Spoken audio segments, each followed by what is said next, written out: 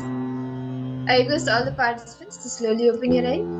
And you can post in the chat what was the image that each of you were able to see. What was the image that was being projected? Nithyananda Paramashivoham. Yes, Yovan Changaya, what did Swamiji show to you? Because all participants to post whatever Swamiji has shown to you so far. Ma Gabriel, Ma Kylie Wong, Paramashivoham. Ma Ashini, what did Swamiji show to you? Nithyananda Ma Ashini, Ma Agora Rupini, Chandrasekharaya, Ma Kylie Wong, Ma Gabriel, Ma Siavu. Each of you can post. What did Swamiji reveal to all of you in your third eye? Okay, cow grazing grass. I also saw a white housing made with glass mainly. Okay. Mountains, cow grazing grass. I saw a white house made with glass mainly. Okay. How about the viewers who's watching us through YouTube? I request YouTube to post.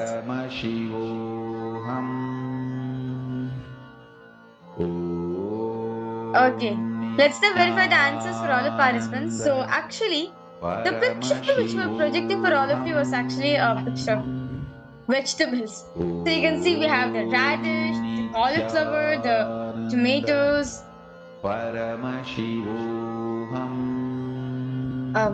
it's spinach, potatoes, cabbage. You can see carrot, broccoli, cauliflower. beetroot, There's a whole lemon. There are multiple vegetables and items. It's also kept in a basket. And you can see it's like they're placed in the baskets actually. Like you can see there's different colors of baskets, is brown and light thing. And this is actually kind of like a room setting. I'm not sure whether it's white room, but it's kind of in a room setting actually.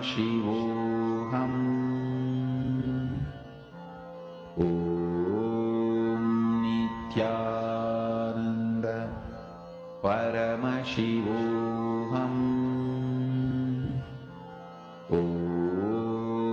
Nithyananda Paramashivoham. Nithyananda Paramashivoham.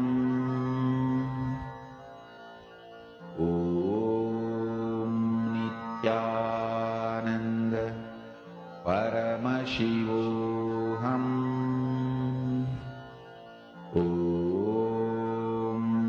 Nithyananda Paramashivoham.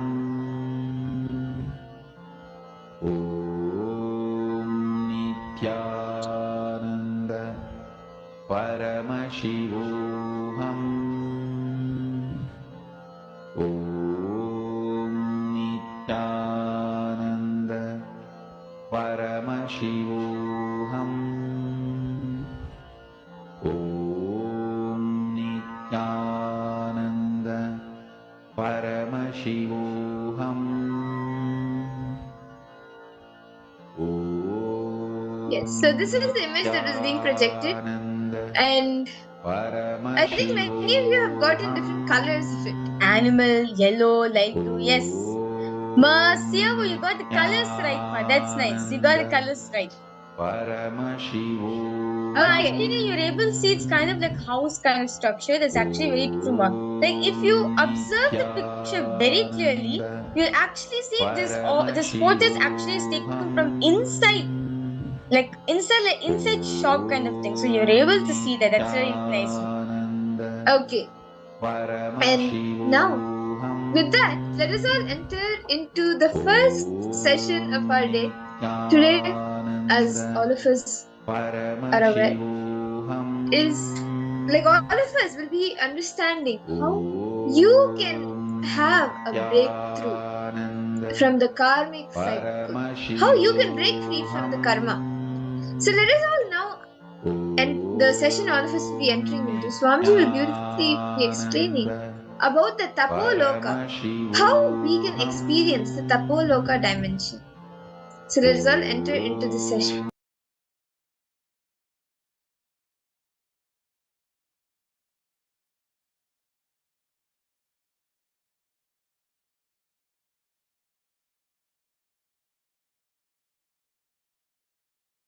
Sanatana Hindu Dharma reveals about this cosmos.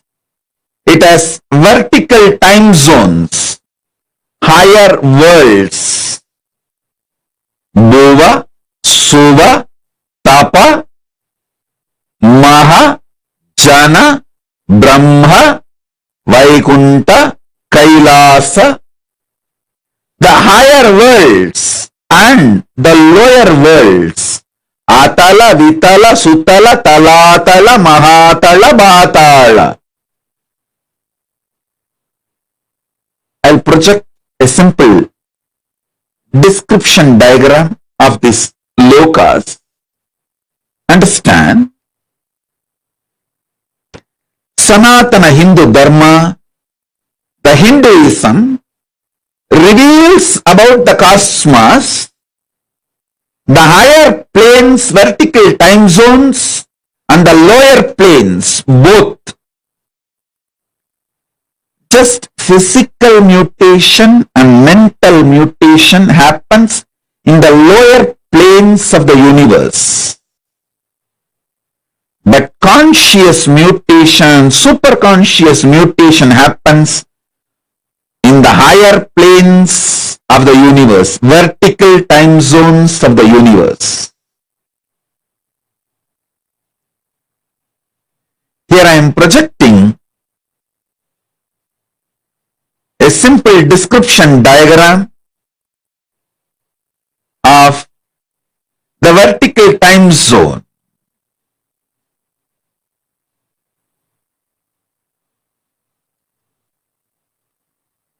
So understand,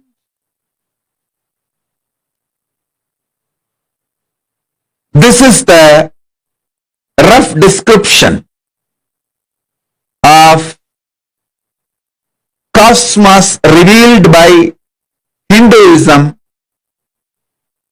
The vertical time zones, Suvarloka, Maharloka, Janaloka, Tapaloka, Brahmaloka, is where conscious and superconscious mutations happen.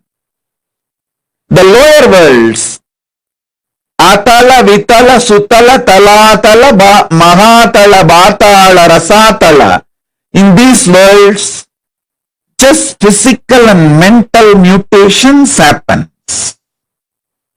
So understand, this Brahmanda, cosmos, is focused on giving superconscious mutation to all beings and ultimate oneness, Paramadvaita Anubhuti. Understand the principles of these four forces: gravitational force, Tapoloka, electromagnetic force of Tapoloka, strong nuclear force of Tapoloka, weak nuclear force of Tapoloka. I will actually make a clear theory and present it to you guys. Just like Newton's theory.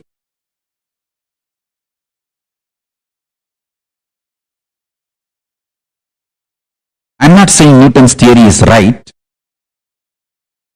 I'm only saying, like how Newton tried to make theories for gravitational force, I'll make a clear theory and principle for the gravitational force of Tapoloka. So for all these seven zones, Bhur, Bhuva, Suva, Tapa, Satya, for all these zones, I'll give the principles of all these four theories, that gravitational force principles, electromagnetic force principles, strong nuclear force principles, weak nuclear force principles. If you understand these four principles of different loka, Suvarloka, Tapoloka, Satyaloka, you yourself will align your lifestyle to those higher space zones.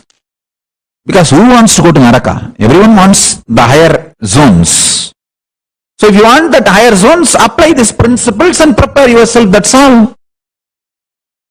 It is as simple as that.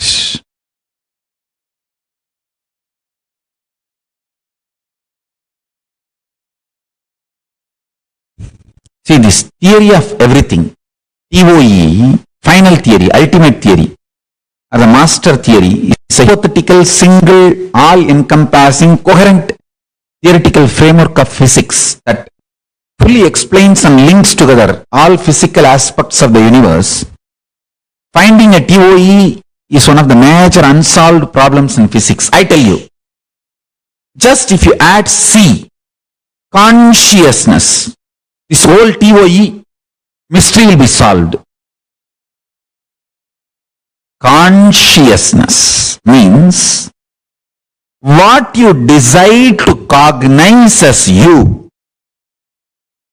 That is the source TOE of everything, the whole ontology of physics. Metaphysics of physics. Understand physics by itself cannot be understood absolutely by mind. Only the metaphysics of the physics can be understood by the mind. The metaphysics of the physics is consciousness, the decision to cognize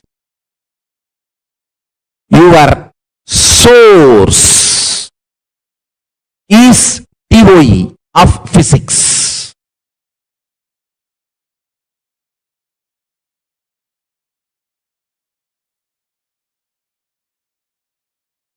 Multi-dimensional space zones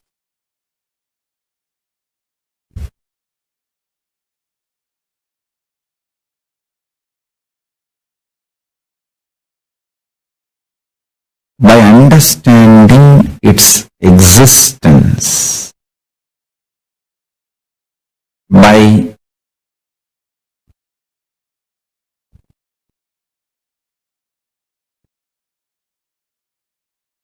the ability to grasp, visualize, imagine.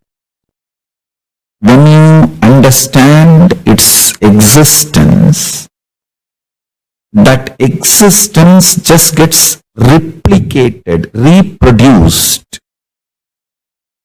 mirrored in your system.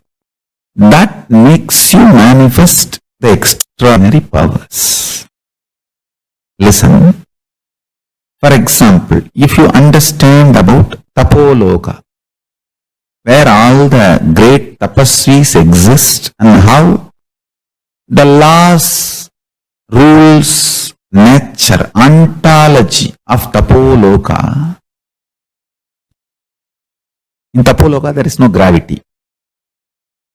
And in Tapoloka, anything you imagine becomes reality immediately. There are simple principles, actually too simple. It is like just like a class. With 2 PowerPoint presentation, I can finish the whole basic laws you need to understand about Tapoloka.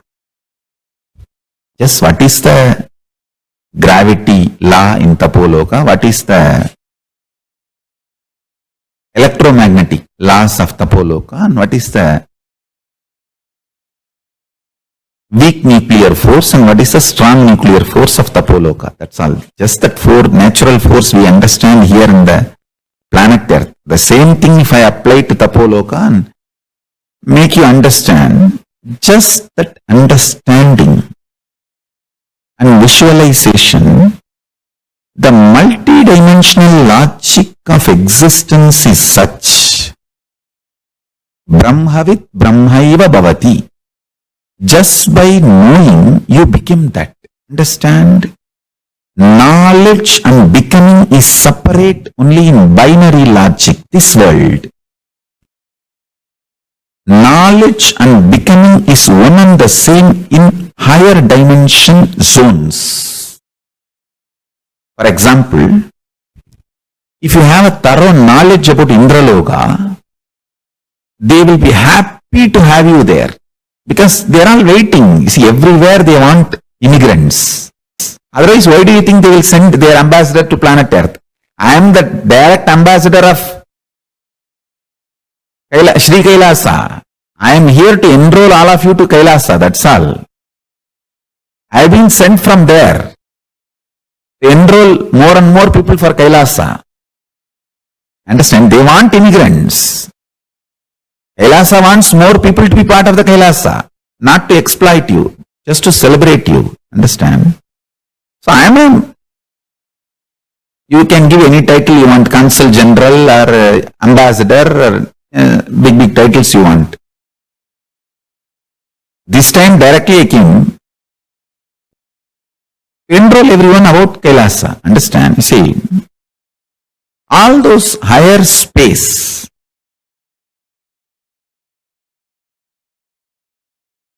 higher zones, if you understand the functionality of the higher zones, Tapoloka's law of gravity,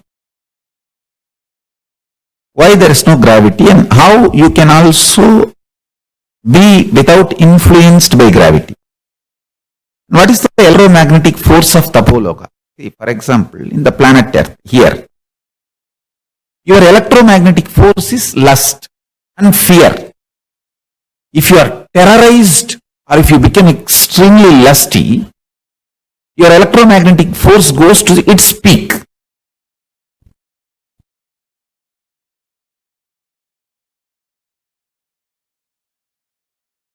If you become very deeply devoted in your puja, you can cross the electromagnetic force which can be generated by lust or fear. Then you become master of yourself. That is why I am saying, puja can liberate you and give you enlightenment too easily. That puja has the capacity, that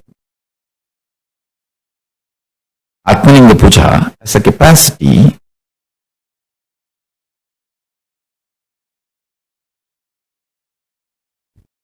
to change your electromagnetic force. If you understand that Paramashiva is real, and when you do puja, actually he sees what you are offering.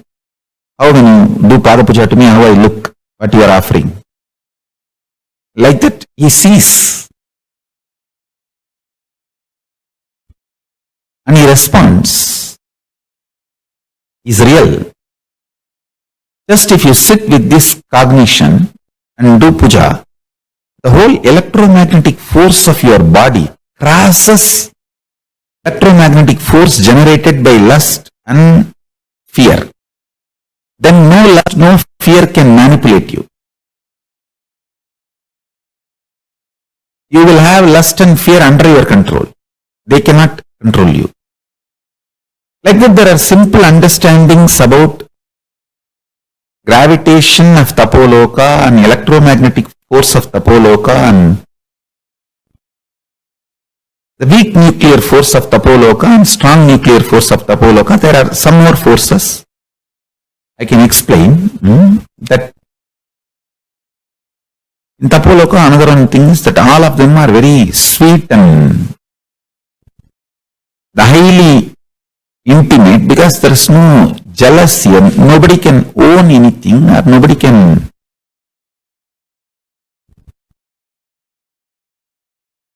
there is no individual understanding of ownership and possessiveness.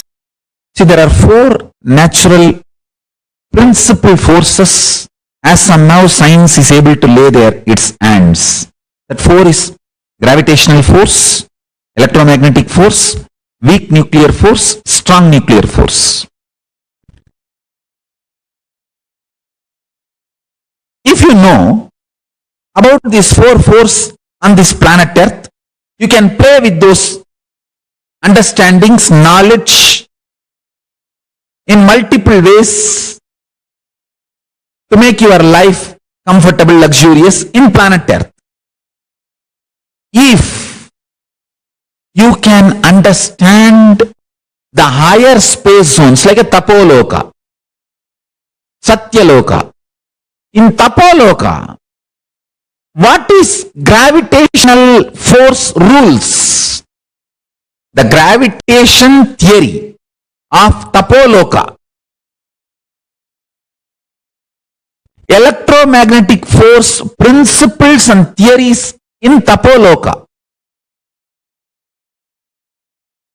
Weak nuclear force principles and theories in Tapoloka. Strong nuclear force principles and theories in Tapoloka. If you know, you will just have access to Tapoloka. I'll give you a simple introduction. The gravitation rule. Listen, gravitation theory in Tapoloka is nothing but, see, tapa, exact word tapa means burning. Your ability to burn your thoughts, your ability to burn your thoughts liberates you from gravity of Tapoloka. Listen. If you have too many thoughts, you will feel heavy. If the number of thoughts inside you is less because of unclutching, unclutching is the ultimate burning. Tapoloka, gravity will not pull you down. You can just levitate and master the power of gravitational force in Tapoloka. I can actually give you precise, just like Newton's theory of gravity in planet Earth. I can give you the theory of gravity in Tapoloka. I'll do that. I'll do these four the principal forces and the theories for Tapoloka.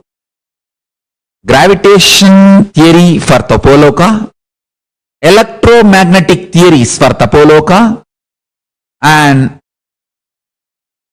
weak nuclear force principles for Tapoloka, strong nuclear force principles for Tapoloka. I'll give you all the four for Tapoloka.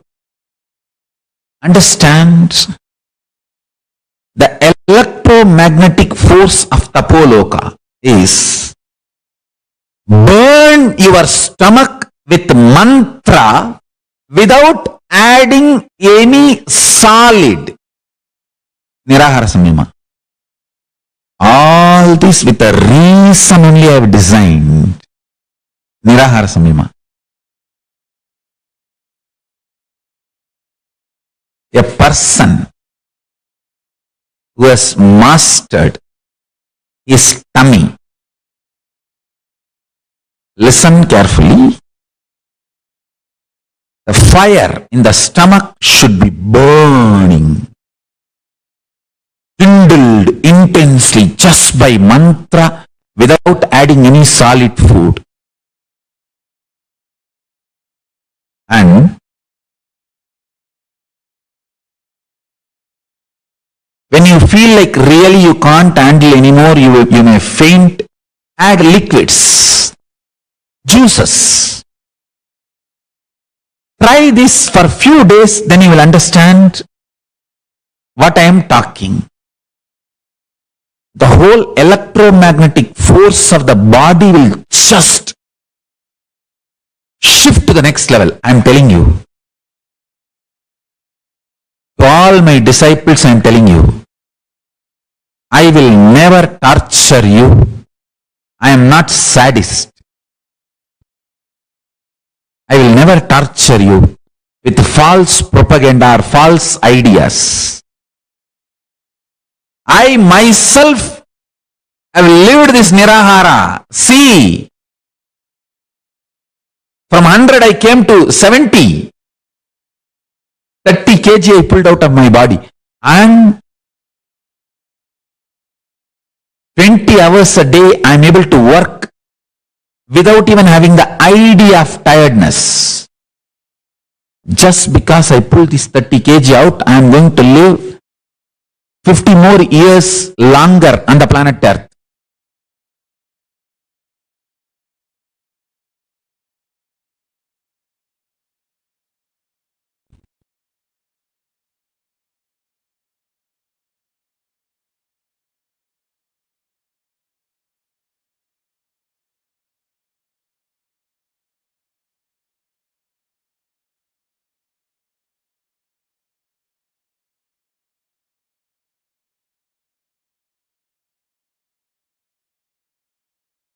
Already I have decided to live long, and now 50 more years extra. Good news for my disciples.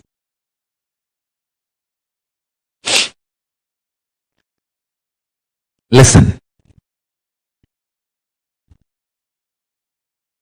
The electromagnetic force in Tapoloka is kindled in you by not having the habit of solid food eating. I tell you, whoever prepares their body, their system, without having solid food regularly as a lifestyle, they are ready, their body is qualified to be in Tapoloka.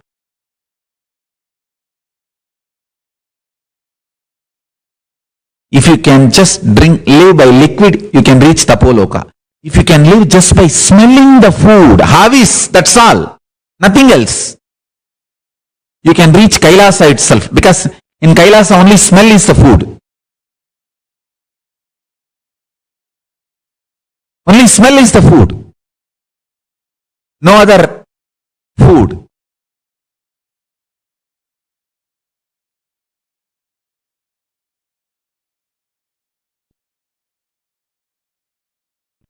The third force, weak nuclear force. Listen. Listen to this very carefully. When you chant the Mahavagya, or when you unclutch, the intense conscious decision, will, persistence you manifest is the weak nuclear force of Tapoloka. Your will, persistence is the weak nuclear force of Tapoloka. And anyone who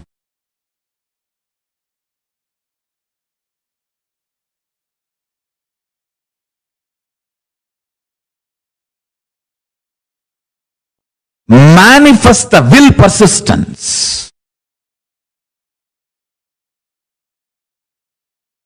unclutches, or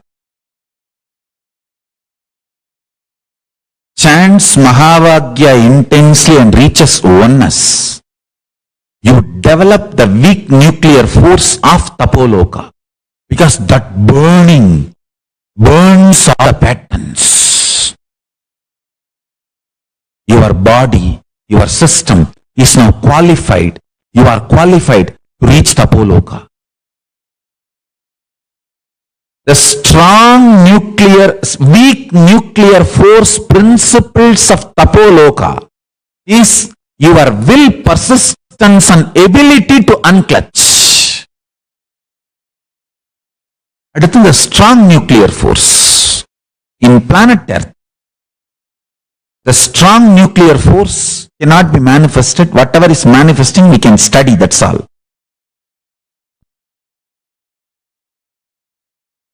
The strong nuclear force principles of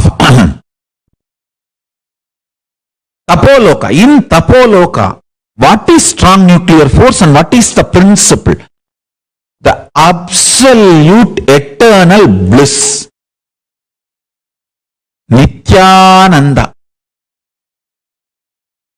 your ability to generate Nithyananda in you is the principle of strong nuclear force in Tapoloka.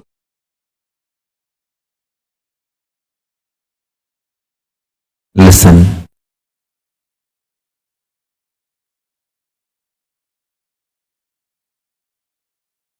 Tapoloka's principal forces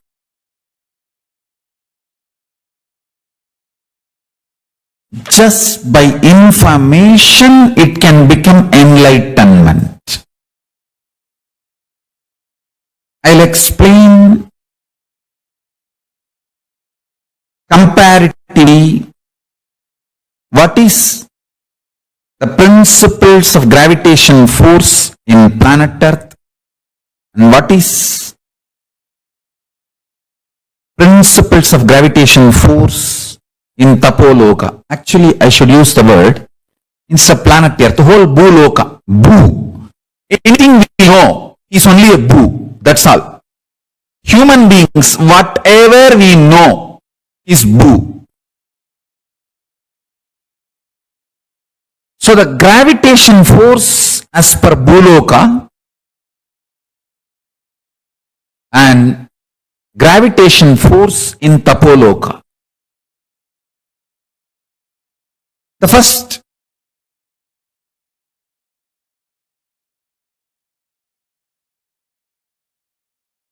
the equation of gravitation in Bhuloka, F equal to G into,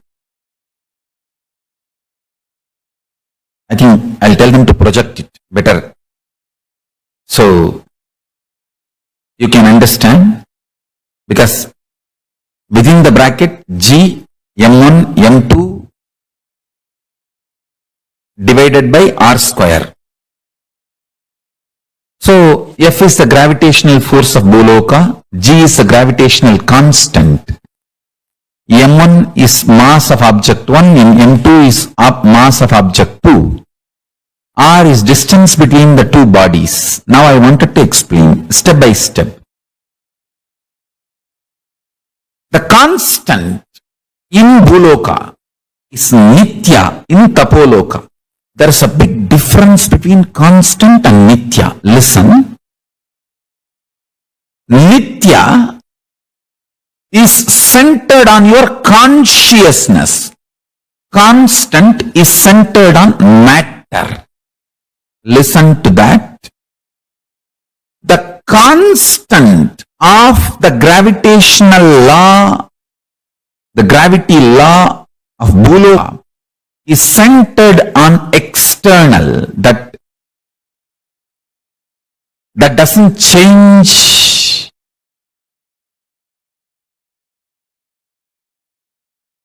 That has nothing to do with your cognition, nothing. But Nithya is more permanent, eternal than constant, but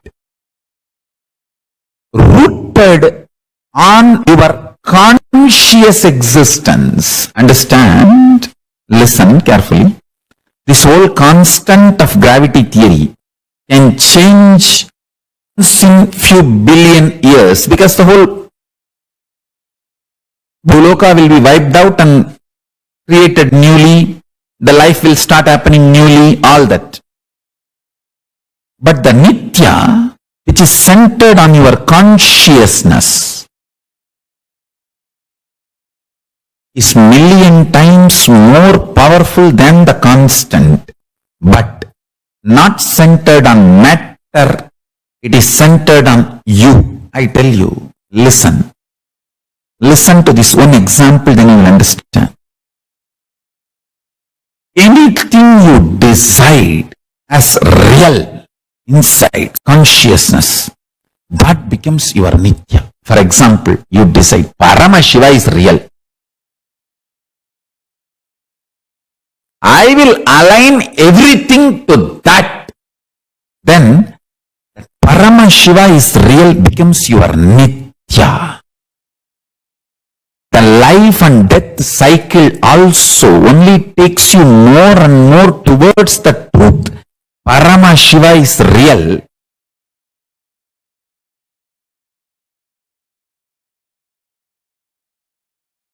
That Nithya becomes center of your existence.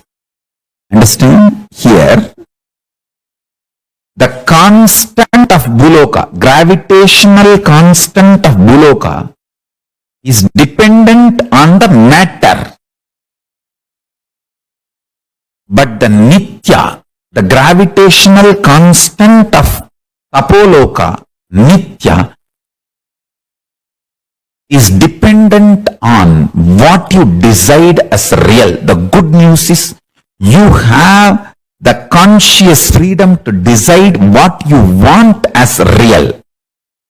The moment you decide Paramashiva is real and I declare my integrity to that, to him, then he becomes Nithya in you.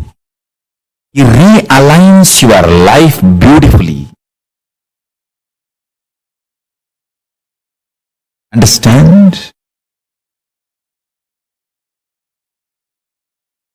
What you decide as real becomes your gravitational constant in Tapoloka. I feel even in planet Earth, if you decide Paramashiva is real, he becomes your gravitational constant, then world around you becomes Tapoloka. I tell you, you are not surrounded by the world, you are the world. You are not surrounded by the world, you are the world. Even in Bhuloka, you can be in Tapoloka. You can, the place you are living, your surrounding, your existence can become Tapoloka. The place where you are living, your life can become KAILASA. I tell you. It is individual consciousness, Pratyagatma Chaitanya, that decides which loka he wants to manifest. Let me enter into explaining these principles. Listen.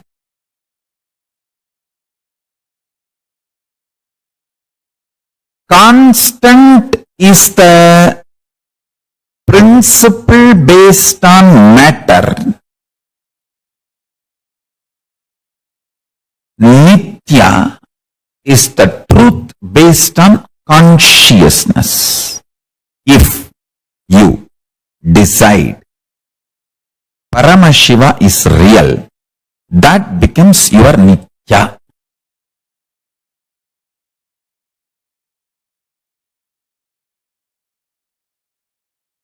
Ultimate,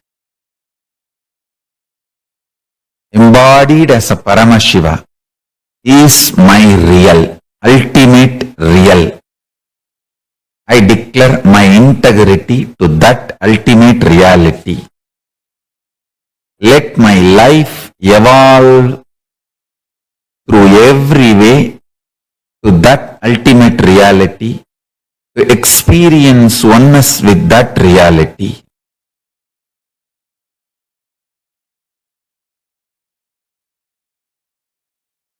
That's all. That's all is integrity to Paramashiva. You will see every day, every action, your ups, downs, mood swings, everything will start now getting aligned to that direction, to that direction, to that direction, to that direction.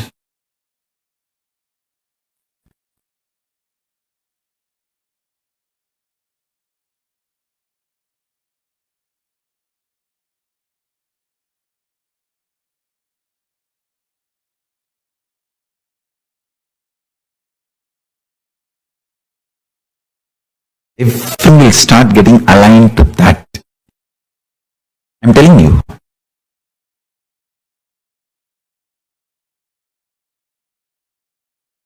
Nothing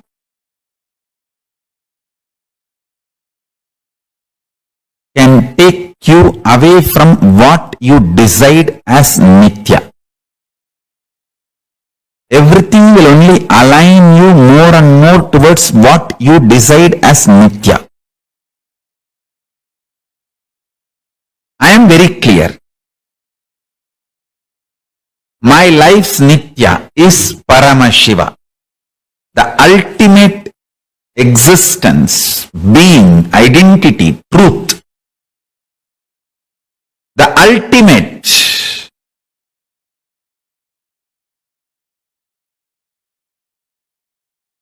is real.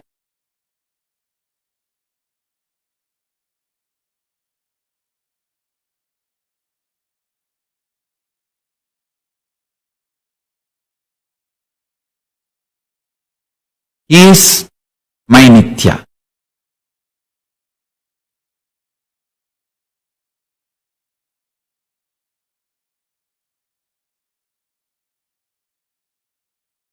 He is form, formless, beyond form and formlessness, and beyond the principle of form and formlessness, and all forms.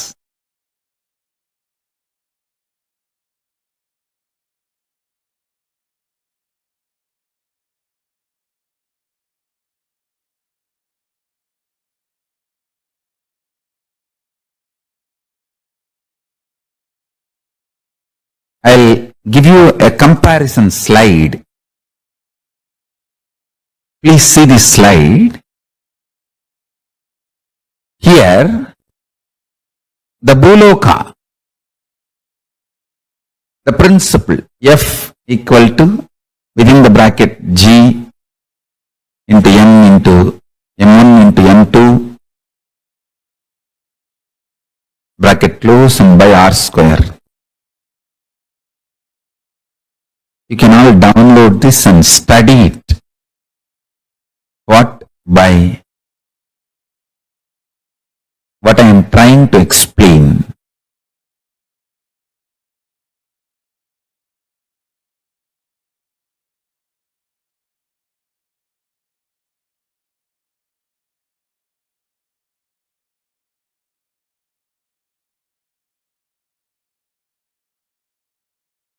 Listen.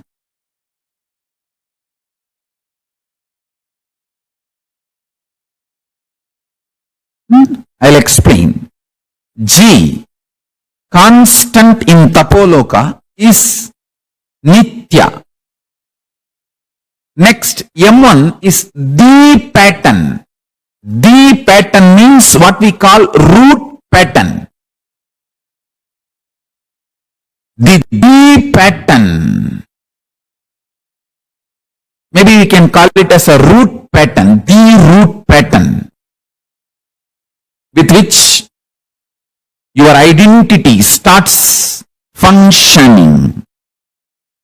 And M2 is the number of times, or I should say the intensity with which the pattern is repeated consciously.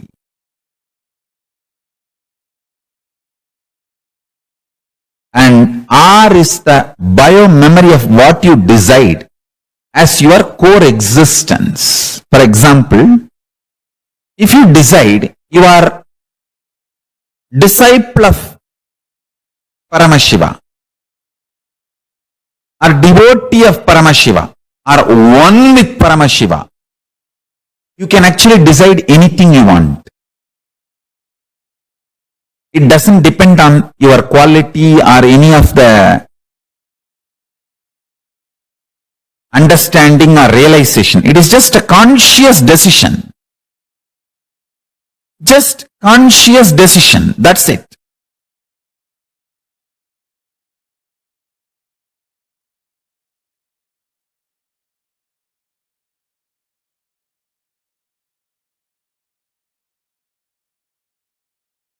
If you decide you are one with Paramashiva, that becomes your biomemory. If you decide you are a disciple, devotee, or a friend, anything you can decide. Your relationship to the Nithya, eternal. If you decide your core existence is just ordinary human, then you will be naturally in Bhuloka. If you decide a strong relationship, connection with Nithya, the Paramashiva, what you call as Nithya, then naturally you are levitated, pulled towards Tapoloka. Actually, this will be a wonderful exercise if you understand the gravitational force of Bhuloka and gravitational force of Tapoloka. Information itself will become enlightenment. Information becomes enlightenment.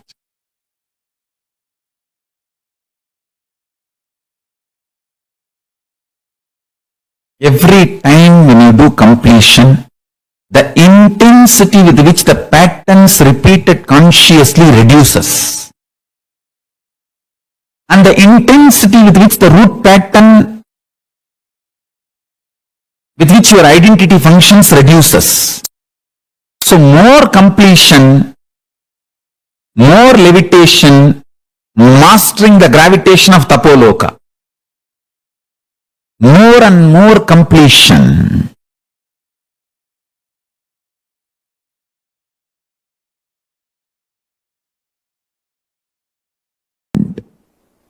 If you feel no, giving up, sarva parityaga, tyaga is the best strategy for all the auspiciousness in the life. Tyaga is the best strategy. The greatest powerfulness in the life. Then your identity in Tapoloka gets strengthened. I am giving you the example. In Patala, where the demons, Rakshasas exist. There is a Rakshasa with your face and the Rakshasa body, the demon body and your face. Same way, in Tapoloka, your identity exists. There is a person with your face and a tapasvi, great rishi body. The more tapas you do, your Tapoloka identity is strengthened, empowered. The less demonic activities you do, your demonic personality in Patala Loka is slowly dissolved. He loses his power over you and he is also slowly dissolved and you are liberated. And if you feel tyaga, giving up, vairagya, the absolute tyaga is the best strategy for success. Your personality in Tapoloka, highest zone, your identity in Tapoloka gets strengthened. That gets empowered. And naturally your future starts manifesting in Tapoloka. It's like you have already 14 accounts. Every day you deposit your money in some account. Based on the conclusions you come and the actions you perform, that account gets larger and larger. Tapaloka is that last struggle you go through. Sometimes you know you are Paramashiva, sometimes you just slip off, but again you say, I am Paramashiva. That space is the Tapoloka. If someone in Tapoloka wants to achieve peace, Shanti, the technique, method is same. Nirvikalpa Samadhi, untouching. For example, a person, non-violent and non-stealing, can live as long as you want in Tapoloka, higher zone, where the peaceful beings exist.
Nithyanandam to all the participants. We all just had a beautiful session on Tapoloka, understanding how we can experience the Tapoloka. Where, see, when you just burn the thought points, the incompletions, and you just experience that pure unclutching space, you experience the Tapoloka. The Tapoloka dimension. That we have all seen in the last few days. All of us have seen how we all have an identity in each of these dimensions. The dimension of you, where you burn your incompletions, burn the thought patterns, that identity resides in the Tapoloka. Are all the participants understanding? And if you have any questions or you want to share any understandings, please feel free to post it in the chat. See, understand your ability to burn your thoughts liberates you from the gravity of the Tapoloka in Tapoloka. And if the number of thoughts inside you is less because of unclutching, the Tapoloka gravity will not pull you down. The Tapoloka gravity will not pull you down if the number of the thoughts that you have is less.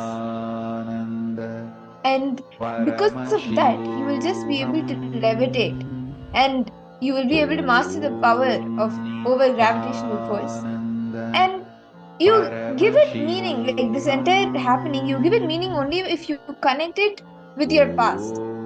If you don't, like without giving meaning to it, just remembering to unclutch. And what is unclutching? Thoughts may come, sustain, go, but just being aware of the entire process, seeing what is happening. When you experience that space, you experience the Tapoloka. You will not be pulled down by the gravitational force of the Tapoloka. Can I request all the participants now to take a few minutes? Let's all take a few minutes. Sit. Just sit. Naturally, you will see some thoughts are occurring, right? The moment you see a thought comes, do not give any meaning to it. Just sit. Just be aware of the thought. Do not give any meaning to it. Like, for example, the moment you sit, you think of a dog. The next second, don't give a meaning to what that dog is, from where did the dog come. Oh, maybe it's my neighbor's dog. No, it's my pet dog from childhood. Don't give a meaning to it. Just be aware of the thought. Do not give any meaning to it. Let's do this for 2 minutes.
I hope all the participants, all of you have been able to complete this.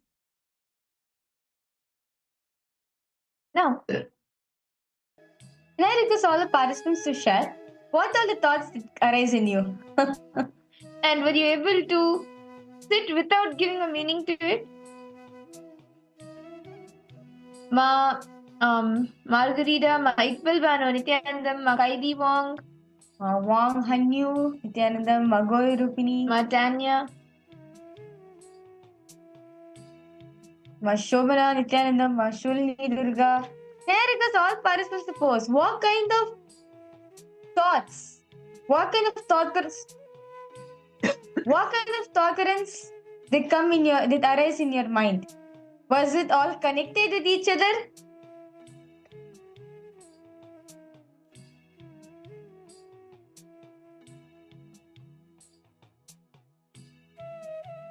Ma Ashini, Ma Linga, Ma Gabriel, Ma Shobana. Yes, Nithyanandam, Ma Iqbal Bano. Ma Ashni, where are you joining us from?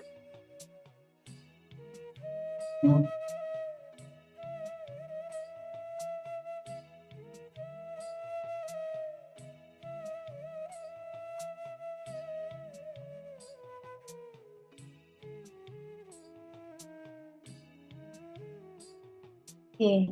Many thoughts were coming, but then I tried not to give any meaning.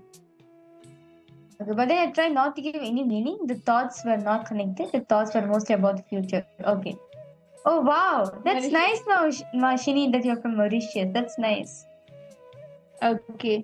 So we have people from multiple areas, multiple places, continents of the world. Well, we have people Yes. from Malaysia, we have people from India, all the way to the US, China, Singapore, Australia. My God, Mauritius, so many participants. Wow, really nice to see that. Okay. So yes, now you're naturally seeing, right? Naturally, some thoughts come up, and you are giving meaning to it, right?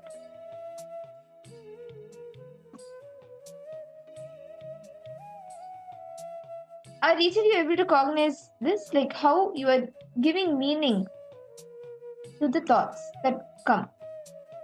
If you just take the example of the first thought that came up, the moment it comes, you will connect it to the next thought, then to the next thought, to the next thought. And in a few moments, the first thought that you had and the thought that you are currently having will be totally disconnected. Right? Were each of you able to sit without giving a meaning? See, actually, you give a meaning to the thought only if you connect it with your past. If you don't connect it to your past, then you don't give any meaning to it. Without giving meaning to it, just remembering to unclutch, then you will see what happens. The reason why all of us are giving meanings to the thoughts, is because we are connecting it to the past. For example, the same example of a dog. You remember a dog. Immediately, you remember your neighbor's dog. You remember some incident with that dog, you playing, or maybe you gave it food. Then you remember your pet dog that you had when you were young, and then you get into childhood memories. From there, you say one day it came to school with you, and then in the school the principal called you to the office, and then in the office what happened between you and the principal, and then what they told your parents, and then what your parents did, and then some thing with your parents, and then some, like, it keeps going, right? And then finally in just few minutes you see that both the thoughts, what started with the dog that came into your thought, and what you're thinking about currently is no way connected. So you associate it with the past. Now I request all the participants, just sit without connecting it to the past. Just try unclutching from the thought. The moment you are aware that there is a silence, then you will become more and more like it will become one more thought will arise. Like the moment you are aware that there is silence, it will become one more thought. That time, just unclutch from that thought also. Don't give any past meaning. Means now if you think of a dog, just Don't associate it with the past, just unclutch from the thought of a dog. The moment you see silence, another thought may come. Unclutch from that also. So then again there will be a few gap, like a few seconds gap. Then one more thought will come, unclutch from it. Then one more thought will come, just unclutch from it. Continue to do this. Let's all do this for a few minutes.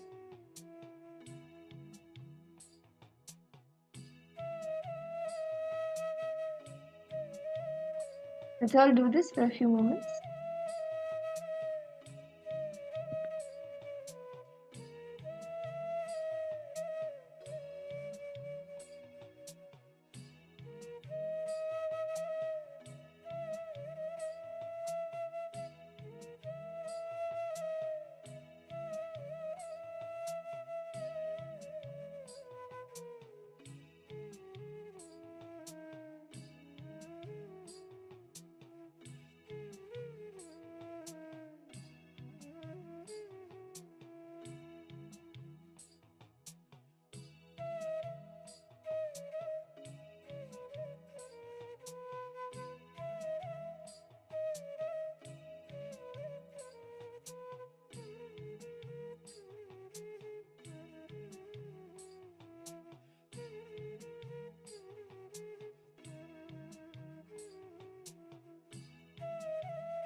Just increase the gap within the thoughts. Just declare, I'm unclutching. Become aware of the thought currents that you're cherishing in you. And declare, unclutching.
I hope all the participants, all of you have been able to complete this step.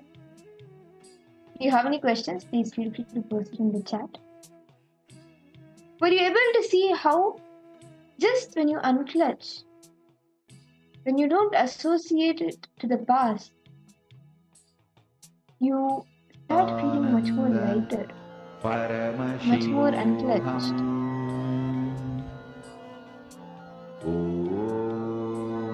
Now, let's all take a few minutes. See, let's all understand first that naturally it is the nature of the mind to wander somewhere here and there after a few minutes. Means you think of something, the next moment it is somewhere else. It's the natural way the mind works. But the moment you remember or become aware that the mind has wandered away from the moment, unclutch. You don't need to have any guilt, or you don't have to be agitated that the mind has gone wandering away or has you've gotten distracted. The moment you remember that the mind has wandered away, you've gotten distracted, just unclutch. That's all you need to do. Make this as a practice. Right now, let's take 2 minutes and unclutch. Just sit and do the same process. Just have a thought. Try and unclutch when that thought comes up, unclutch from it. In that pure state of silence, when another comes up, unclutch again. If you get distracted, the moment you get distracted, again unclutch. Paramashivoham.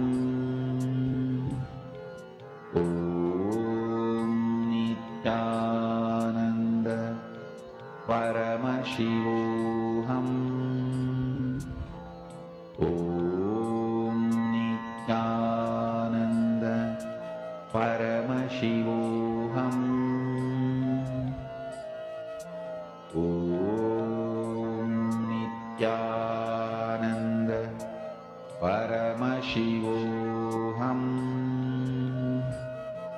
Om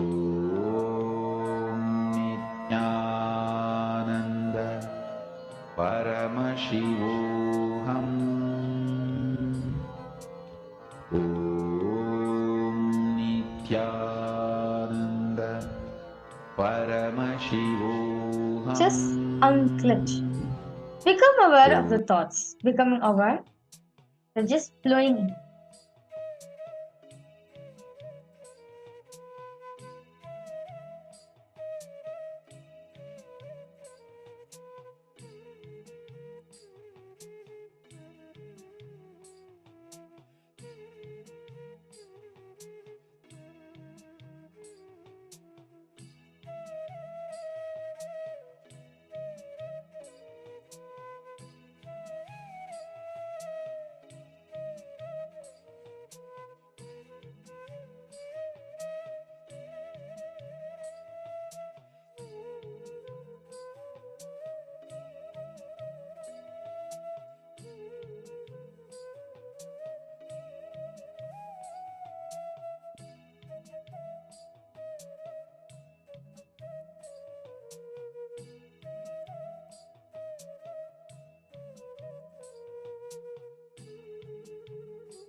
Paramashivoham. I hope all the participants you have been able to experience this pure space of unclutching. And every time a thought comes, just unclutch from it. Make this as a practice. Every time where you again see your mind going off, wandering somewhere, just bring back, and when you realize it, that moment, start unclutching. And with that, now let us all enter into the next session of our day where we will be understanding what is karma.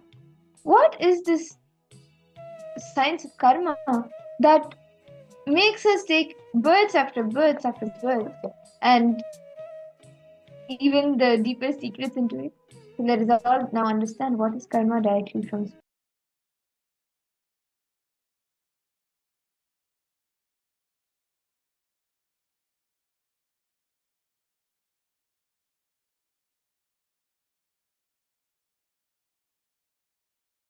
Any idea you have, thought current you have, thought pattern you have, which is not bringing health in you, is karma. Wealth, any thought current, any thought pattern you have, which is not bringing wealth, what you want to cause as your reality in your life is karma. Anything which is not letting you cause your reality, the stuck thought current which is not causing your reality is karma. Understand? It can be in the field of your relationships, in the field of your wants, in the field of your needs, in the field of your contentment, in the field of your completion, whatever may be the field, in any field, the thought current in which you are stuck, thought pattern in which you are stuck is karma. Listen. It may be a beautiful, profound, logically convincing theory which you read in a great spiritual book or heard from a great spiritual teacher. Anything which is not liberating you, anything in which you are stuck is karma. Please understand. You might have heard those theory, those belief, those truth from whoever it may be. You might have heard. You might have been thinking. You might have been analyzing. You might have read. You might have been internalizing. Any thought current which is not letting you cause your reality is karma.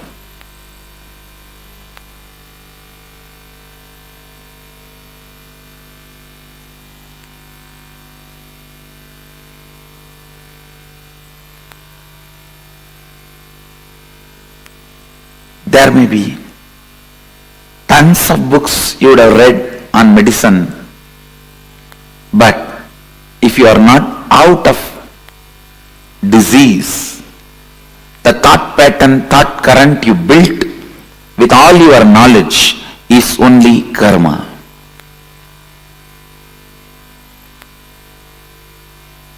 There may be tons of life solutions for every situations you may know,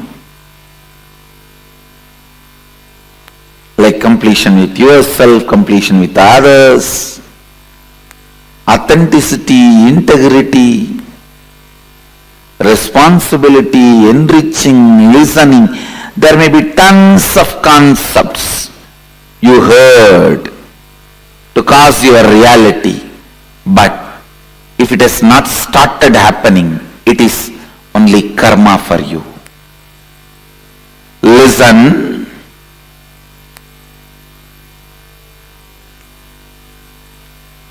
It means still somewhere your logic is not opened up. Any thought current which makes you feel stuck, suffocating, caught, is karma. You may know about completion, incompletion, authenticity, integrity, responsibility, enriching, causing, living Advaita, everything. You might have heard all those concepts, enjoyed them logically, but if you are still stuck with some thought pattern which again and again brings you back to the same state, if you have not caused your reality, be very clear, all these thought trends and thought currents and definitions, everything is just karma for you.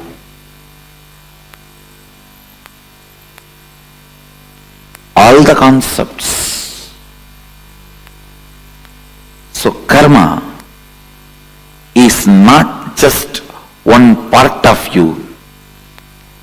It is the whole net on which you are bound.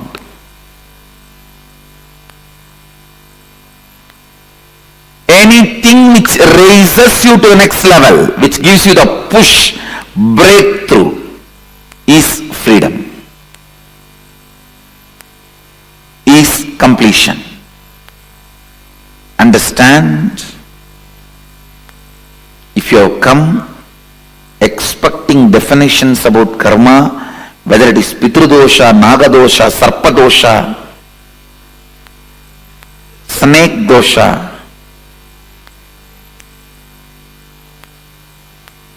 what is karma? You are wrong. Listen. Any thought current or pattern, thought pattern or lifestyle in which you are stuck, your reality is not caused, is karma. Any thought current, thought pattern which gives you a breakthrough, push to the next level of your reality, which is making you cause your reality, is liberation, is completion. Understanding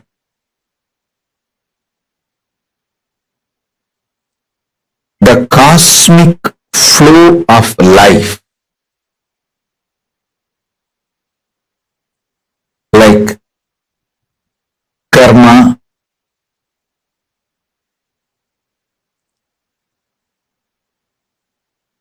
naturally takes its own course of life.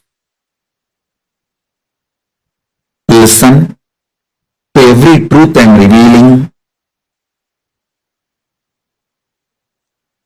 Understanding the natural flow of life means knowing people who harm you will get their karma back.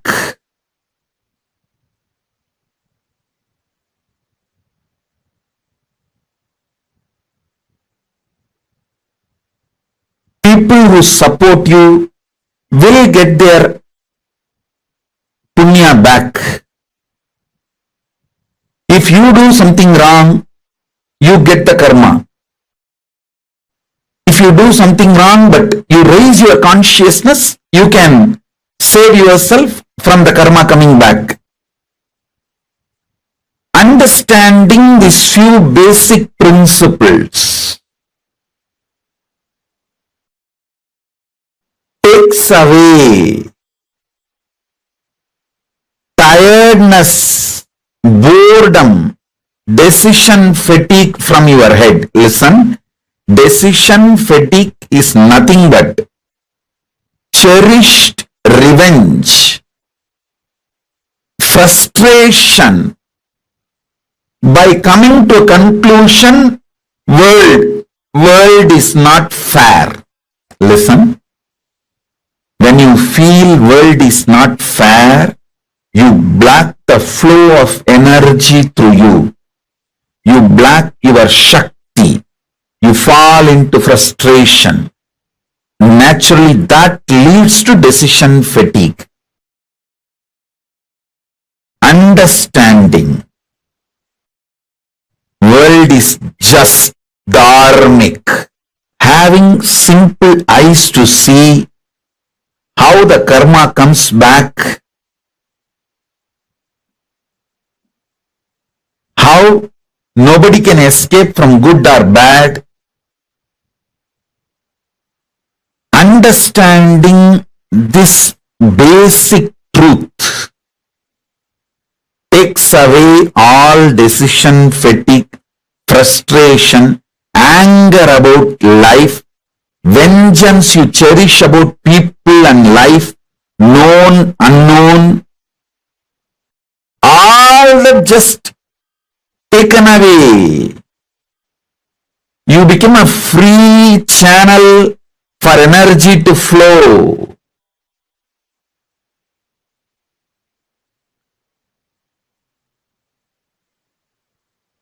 Listen.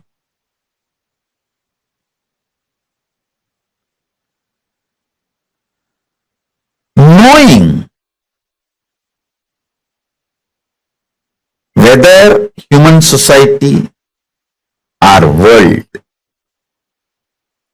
nature,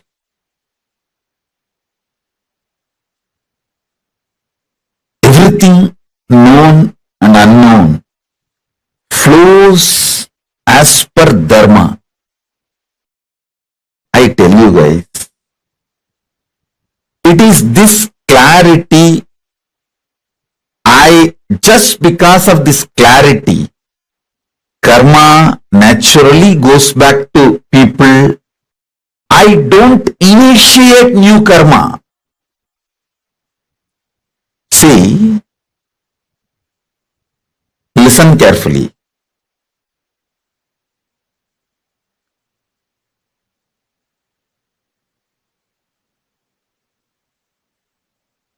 This is one of the biggest confusion, all those so-called logical brains. People try to tell, maybe, see, when I tell them, hey, don't kill the goat and eat, next Janma, the goat will come as a human being and kill you and eat. They say, maybe Swamiji, last Janma, the goat killed me and ate. That is why now I am killing the goat and eating. Stop initiating new karma. Then your Kundalini will be awakened. You will have the Shakti to see the flow of whole life. Stop this idiotic justification for initiating new karma. Listen carefully.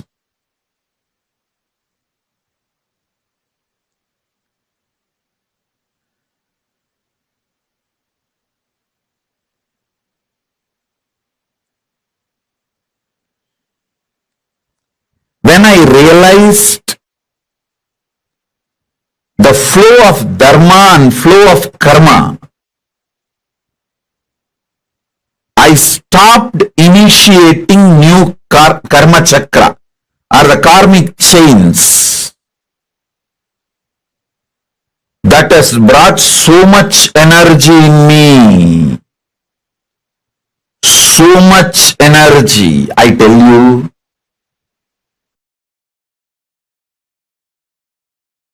Every time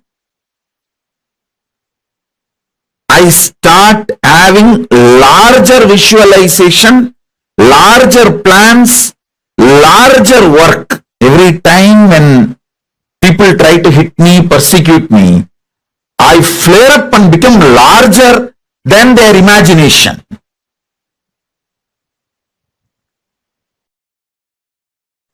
secret of my energy is knowing the karma flow and dharma flow.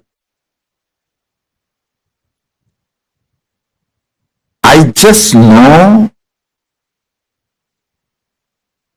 you don't need to initiate anything to take revenge on people. Initiate, focus everything to protect you and creatively contributing. That's all. You protect yourself. For that you can do everything.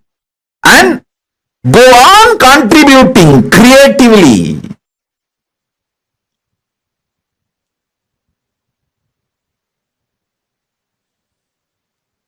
Even when I give a simple hug, it is absolutely creative. I just want to lubricate that being's inner space with my love and compassion and acceptance so it can flower into a beautiful, powerful being. Same way when I scream, I just carve that being to become a god in every level. I stop just with these two. Maximum I protect myself and I go on contributing creatively because I am assured inside me experientially about the flow of the dharma, flow of the karma. I do not have a cherished vengeance, cherished anger, cherished violence. All of you should know. You may not have cherished anger towards one person, but you may have a whole against the whole system. You may have a cherished anger and violence against the whole humanity, against the whole economical system, against the whole currency system. When you cherish the anger against the whole system, or the organization you are working for, or the career you are doing, or the clients you are having, you may have anger towards the whole system. Even that gets you decision fatigue. When you cherish anger towards one person, it's called vengeance. When you cherish anger towards unknown system, it's called frustration. Vengeance and frustration both brings decision fatigue in you. The cosmic flow of life, like karma,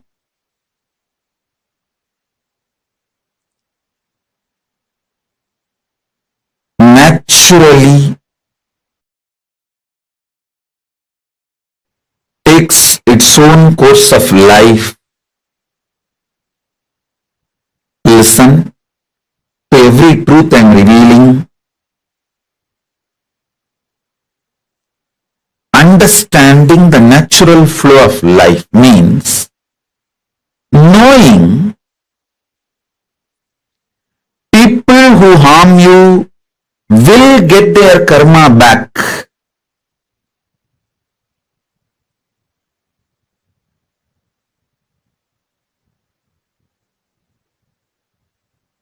People who support you will get their punya back.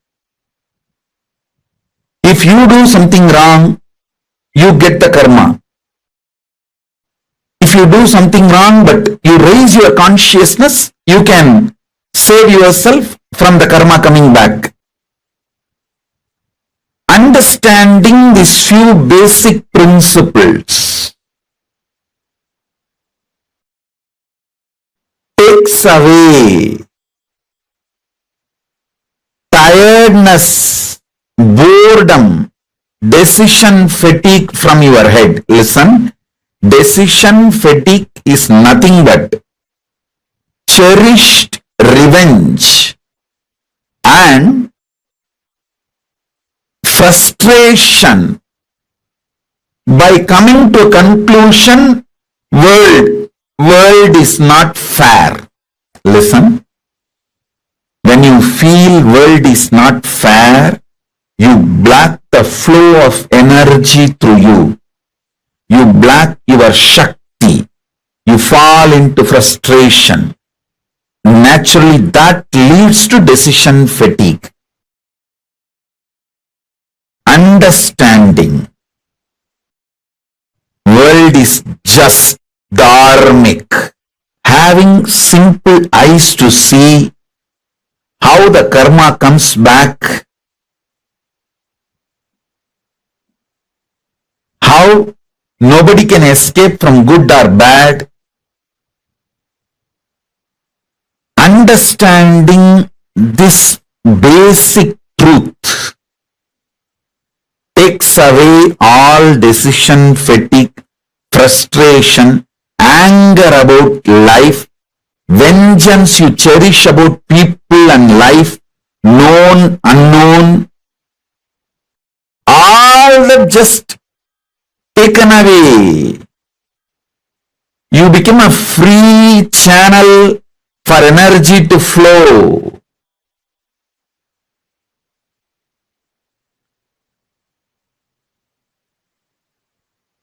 Listen.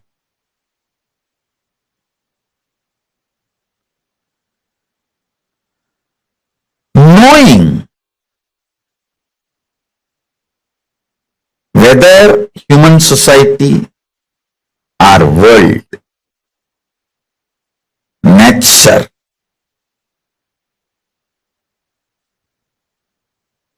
everything known and unknown flows as per dharma. I tell you guys, it is this clarity, just because of this clarity, karma naturally goes back to people. I don't initiate new karma. See, listen carefully.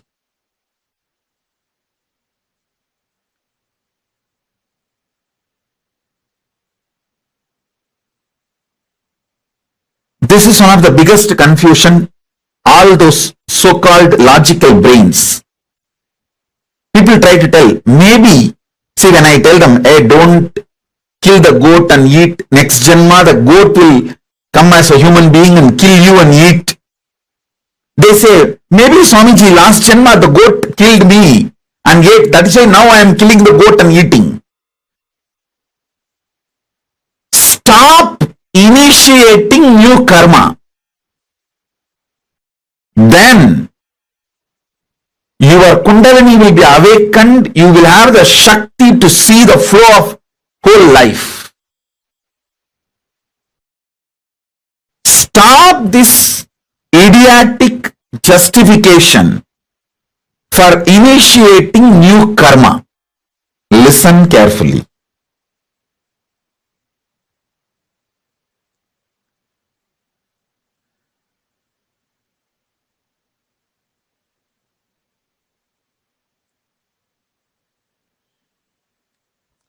When I realized the flow of dharma and flow of karma, I stopped initiating new karma chakra or the karmic chains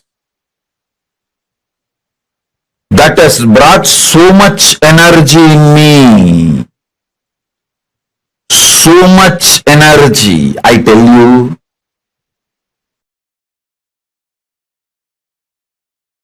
Every time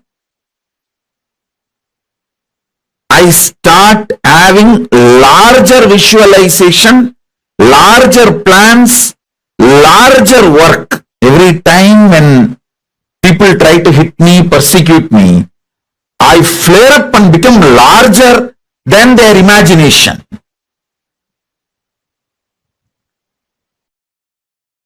Secret of my energy is knowing the karma flow and dharma flow. I just know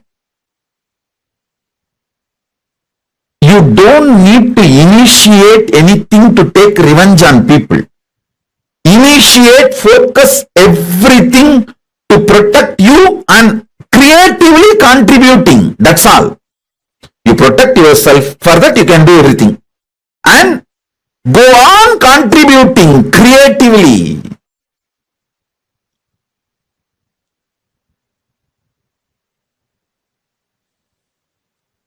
Even when I give a simple hug, it is absolutely creative. I just want to lubricate that being's inner space with my love and compassion and acceptance so it can flower into a beautiful, powerful being. Same way when I scream, I just carve that being to become a god in every level. I stop just with these two. Maximum I protect myself and I go on contributing creatively because I am assured inside me experientially about the flow of the dharma, flow of the karma. I do not have a cherished vengeance, cherished anger, cherished violence. All of you should know.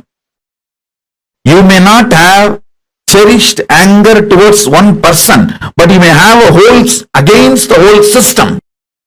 You may have a cherished anger and violence against the whole humanity, against the whole economical system, against the whole currency system. When you cherish the anger against the whole system, or the organization you are working for, or the career you are doing, or the clients you are having, you may have anger towards the whole system. Even that gets you decision fatigue. When you cherish anger towards one person, it's called vengeance. When you cherish anger towards unknown system, it's called frustration.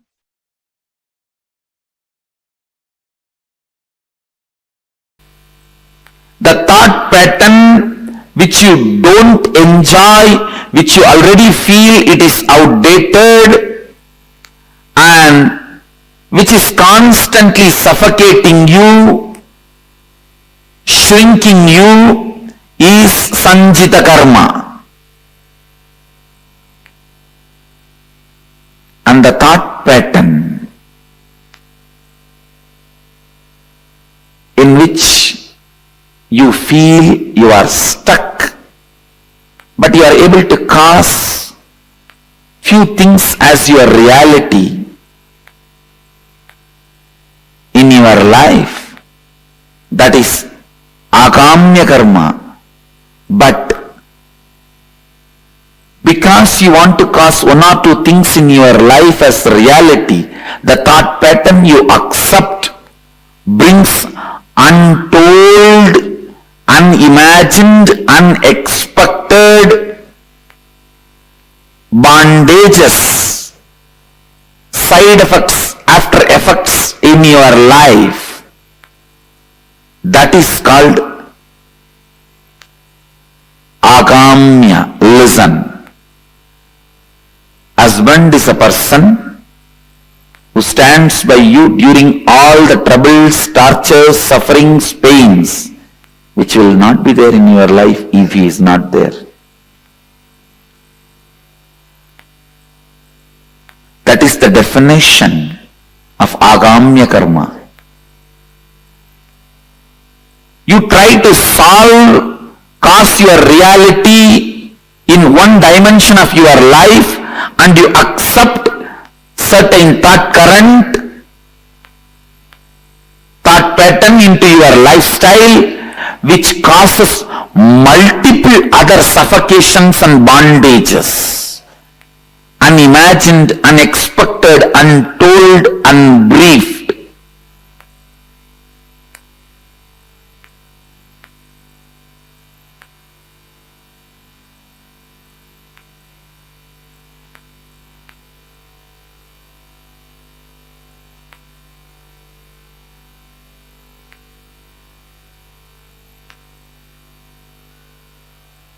understand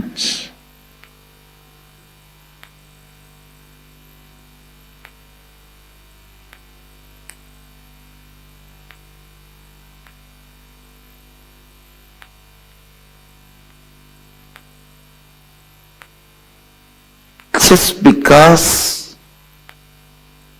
you want to own a home,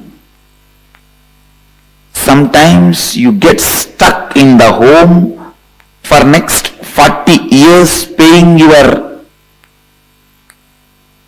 bank home loan.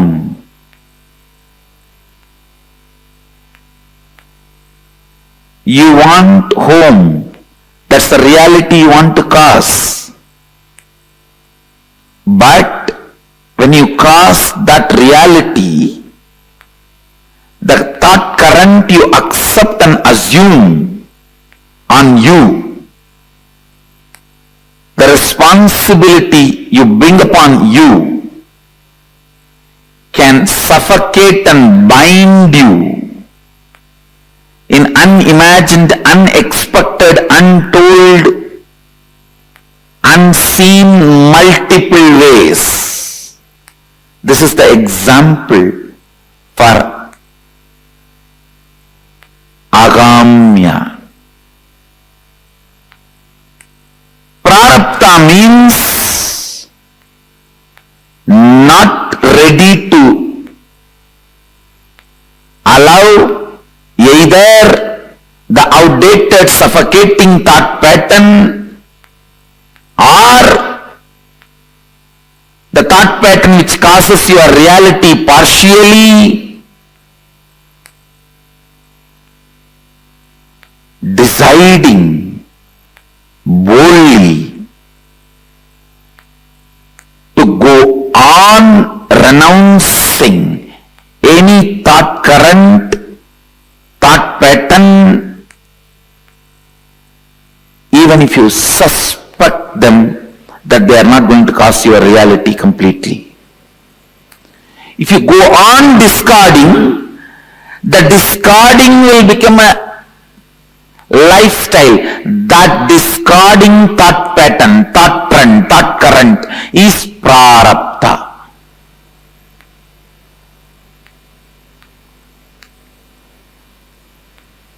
Means only exhausting. No more accumulation. Waking up to the reality. Any thought current, any thought trend cannot cause all my realities as reality. Coming to that understanding and waking up to that reality is enlightenment.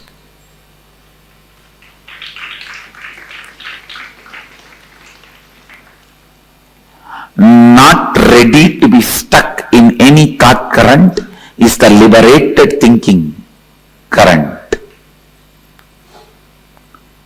Not ready to revere, honor any thought current is liberated thinking current. Not ready to honor, revere any thought current is completion. Not ready to honor, accept, revere any thought current is perpetual completion. Not ready to accept any thought current as a lifestyle is perpetual completion.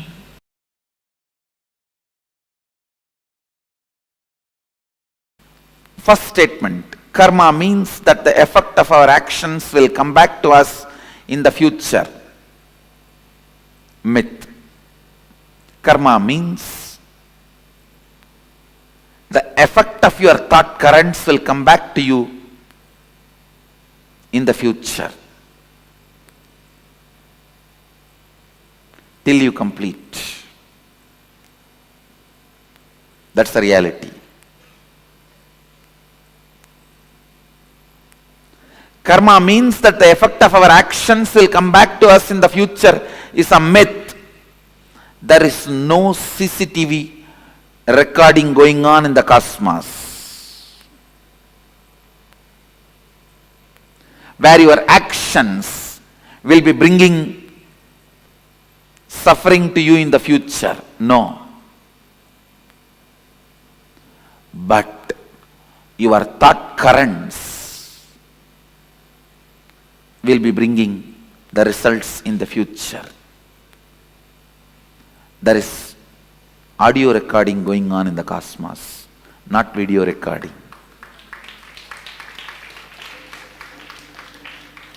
Video recording means your actions being captured. Audio recording means your thought currents being captured. Cosmos has only audio recording, no video recording. Understand, cosmos has no CCTV camera. It's only video muted camera, audio recording.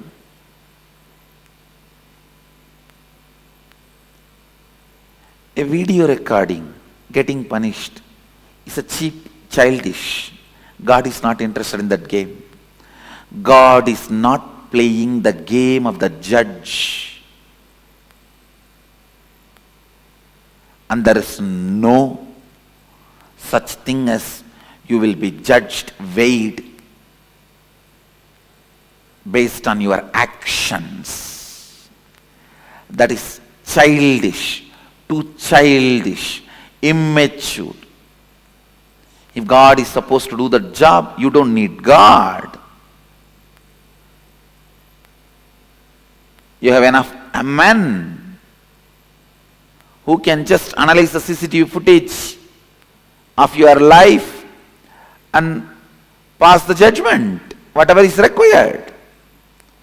Understand, because your organ of seeing, cosmos also judges based on the action. No. Only the thought current comes back as karma, not the action current. Next statement here. You can cancel out bad karma with good karma by doing good things. It's a myth. It's a myth. Please listen. You can cancel out any karma by cancelling that whole thought pattern, whole thought current.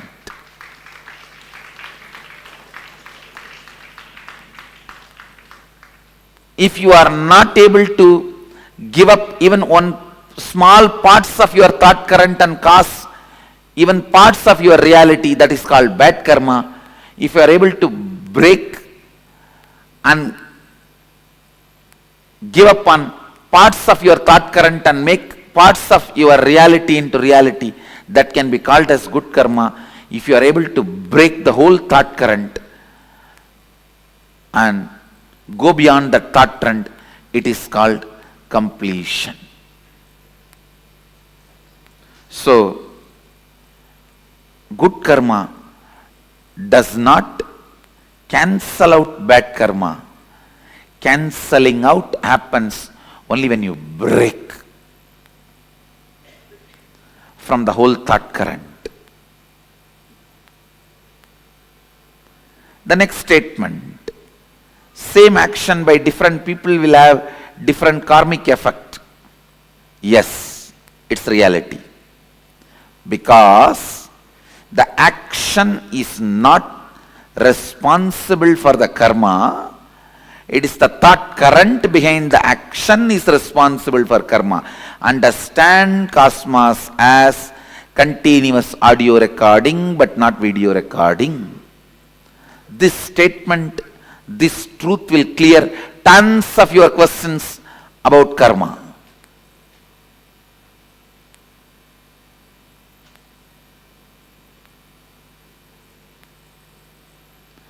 In video recording, visuals are always new. In audio recording, it is always a single flow. Please understand.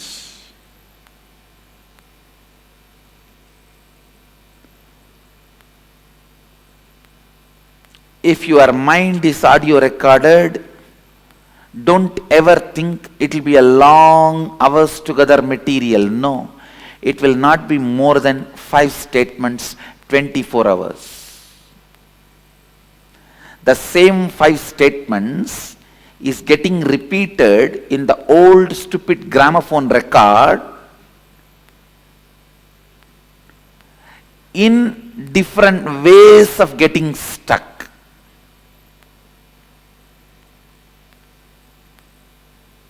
Just this one statement, I ate and like kaka biryani. I ate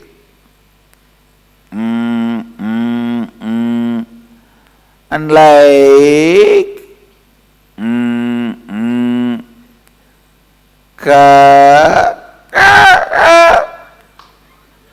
biryani. Maybe next time, I ate and like kaka biryani. Maybe the third time, I ate and like kaka biryani. I ate and like kaka biryani. That's all is your inner audio recording. Please understand.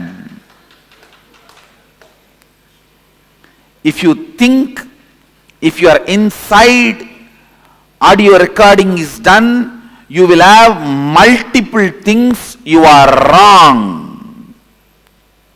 You do not know you. The more restless you are, you think more thought currents you have. No. The more restless you are stuck in the same thought more number of times. Not more thought current. You are repeating the same more number of times, not more number of thought currents. Listen. Listen to this understanding. You can be complete and be liberated today.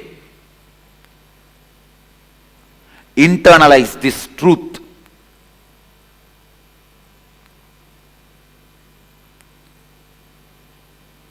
It is fresh out of the box definition of karma directly from Sadashiva.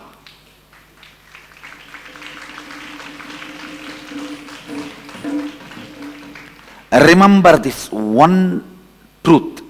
Your life has no video recording, it only has audio recording. Your actions do not count, your thought current counts.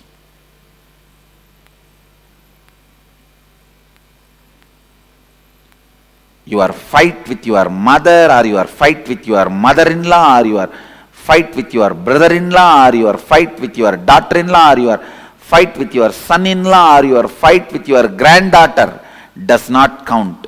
You fight that counts.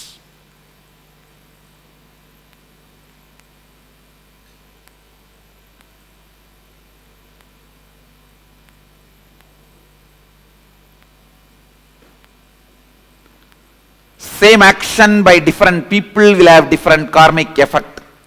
The statement is true. Next statement. Karma cannot be changed.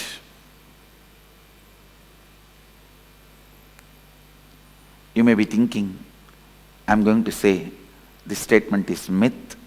I am saying truth. Karma cannot be changed. It can only be discarded. It cannot be changed. It can only be discarded. understand the thought current of fight, thought pattern of fight. If you pick up, you can never see peace. It cannot be changed. You cannot alter the effect, side effect, the associate thought currents, the friend, neighbor of this thought current. They come with Anga, Avarana, Parsha Devatas. If Mahadeva comes, Nandi will come. Devi will come. Ganesha will come. Kartikeya will come. With Ganesha his rat will come. With Kartikeya his peacock will come. With Devi his our lion will come.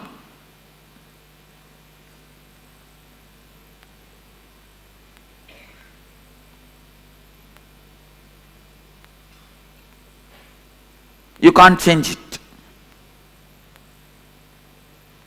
When you bring the thought current of fight, all the things associated will come, you can't change it. Effect, side effect, after effect, everything will come, you can't change it. You will attract the same type of people who are holding the same thought current in your life again and again and again. It cannot be changed. Karma cannot be changed. It can only be discarded.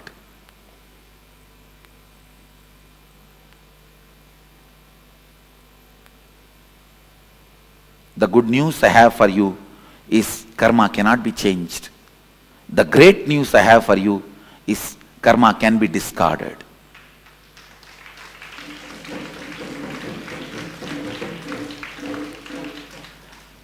The moment you discard one thought current, suddenly you will see not only you are entering into the next level of your existence, you will be seeing the people who will exist in the next level surround you suddenly. It is literally like Indian movies, how the moment you fall in love, the scene changes. The dry land around you becomes a green grass bed, and the electric pole around which you are standing and talking in your stupid cell phone becomes a great Devadaru tree, and the dog which is pissing around that electric pole becomes a cute pet Pomeranian, and you just run around the tree.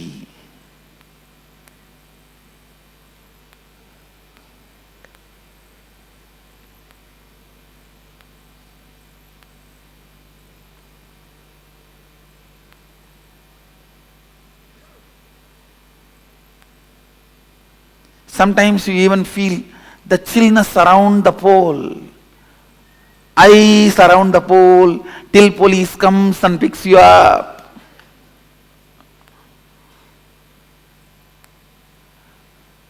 If you are just running around the electric pole, what else do you expect?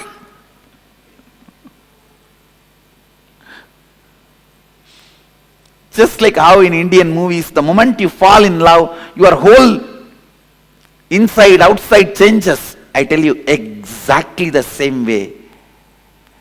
When you complete even with one thought current, the whole thing suddenly around you will change. It has to change, only then you are completed. Your friends in reality and your friends list in Facebook. Your likes in reality and your likes in Facebook. You are right, wrong, good, bad, everything suddenly will change.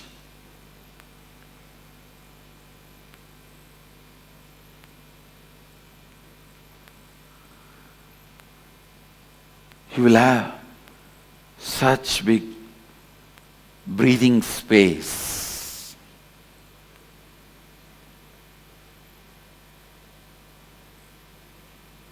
you will have that breather.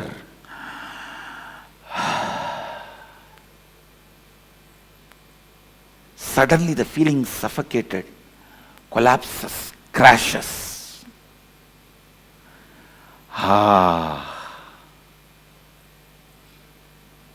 That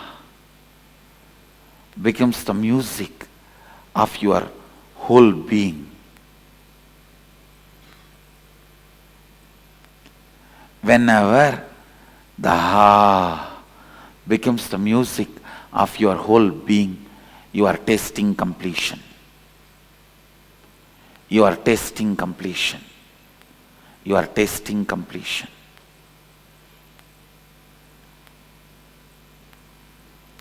Next statement. I will not accumulate karma if I do nothing. Do I accumulate karma through action, or do I burn karma through action? This statement, I will not accumulate karma if I do nothing, is a myth. Listen, because there is no such thing as doing nothing.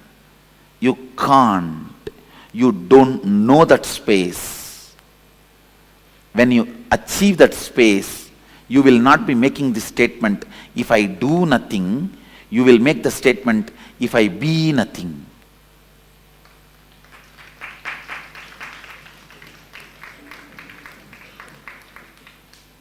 You can never be doing nothing if you are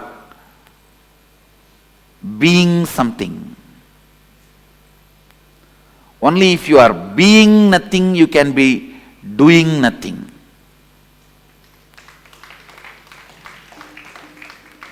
So there is no such thing as doing nothing.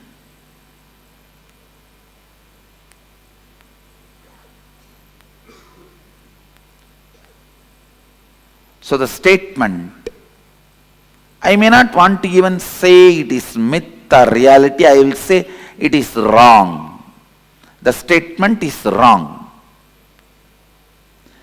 If you make the statement, I will not accumulate karma if I be nothing, it is reality. If you make the statement, I will not accumulate karma if I do nothing, is mistake statement.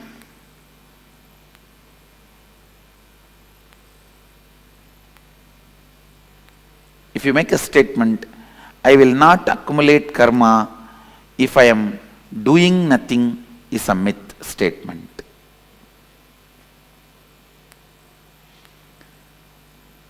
Next line, do I accumulate karma through action or do I burn karma through action? Understand? If your context is moving towards completion, you burn karma through action. If your context is not towards completion, you accumulate karma through action.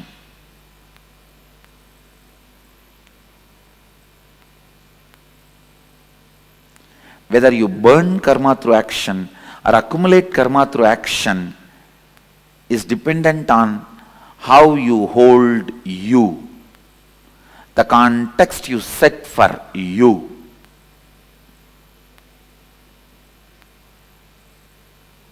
Basically, if you believe cosmos has CCTV camera recording going on,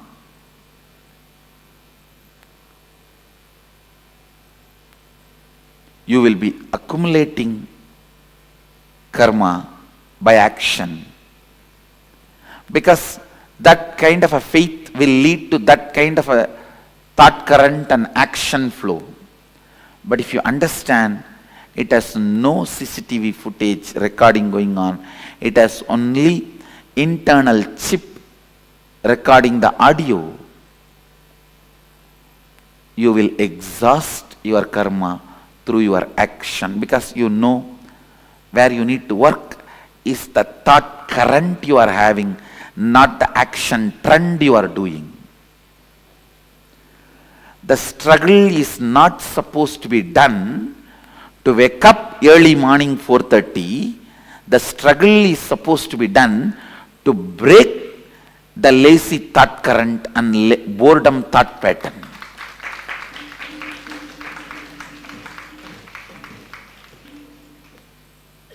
Unfortunately, when you believe the CCTV footage, all your struggle is aimed at waking up at morning 4 o'clock instead of breaking the thought current of boredom, thought current of tiredness, thought pattern of tiredness and boredom. Even for your whole life, if you wake up early morning 4:30, did not break your thought pattern, thought current of boredom and tiredness, you built a good habit, not liberation. Habit is a habit. All of you know, I may want to remind you once more. In habit, if you remove the T, if you remove the H, a bit will be there. If you remove A, bit will be there. If you remove B, it will be there. Only when you remove the I, the thought current, it will die.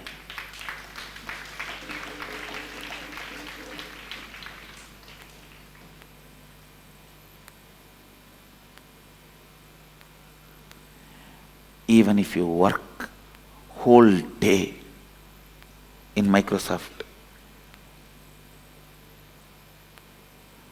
did not complete with that thought current of feeling bored and tired, understand, you will just feel stuck and feel exploited, sucked and die by 45.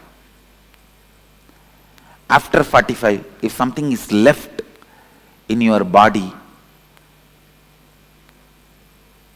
that may be much worse than death.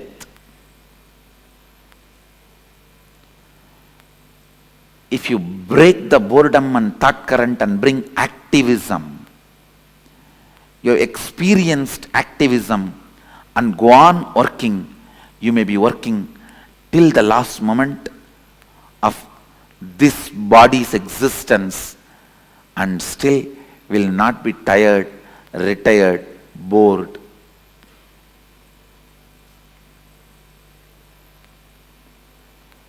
If you are bored, bore yourself and your thought current. If you are bored, bore the thought current of feeling bored.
listen, recognizing the karma pattern in which you are stuck, thought current in which you are stuck, and deciding to liberate yourself from that thought current is vidya. Recognizing karma pattern, thought current in which you are stuck and breaking from that, having a breakthrough from that thought current. Please understand, your decision to change you, your decision to have a breakthrough in your thought current is required basically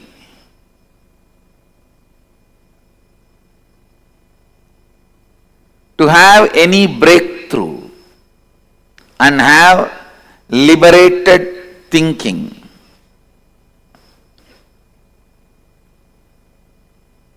Understand some of these basic truths. If you have a thought current which can cause some health issues, be informed that thought current can never give you fulfillment in wealth also, and it can never lead you to enlightenment also. It cannot give completion in any field of your life. Understand? I am not saying enlightened one will not fall sick. All I am trying to tell you is, when you are working towards enlightenment, if a thought current is bringing sickness to you, it will not be able to bring completion to you. Means, the thought current which you are entertaining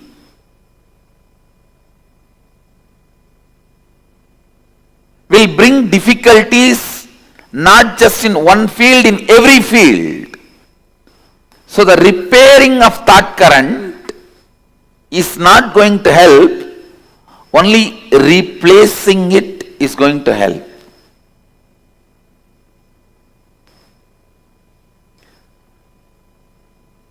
When you have a problem, do not suspect just your actions. Suspect the very you. Please understand. Do not suspect just your action. Suspect the very you. Means your very thought current, your idea about you. Suspect that very you, because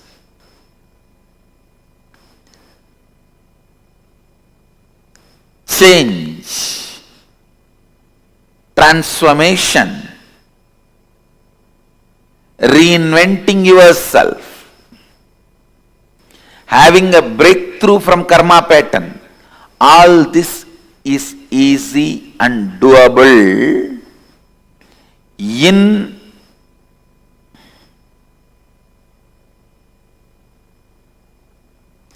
simple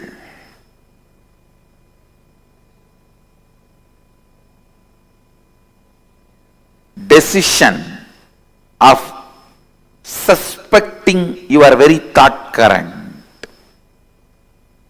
Please understand. Most of us go on suspect our actions. I think morning I don't get up and do yoga, that is why I am sick. I think I don't go to office in time, that is why I am not earning. I think I am not taking right decisions in my office. That is why I am not earning. All this is suspecting your actions. No. That is not going to solve the issue. That is not going to give you a breakthrough.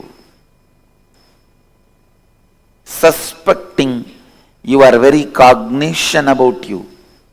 See, early morning, unable to get up and go for yoga means you have the deep cognition that is not possible for me. It doesn't look like me. It looks like somebody else, not me.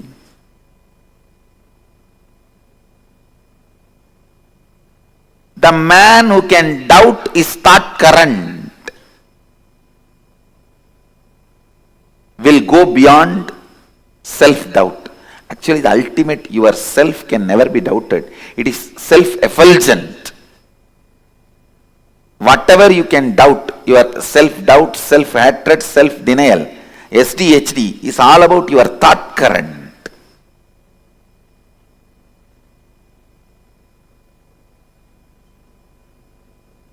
You should doubt your thought current, which is creating SDHDs in you, and complete that SDHD, self-doubt, hatred and denial. Please listen. Do not confuse the words. I am giving you the exact essence. The thought current which you are having about you, the cognition you carry about you, that is what you celebrate as you, even though that is not you. What you celebrate as you need to be doubted. And the completion need to happen for the doubt by dropping that very self which you cognize as you.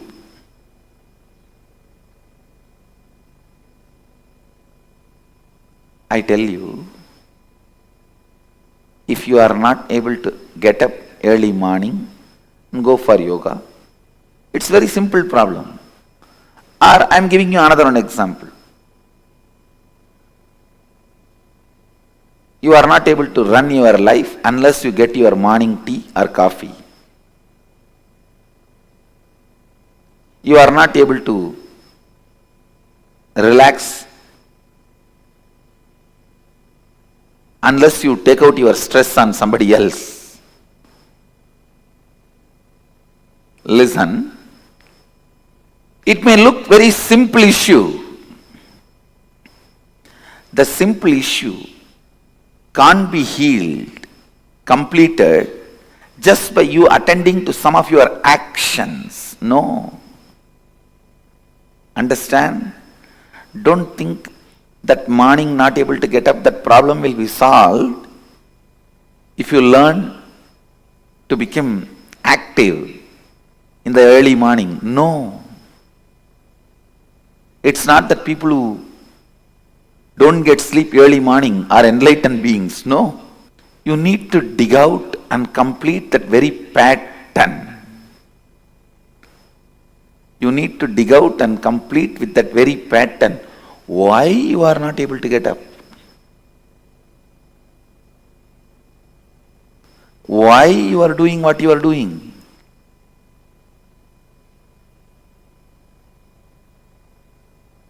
Partially attending or looking into your problems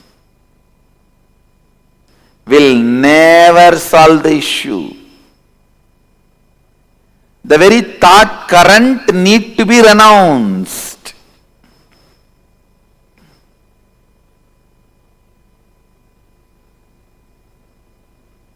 If you are having headache,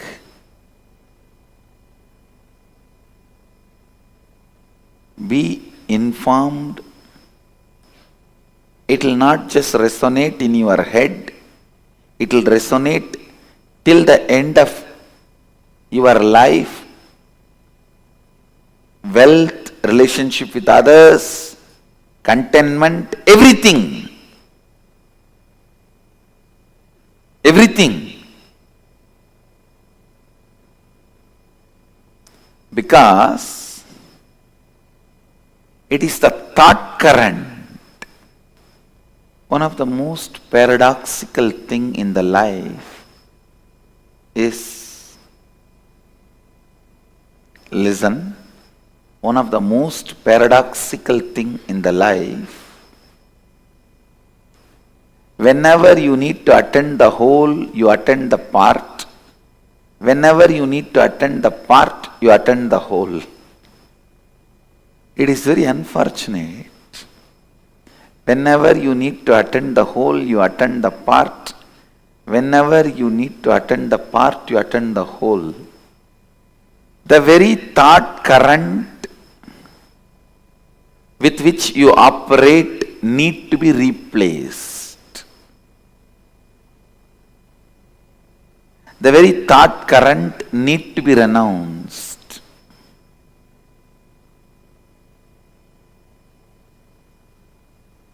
If you are entertaining the thought current, you don't have enough energy to wake up in the morning. I tell you, even if you have billions of dollars, you will be constantly craving. You don't have enough money to do what you want. Because you do not know the power of the money which you already accumulated and having it. You will consider them as zeros and still continue to feel poor. I tell you,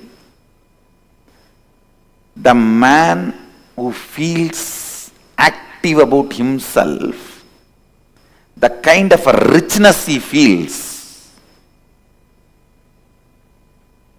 and the man who feels stagnant about himself, the kind of a poverty he feels,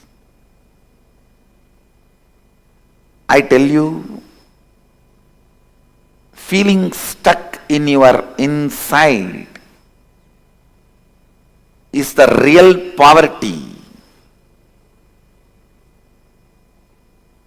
Feeling stuck in your karma pattern. When I say feeling stuck, I define, please listen, I'll define feeling stuck. Today, you somehow wake up, do little yoga, and even go up to the level of Kirtan, Guru Puja, then 9 o'clock flat. Then for 1 week, nothing moves.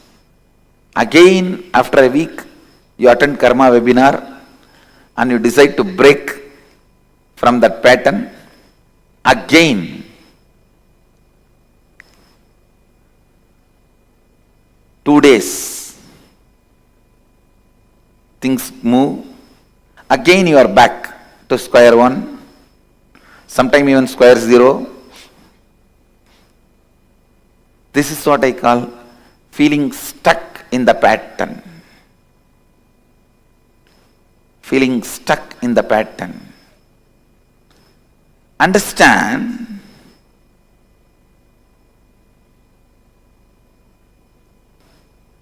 unless you give a breakthrough, you give a break for yourself, unless you decide to break from this karma pattern,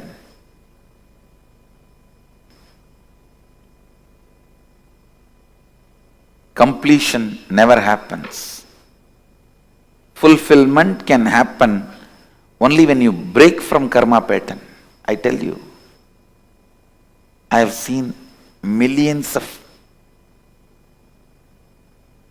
beings, not just human beings, Gandharva, Kinnara, Kimburuda, Yaksha, Rakshasa, Bhuta, Preta, Pichacha.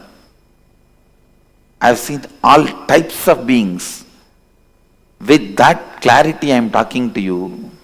I tell you, every problem you face is your decision taken in the past. Every obstacle you face in your life is your decision you took in the past, knowingly or unknowingly.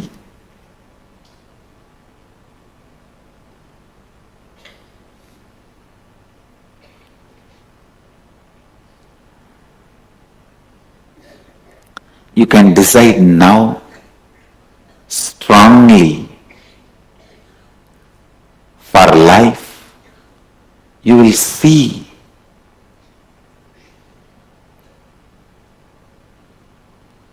everything, all the best things of life expressing itself. All the best things of life radiating itself. Upanishads are so clear.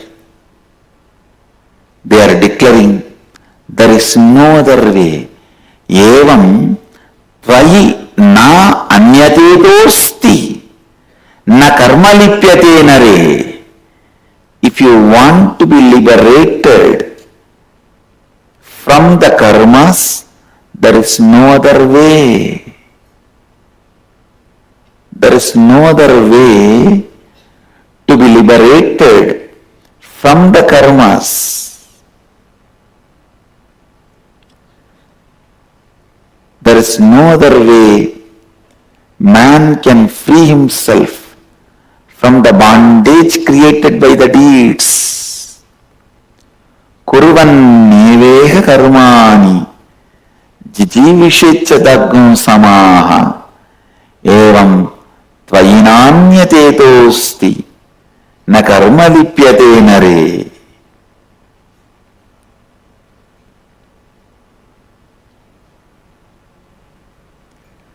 There is no other way by which a man can free himself from the bondage created by the deeds.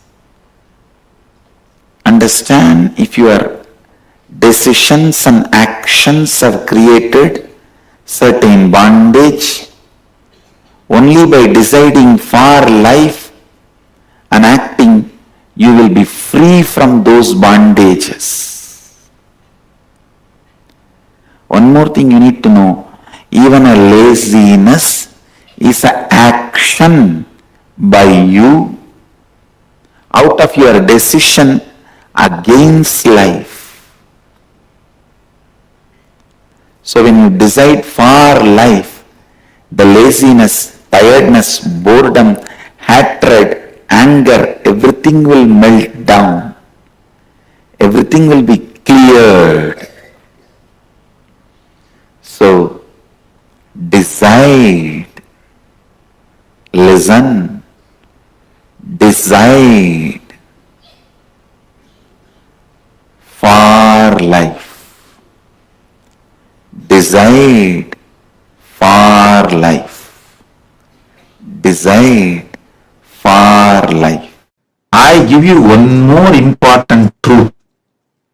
No karma will come with you when you cross the Swarga. Listen. From Bhuloka when you raise, no properties will come with you. Then when you travel towards the vertical time zones, higher worlds, by the time you cross Bhuva and Suva lokas, even your karmas will not come with you.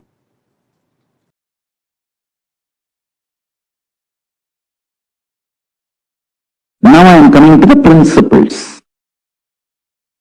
Universe is consciousness.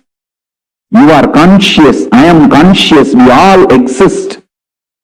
Very decisively, consciously, not accidentally.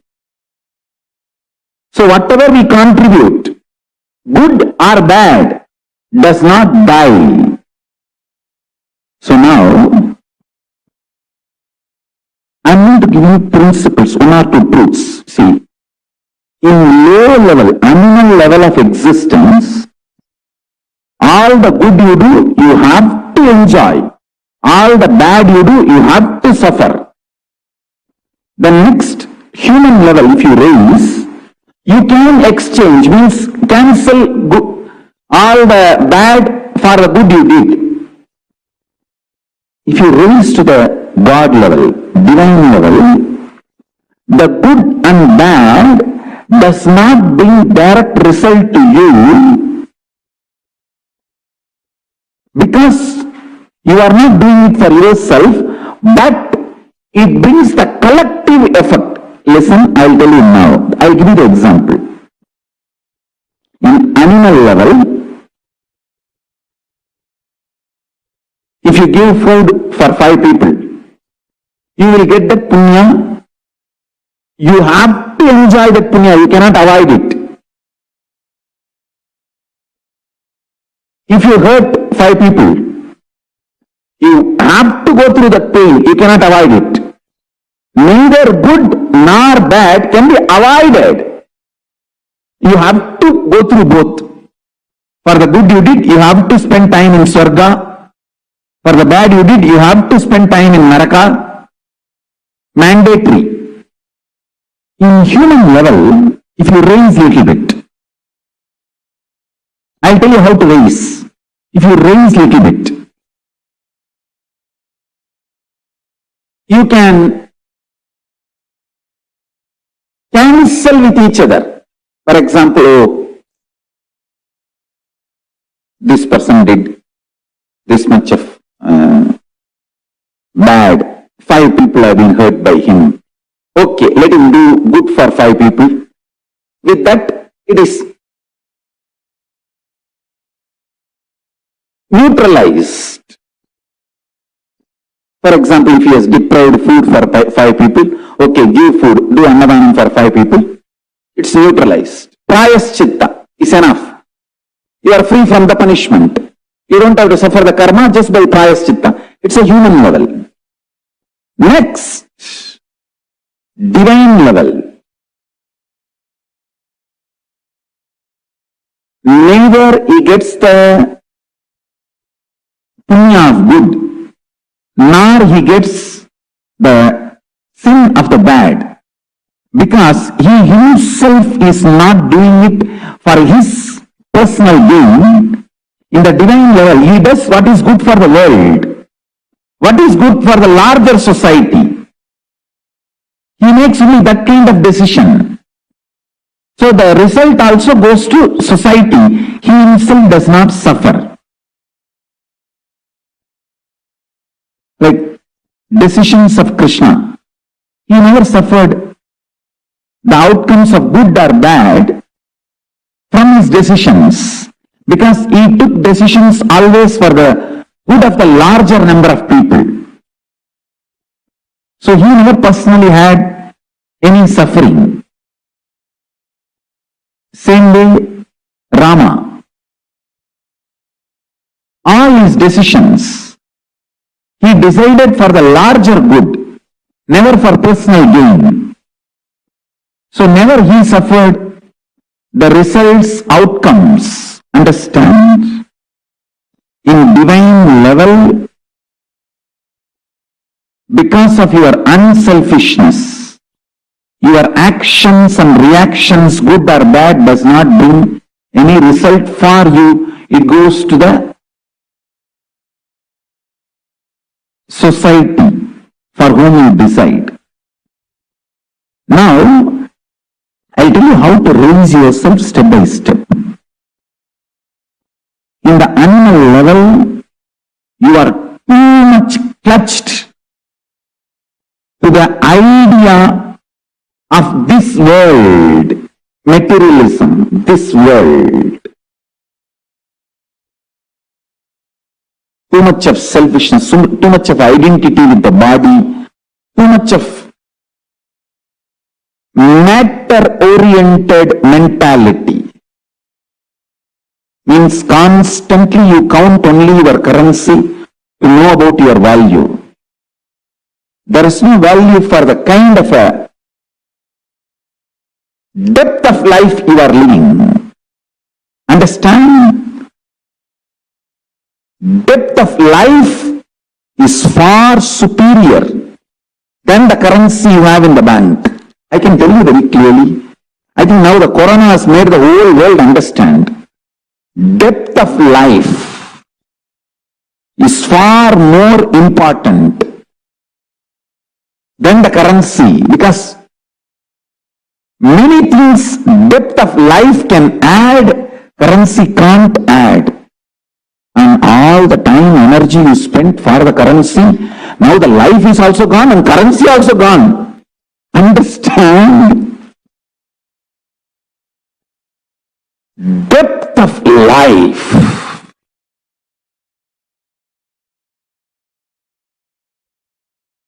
Depth of life is million times superior than the external resources you collected and kept. I tell you, the whole external resource, whole currency is what? Social contract. Now all gone. What will you do even if you have social contract? All social contracts are no more valuable. All social contracts are melting down. Build conscious being. Now wake up to the reality. Build your body, mind more and more with intense conscious understanding about the cosmos. Understand the analogy I am giving. Facts and sharing. The logic with which I am explaining. The conclusions I am giving, all four, are directly from cosmos. It is not from any of your news, media, statistics. The human collected information. Understand? All these four. Analogy, facts, logic, conclusion. All the four I am sharing are from Paramashiva, cosmos directly. It is not dependent on any of the media, any of the news or fake news, or any of the analogy or the logic, or any of the model the so-called researchers are using. I'll try to give you the understanding about karma in different dimension. How in the different spectrum of your consciousness, karma means different in your being. Please understand.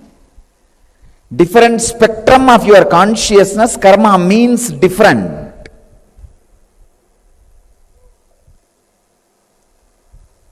How in different spectrum, different level of understanding about karma exists? How different level it affects you? When your spectrum goes higher and higher and higher, means, understand, when your conscious spectrum goes higher and higher,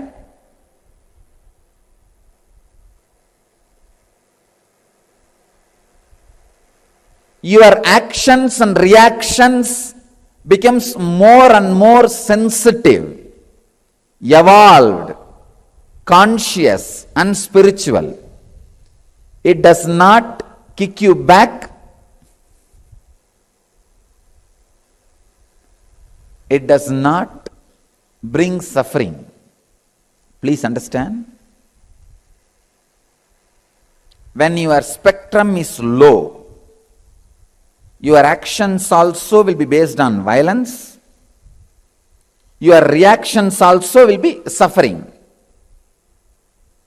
When your spectrum is high, your actions will be based on the highly evolved consciousness. Your reactions also will not be based on suffering. If you are in the lower spectrum, even you can't fight with your own violence. So the only way to live is better raise your spectrum.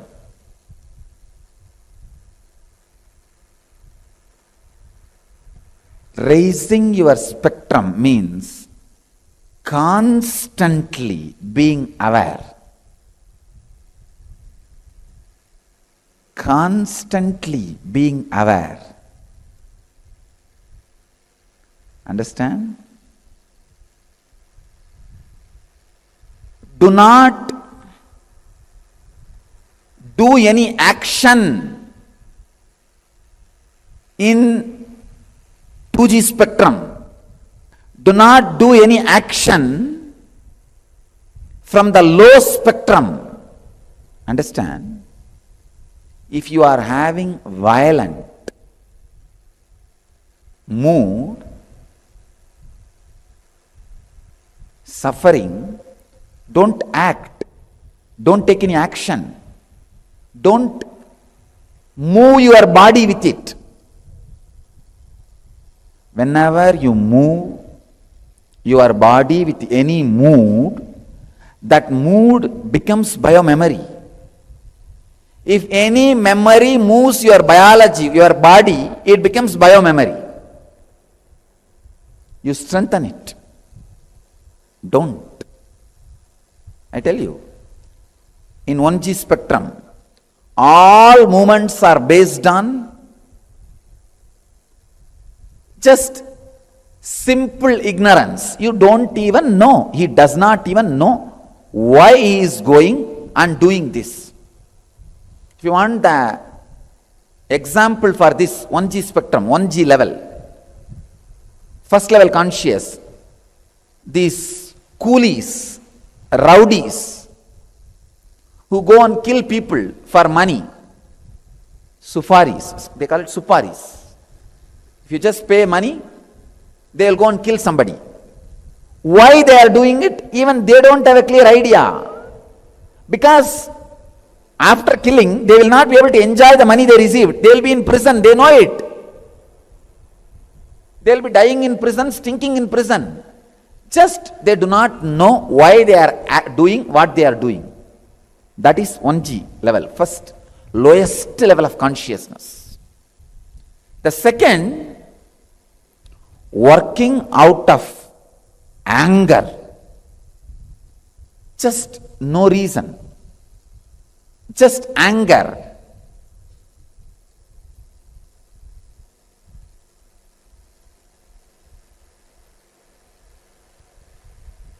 Even if I lose something, I don't care. He should not have it.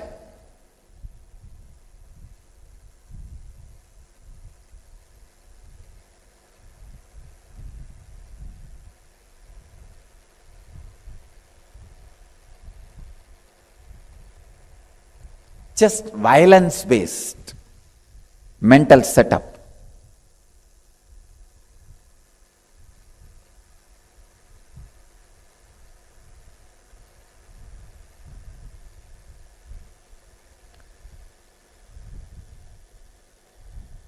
Even if there is no gain for me, I'll see that he is destroyed. This is the 2G mentality. That level of consciousness. Then the 3G works based on fear. Just to protect me, I should do all these things.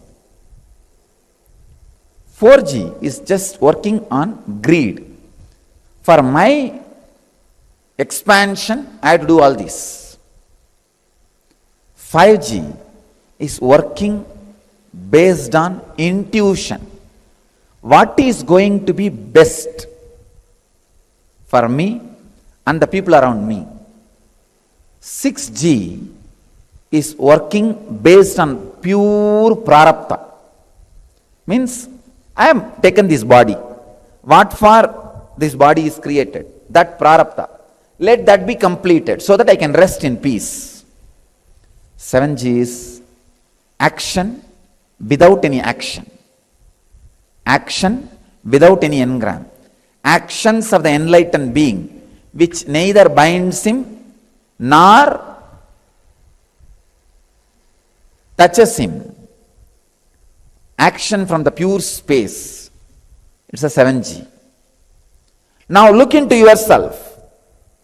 Every day how your actions are. Try to maintain a chart. When you are taking major decisions and actions, have this 1G, 2G, 3G, 4G, 5G, 6G, like a calendar with a definition. If any action you are taking based on any one spectrum, mark 1. If one more action based on that, 2. Just study for 1 month and see from which spectrum many of your decisions, actions, reactions happen. Please understand, unless you take accounts, you do not know whether you are running in loss or profit. Unless you take the spiritual accounts, you do not know whether you are growing spiritually or getting degraded. I have seen many people thinking that they are growing, but they are getting degraded only. Have this spectrum analysis done on yourself. This will help you. After analysis, see, the moment you take the accounts, you know, oh God, I am running in such big loss. Come on, let me be more intelligent. Better let me start changing the way I am acting. The more you go towards the higher spectrums, more you are going to live consciously an enlightened life. More you go towards the lower spectrum, more you will be suffering. Try to do this as experiment. When you work, act, react from higher spectrums, the higher energies start happening, opening in you. All you need to do is, every time when you make a decision, just try to mark from which spectrum you are operating.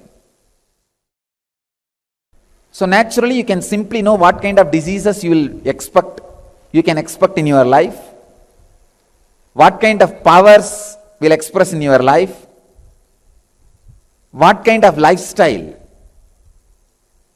you are going to be living. Whole thing can be very clearly described. I can say that this is the perfect inner astrology. Astrology of the inner science. Very clearly it can be described. Because based on your decisions, actions and reactions, the whole thing can be clearly defined. Now, just sit with this one understanding.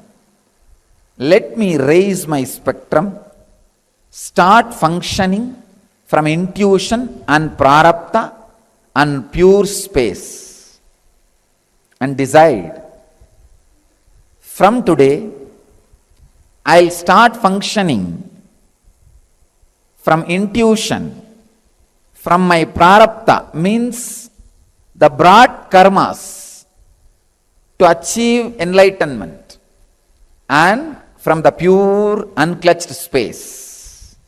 I bless you all who are sitting with us around the world at this moment. Let you all achieve, experience, live, express, radiate and share the eternal bliss. Nithyananda. Thank you. Whatever good you have done to Guru and Sangha, that good karma will come. Same way, whatever bad you have done, That bad karma cannot be escaped. You can't escape from that bad karma.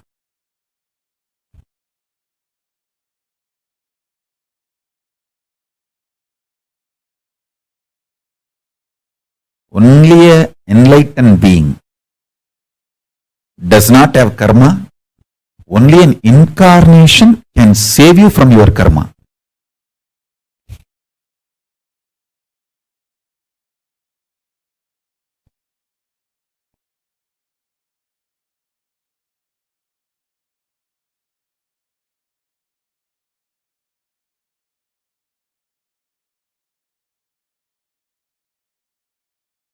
Listen carefully.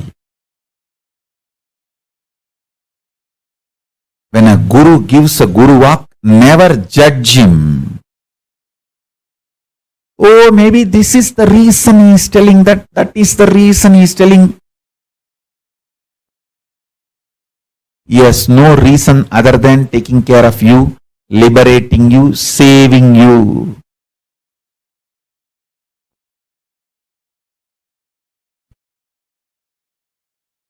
Many times I have told people, hey, this is the time you and your husband should be away from each other.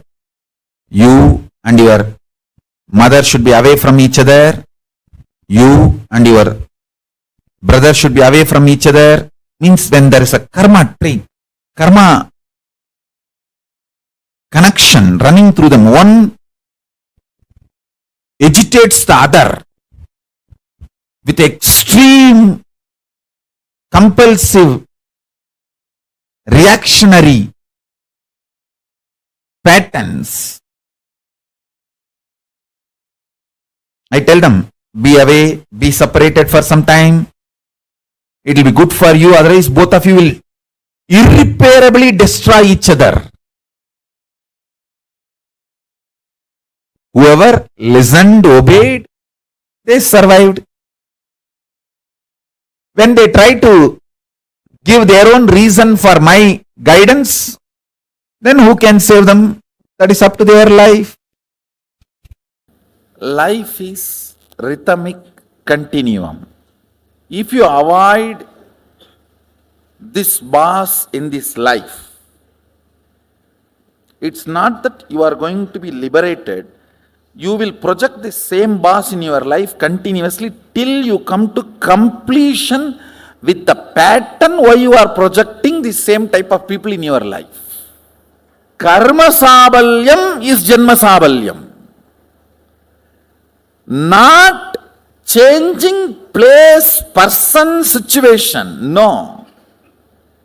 Karma sabalyam is janma sabalyam. Means completion of the karma is completion of janma. But always what we think, somehow if I escape from this boss, I am saved. If I escape from this person, I am saved. If I escape from this situation, I am saved. Sometimes we say, okay, I need to escape from karma, but let me first escape from the situation, then I will plan. Listen, if you decide to change the karma and want to escape from the immediate problem, God will support you completely. Any man who decides for completion, the whole cosmos supports him. Cosmos is not interested in taking revenge on you. It is interested in rejuvenating you. Listen to this important truth. Let me solve my karma pattern, but immediately I want to get rid of this few mess up. How many of you have that kind of a thought current and request? Raise your hand. Pen down that. Because I'll invoke enough energy that you are immediately rid of that messes as miraculously. With the commitment, you are going to get rid of the karma pattern once for all. The moment you want to transform, I have authority to use all my powers to empower you. Listen carefully. Whenever an incident happening in your life, the time and space are flowing on one another.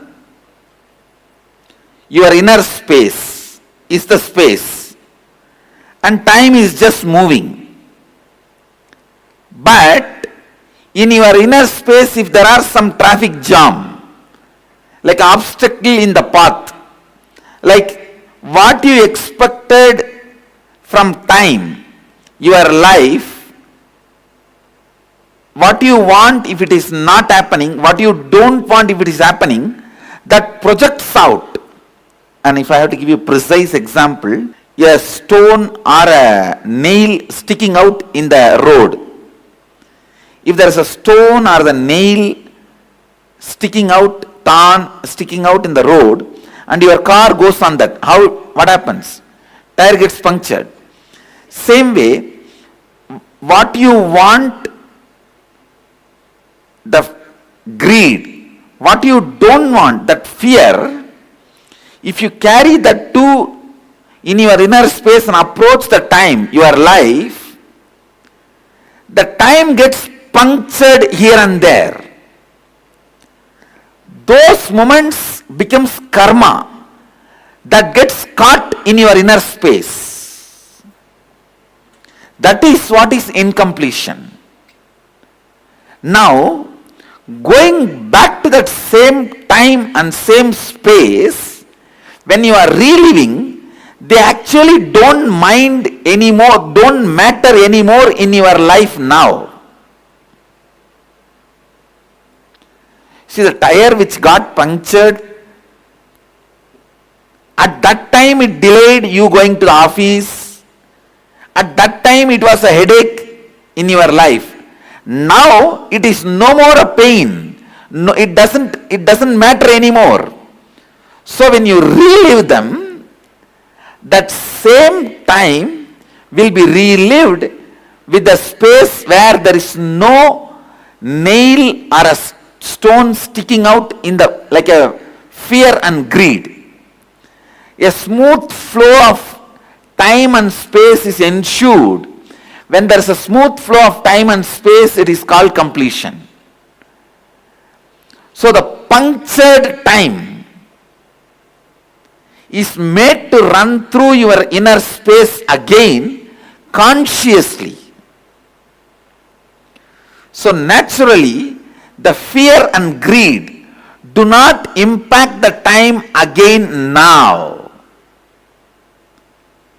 Those wounds melt down. Those wounds get healed. A smooth flow of time and space, when it is ensured that karma melts down, that incompletion melts down, you become free from the incompletion created. Please understand, it's one of the most basic question about incompletion. First time I am answering this question. This is the most basic science of why, how incompletions are built, and why it gets completed when the reliving happens. Your life is nothing but time flowing over the space. If you just keep your space with so much of love, visualize you are holding yourself with so much of love and expansion and bliss, and allowing the time to cross you. That is like it will be like just such a beautiful flow. It will be like a snow car driving. You will exactly feel life is flowing through you like that. Snow car driving. And it is more and more exciting, enthusiastic. But whenever you stick your fear and greed into the time, you dent the time. The dented wheel cannot move fast. Removing the dents is completion.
Nithyananda, that was a powerful session all of us just had, where we learned the techniques of how you can break free from the karma, how you can have a karmic breakthrough. Can I request all the participants to post what did you understand from this session? Or what do you understand about karma? We all learned what karma is. And we also learned how you can have a karmic breakthrough. And see, actually, we always need to understand that there are three types of karmas: the Sanchita karma, the Agami karma, and the Prarabdha karma. Like the Prarabdha karma is what the desires that we have come to fulfill in this life. Like whether it's karma from the like all the desires, unfulfilled desires that we have from the previous life, from all the previous lives, births that we've had. Carrying it on to this life is the Prarabdha karma, what all desires we have come this time to fulfill. The Siddha karma is like the bank of all the desires. Now, in the Sanchita karma, if you have 100 desires or 1,000 desires, in this one life itself, we have more than 100.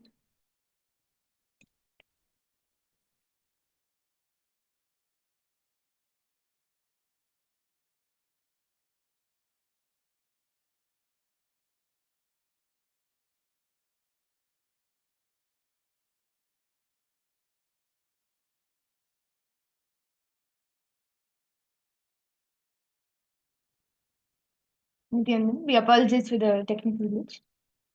Yes. So, see, we have the Sanchita karma, which is the bank of all the desires. You can imagine it like that. How you store your money in the bank. The Sanchita karma is the place where all the desires across all the lifetimes that you've had, all the desires that you've acquired, that is the Sanchita karma. If that has 1,000 desires in this life, you choose 100 of those to come down and fulfill in this life. So what you bring down along with you, those desires are the prarabdha karma, which you have to fulfill in this life, and so you can be liberated. The next is the agamya karma. This agamya karma is the karma that you develop, the desires that you develop in this life. Now, you may see somebody walking with a expensive bag. You see that and you develop the desire. Oh, I also want a bag like that. Or you see someone eating like really good food, but at that point of time you're not able to get it. So it becomes a desire in you that I want to have that food. Until you have that desire, either until that desire is completely fulfilled, or you complete with it. Like you, from the space of completion, you decide, okay, I'm dropping this desire. Unless one of these two happens, that karma, that desire gets stored in you, and that is the agamya karma. Are all of the participants understanding? And that gets added into your sanchita karma, like the bank. Okay. Is all participants understanding how the karma flows? Nithyanandam, Rahulaya, welcome for the program. Okay, yes. Karma. See, what is karma? Many times, how to say, many times people say, right? Especially like this is one of like thing like blackmailing things our elders will say, right? If you don't do it properly, you get the karma for it. Right? If you're not doing it properly, you get the karma for it, right? But understand, karma is actually not that. What we understand is karma is like punishment, is sin or merit. It is not that actually. Swamiji says very beautifully, karma is unfulfilled desires. Understanding? Karma is nothing but unfulfilled desires which is repetitive in you. That is karma. See, any thought current which is suffocating thought current, a suffocating thought pattern, suffocating thought trend where you're stuck in, which is not letting you to cause your reality, is karma. How many of you are understanding this definition? Let me repeat myself. Karma is nothing but the unfulfilled desires, the suffocating thought currents, patterns, which has influence over you and not letting you to create your future, not letting you to cause your reality is karma. To give an example, you cherish anger against the whole system. Let's say the system as in like, okay, anything. Let's say that you cherish anger against the whole system or the organization you are working for, or the career you're doing, or the clients you're having under you. This makes you have decision fatigue and prevents you from causing your reality. Very beautifully in the Bhagavad Gita, chapter 8, verse 3, Bhagavan Krishna says in the Bhagavad Gita, Krishna says, Shri Bhagavan Aksharam Brahma Paramam Swabhavo Dhyatma Muchyate Bhuta Bhavo Karo Bhavakaro Visarga Karma Sanhitaha. He says, Krishna says, the indestructible, transcendental living entity is called Brahman, and his eternal nature is called the self. Action pertaining to the development of the material bodies is called karma or result-based activities.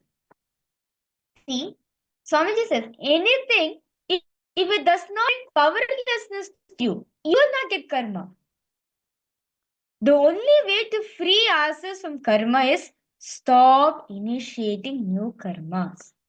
See, Swamiji says, Cosmos records if the person is experiencing pain or not. For example, non-veg, right? Non-veg, you're killing the animal. Like, you're killing the animal, right? This creates, you'll get karma for it because you're creating suffering in the animal. Is everyone understanding? Because you're creating suffering in the animal, you'll get the karma for it. Because the animal is getting the suffering, not you, even though you are the enjoyer. But still, you're giving the suffering for it, right? That is karma. But laughing, funnily, you pat a person. Like, you just like, you beat them up. Just like for fun, you just pat them. If it does not cause pain for the person, you won't get karma. Even if a simple pat is causing a pain for a person, you'll get karma for it. So understand, as long as the person is not feeling the pain, not feeling the suffering, you will not get karma for it. So Swamiji says, for you to get free from the cycle of karma, stop initiating new karma. Meaning, stop hurting people. Stop bringing powerlessness to the people around you, as this will bring karma to you. Stop initiating new karma. Then your Kundalini will be awakened and you'll have the Shakti to see the flow of life, how it is happening currently. Can I request all the participants to take a few minutes, pen down all the thought currents or the lifestyle in which you are stuck, that you feel you are suffocating in, or which is not letting you to cause your own reality. Could be, for example, you want to take membership for your work. You want to take the ownership for your work. But right when you are about to take the final deal with the company, you get so like you get flustered, or like you get worked up and you stop working, right? So that's the thing. So where are the areas where you're experiencing the suffocating thought pattern, the suffocating thought current? Please pen it down. Ma Grazina, Nithyananda, nice to see you, Ma. Ma Tanya, Ma Agora Rupini, Ma Siavu, Ma Gabriel, Ma Shobana, yes. Is all participants understanding? Can I request all of you now to please start writing? the thought currents which is suffocating you, which is not letting you to cause your reality, which is not letting you to manifest your reality. Please start writing it down. It can be anything. See, it's not just only limiting to yourself. It can be anything. Where you feel it is suffocating you, where it's not letting you to manifest your reality. Write it down detailedly.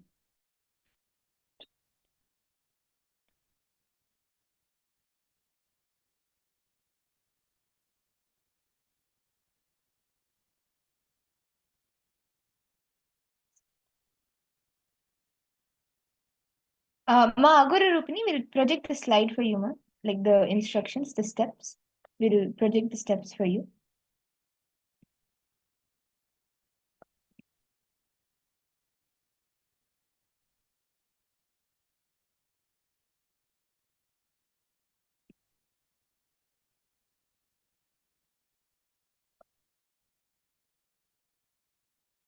Elaborately pen down. Where are the few points where the different thought currents that you're having that are suffocating you? Where you feel it is suffocating you, not letting you to manifest your reality. Detailly write it down.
Okay, now Gabriel, you have posted. The beliefs that my husband is going to cheat on me and leave me if we have money. Every pretty woman that comes around, I believe he's attracted to them and wants them more than me. Okay. It's suffocating you.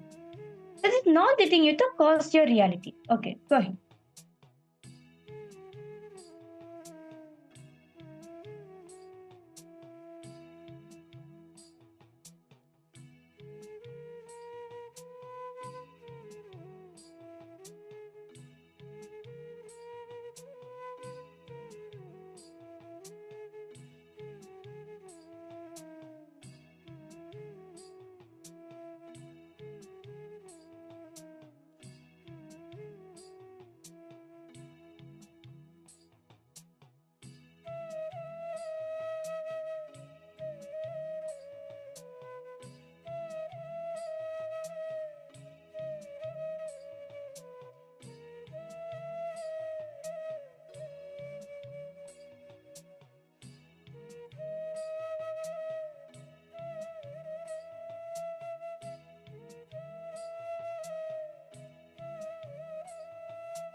Because all participants write down detail.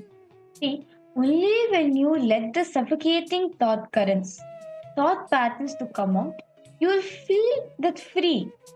See, for example, if something is suffocating, or let's say even if you wear like a suffocating dress, or let's say you're in a suffocating room, okay? You're in a suffocating room. No, only way you can come out from is when you decide, okay, let me come out from the suffocating room and let me go out be with the nature. You will feel how the breeze is coming and touching you. You'll feel relief, right? Same way, these suffocating thought currents which is there in you is not letting you to manifest your reality. The moment you decide to drop them, you see how beautifully The breeze will let you. You'll see beautifully how the breeze will come in. Simply you'll be able to manifest your reality. My worries about my son's future, my insecurity for him that stucks me and him, my attachment for him that sometimes suffocates me and him both. Okay. How about for you, Rahul here? I request all participants, you can start posting it down. You can also post in the chat section.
I see someone has posted.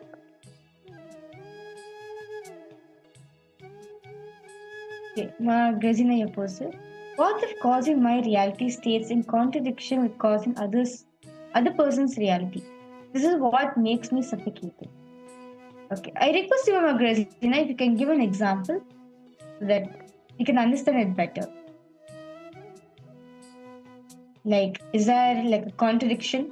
Is there like a conflict between the reality which you want to manifest versus what the other person wants to manifest? Or is it because you're facing the same problem, you're not able to cause the other person? Like, if you could elaborate a little more.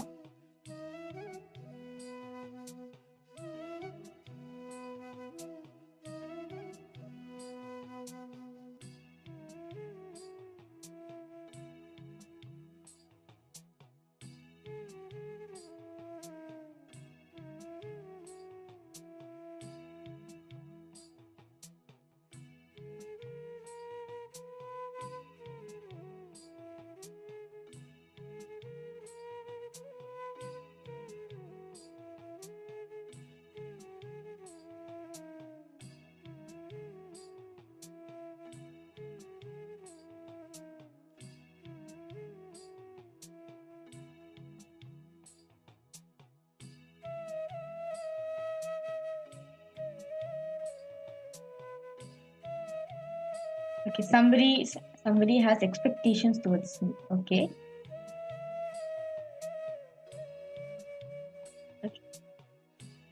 I mean if somebody has expectation towards me. Okay. That expectation is suffocating you. I understand, Imma. Since this thought current, right? Okay, you feel like, okay, I'm not able to manifest that reality. Like, to give an example, growing, like, if you're from a Hindu family, right? Our parents will say, become a doctor or become an engineer. Only then you'll get good salary. But the child wants to be like, I want to be an artist, or I want to be a musician. I want to be something else completely. Right? It's like parents have expectation towards the kids. So while growing up, like I know like Rahul and Shobana will all of you will be able to relate to this, right? Like growing up in a Hindu family, like people will have like, especially parents will have high hopes that either should be a doctor or an engineer. Right? But the child wants to be something else. But as we grow up, right, we create that incompletion within ourselves. We have that incompletion towards ourselves that I'm not able to manifest my reality. I understand, Ingma. Even Even though you felt like, okay, I wish I could be better. Even though you feel like, okay, I wish I could be better in arts. But your parents are forcing you to take engineering, right? So, but because of that, you feel like a suffocating thought current that I can't manifest my reality. My life is not in my hands. I'm not the decision maker for it. I understand, no? So that's a suffocating thought current. Why you're not able to manifest your reality. You will see in any dimensions of life, especially when it comes to you manifesting life, you manifesting a breakthrough for yourself, the same thought current will come. Should I? Okay, what does my parents have to say for this? I have to listen to my parents because I don't think they will listen. They'll accept what I wanted to do. That's a suffocating thought current. Where you feel like no one's letting you to manifest your reality.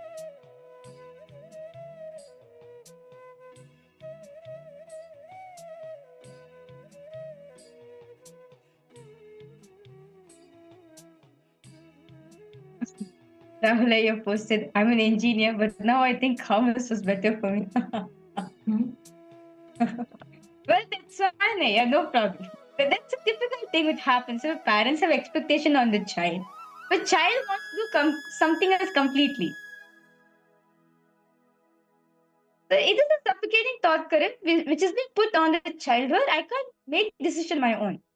That's the thing. So I hope so Rahul, you don't do same thing for your daughter. Yeah. Why not you ask her what is that she wants to do? So that you cause her reality. Okay, so Magdalena, you asked what to do. Okay, so now complete with it, ma. So this is a suffocating thought current which you're having, Magdalena. Complete with that. Write it down.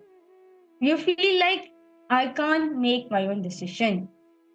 I can't take, even though I'm grown up, even though I'm eligible to take decision in my hands, but I still feel like I can't take the best decision for me. This is suffocating thing.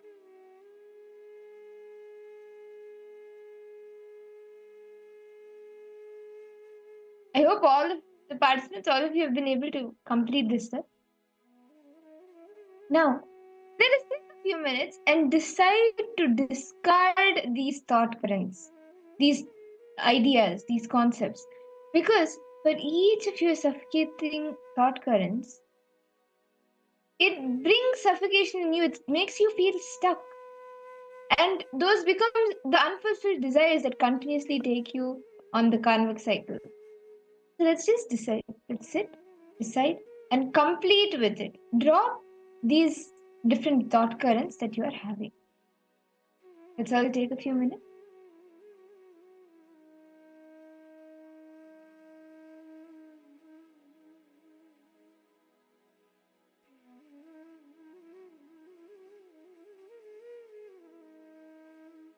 Then decide to do completion with each of these thought currents.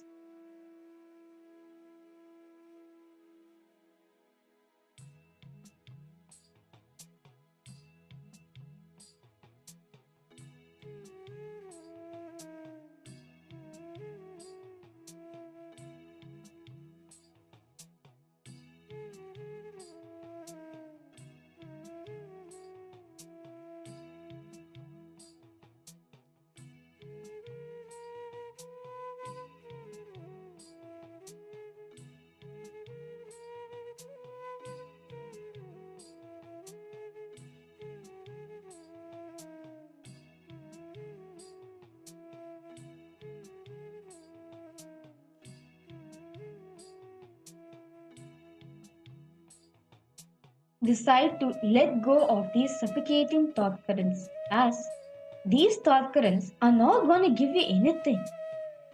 They're only going to suffocate you more. Decide to let go of them.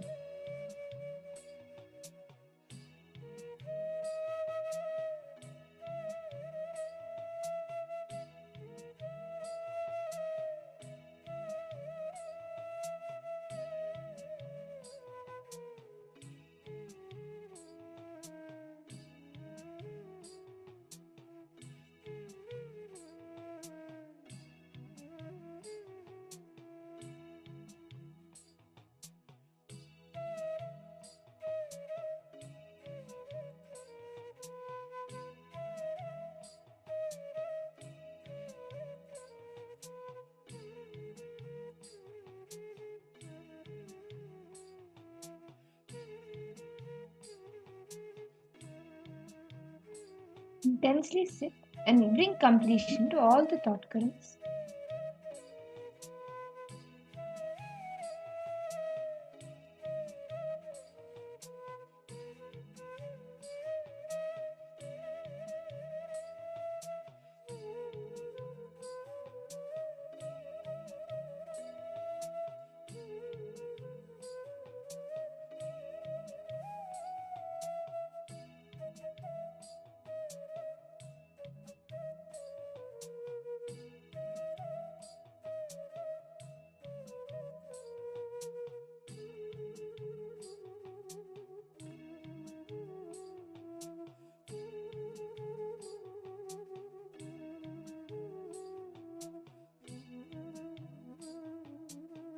Decide to drop the thought currents, the suffocating thought currents that you are holding on to.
I hope all of the participants, all of you have been able to do the completion.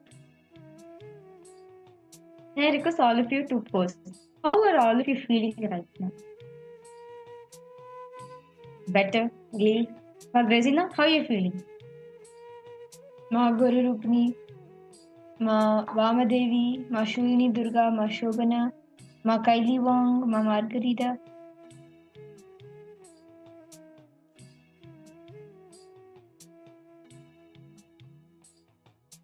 I request all participants to post. If you have any questions, any doubts, go ahead and post in the chat section, no problem. Better, okay.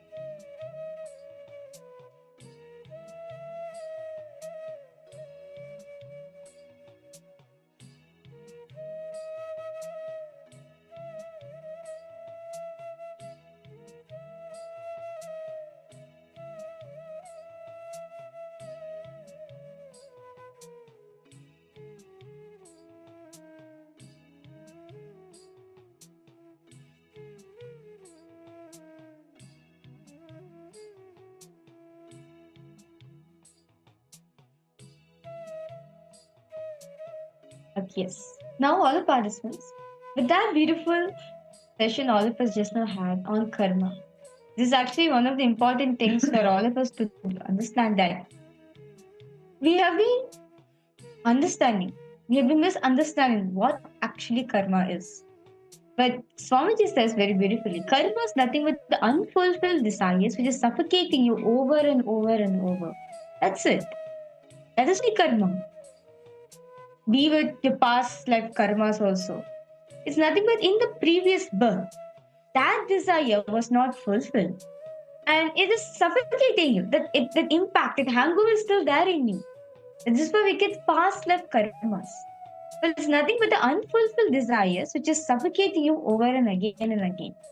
The only way to stop this is complete with whatever karmas you have. Swamiji says one thing. It's very easy to free yourself from karma.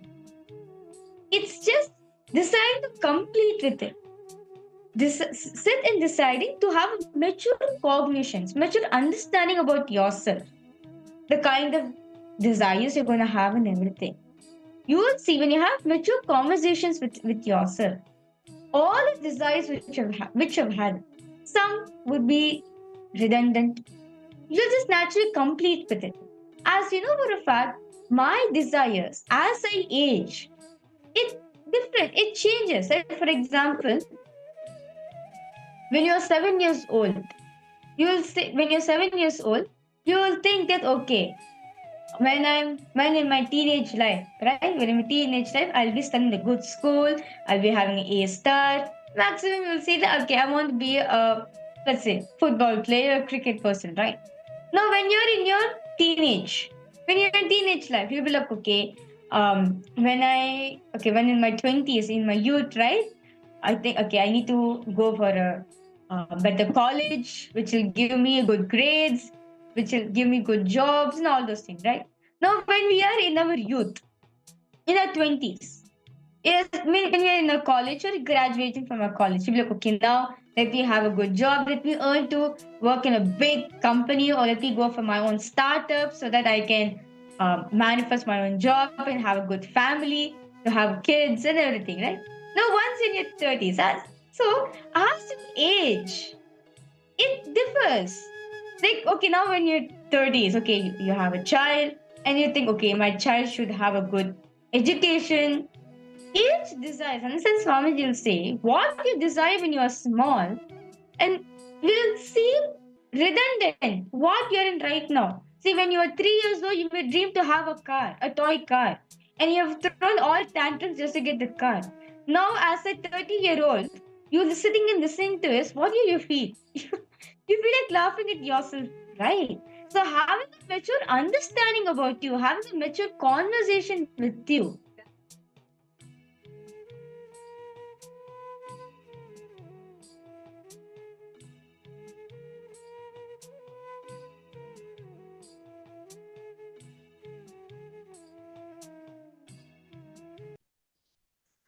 Nithyanandam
yes, Nithyananda to all participants. Sorry for a technical glitch. Okay. So, what is it that we need to do to stop accumulating more karmas in our life is sit with yourself. Have mature conversations with you. You will see, as you're having conversations with you, right? You will see these are the desires I'm having. As you sit and complete with it, right? When you don't have that hangover of that desire in you, that is where you're liberated from karma. Today, all the participants, Swamiji is going to be liberating all of us from karma cycle. This cycle of karmas, accumulating more and more karmas, all the karmas which you've acquired so far until now, from all the births which you have taken, Swamiji is going to be burning all of that and giving you a new life. So, with this beautiful understanding we get about karma, let's now enter into power manifestation. Today, all the participants, all of you are going to be manifesting the power of body sculpting. Well, if all of us will think, right, okay, if I need to sculpt my own body, I need to do like physical exercise, I need to go on a diet. Or you may even think, okay, maybe I need to get the plastic surgery, I need to go to the doctor, I need to get this done, this beauty therapy done. You may have some ideas, right? Like if I want to alter some part of my body, if I want to remove some acne marks or some any scars, I need to get some laser treatment done. Some therapy I need to follow. Right? We think so much about it, right? But Swamiji says one thing. You have the ability to mold your body. Your body is like a clay. Your body is like a clay. Like just like a clay, you can mold it however you want. Same way, even your body, you can mold it however you want, irrespective of the age in which you are in. See, all of us are made up of Paramashiva Dhatu. Paramashiva's very own material. And because we are Paramashiva himself, we are Paramashiva, you have the ability to change that, to alter that Paramashiva Dhatu. The Dhatu, your body, the material, Paramashiva's clay, Paramashiva's mold, because you are Paramashiva, you have the ability to change it. And each of us are made up of the Paramashiva Dhatu. We are all Paramashiva's very own molds. And because you are Paramashiva, understanding that you are Paramashiva from that space, just manifesting this power, you will be able to sculpt your own body. So that's today all of us will be manifesting the power of body sculpting, where you can alter your own body through your third eye. Okay, can I request all participants to post which part in your body do you want to alter? It can be anything. See, today we'll be doing multiple rounds. I request all the participants, choose one mark in your body. It could even be on your face. It can be a or your hand. Mark Gracie, I can see a smile on your face. Okay. So if you're doing it on your hands or on your legs anywhere, you can you can do it. You don't need a mirror. If you're doing it on your face, I request the participants to bring a mirror so you can see your face, because you'll be intensely staring at that point.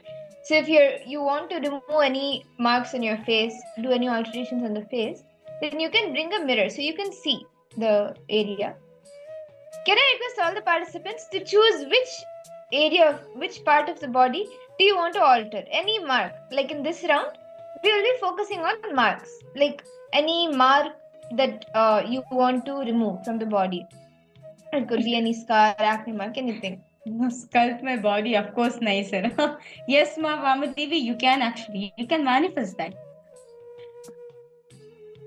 Can I request all participants to post which part in your body do you want to alter? Ma Grazina, you're saying you want to work on your belly. I request you to measure. Like as you're going, just measure your belly as in the further runs will be manifesting. Swamiji will say, see, as in this round we're going to be focusing on the scars, removing the scars. That also will manifest. Let's start. You can you can start manifesting the power. Start with the marks. You can see a difference very easily. So start with that, and you're gonna actually throughout the day we'll be doing this power, ma. So don't worry. You can do that as well. And even apart from that, you don't need to be in this session to manifest the powers. You can manifest the powers from wherever you are at any time. So don't worry at all. Now can I request you to choose any mark or scar in the body that you would like to remove? You can even alter your hair color. Like if you have the white gray hair, you can make it black again. Or if you have black hair, gray hair, anything, and you want to dye it into brown, blue, red, pink, whatever, you can do that also. You can remove hair, you can grow hair, anything. Yes. Yes. Mark due to stitches also, yes, you can remove the hair. Anything in the body you can alter. Okay.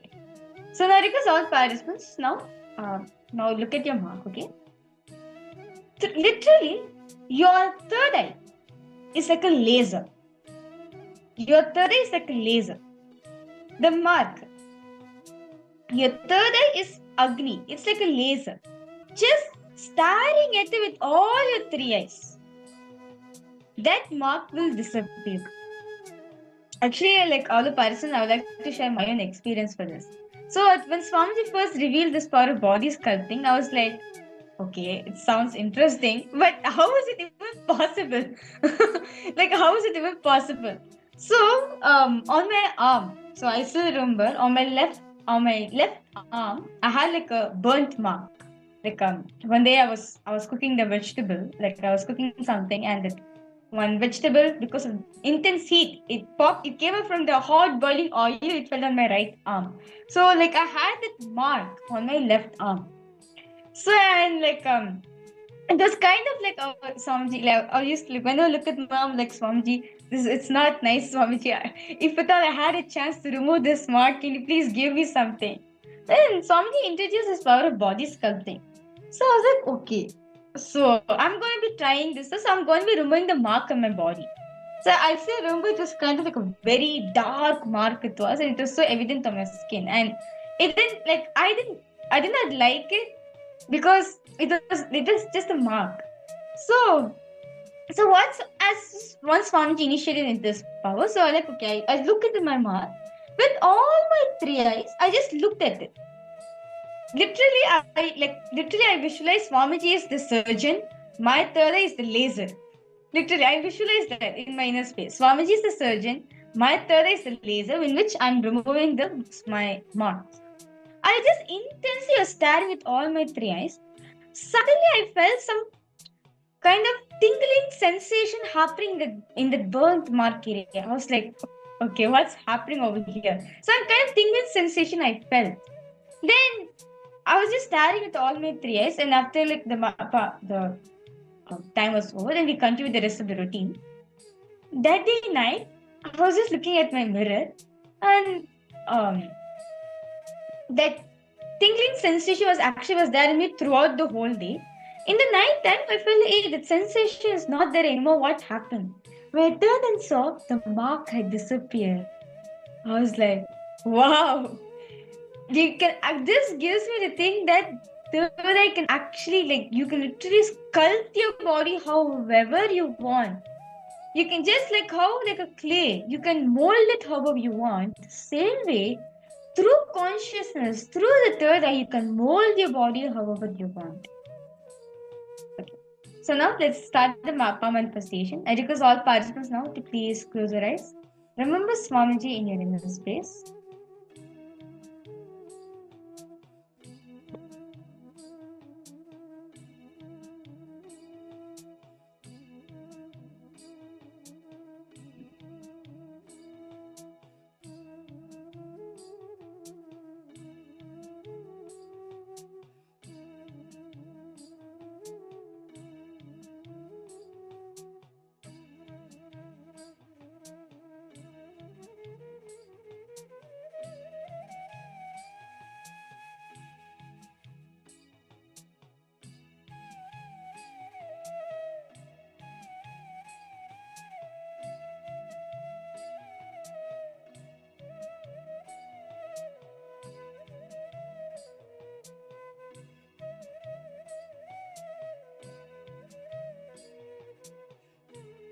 Start chanting the Mahavakya intensely.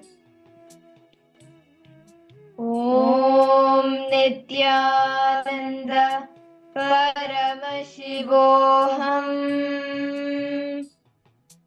Om Nithyananda Paramashivoham.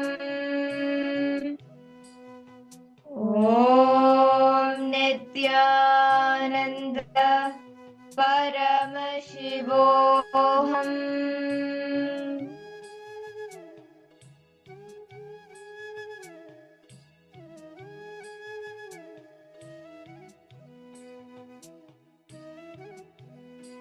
As you're chanting the Mahavakya intensely, with all your three eyes, look at the mark.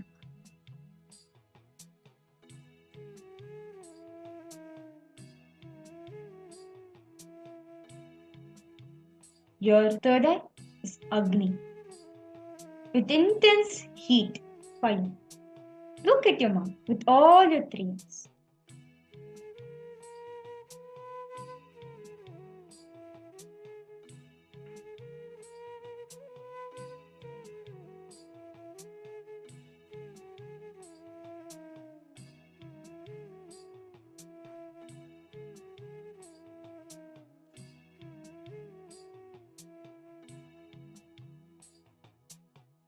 Intensely stare.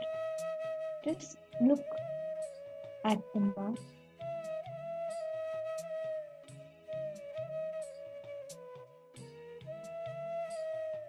Visualize your third eye is that laser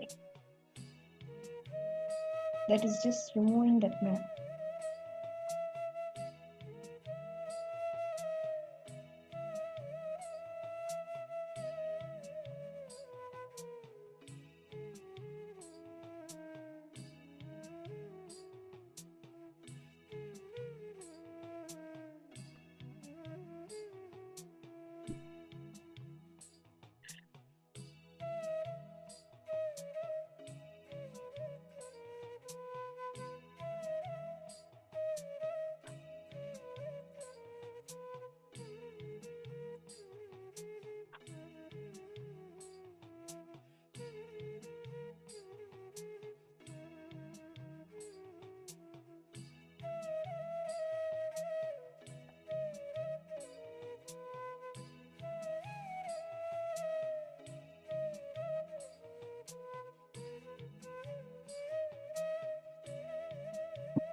Om Nithyananda Paramashivoham.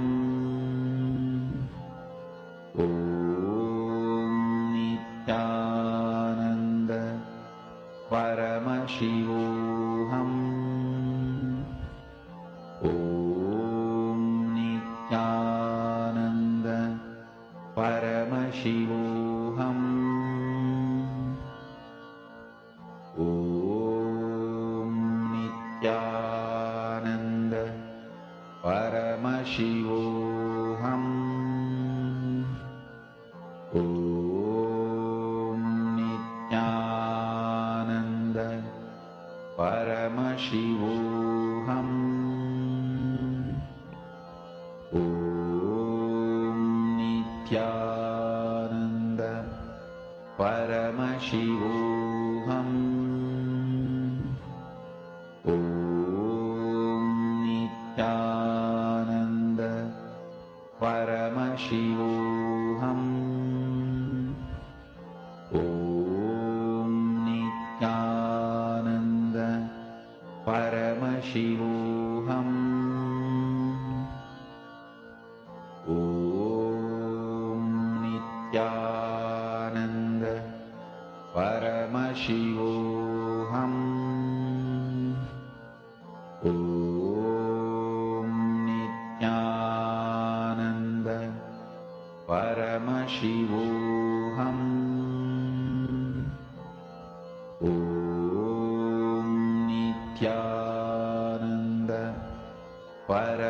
Paramashivoham.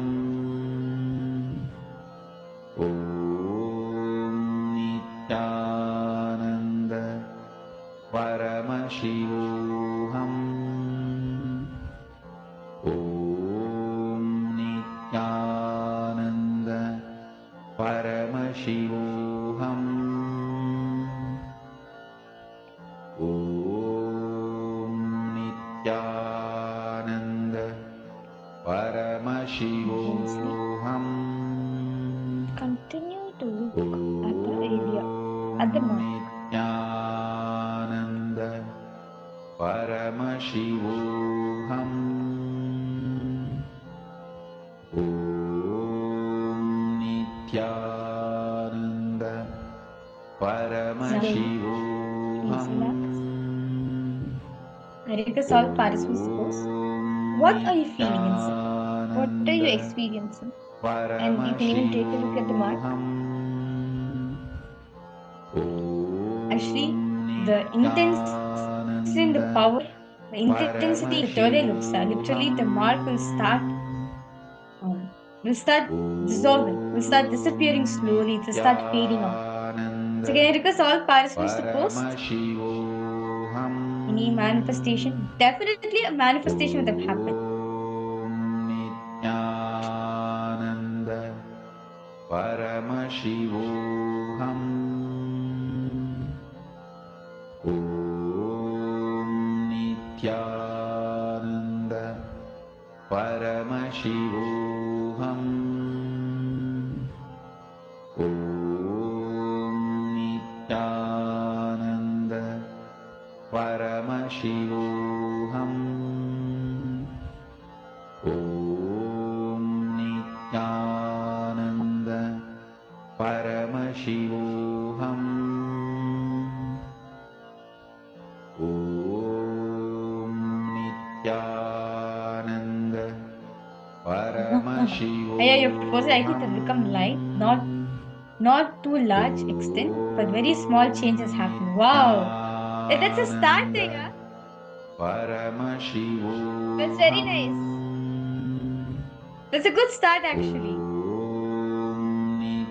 Actually, you'll see Rahulaya, you'll experience that. I could feel I was penetrating through the mark.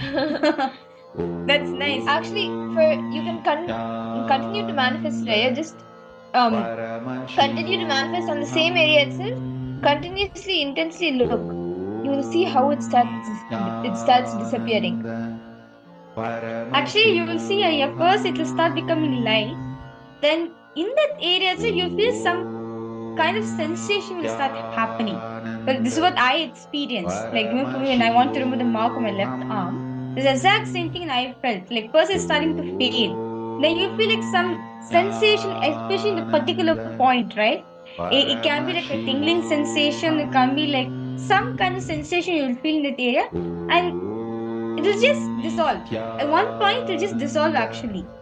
So that's actually was very nice, Rahul, how you're manifesting. I request you continue to manifest. You will see that the mark will be removed.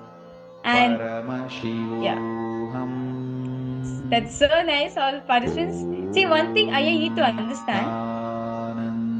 No matter what happens, Swamiji is always there. He is there guiding you, supporting you, and everything. All we need to do from our side is, are we ready to bring Swamiji in our life? Are we ready to bring Swamiji's energy in our life? Are we ready to stand with them? That's the only thing. If we are ready to give our life to Swamiji, he will shower miracles on you. Miracles after miracles he will shower on you.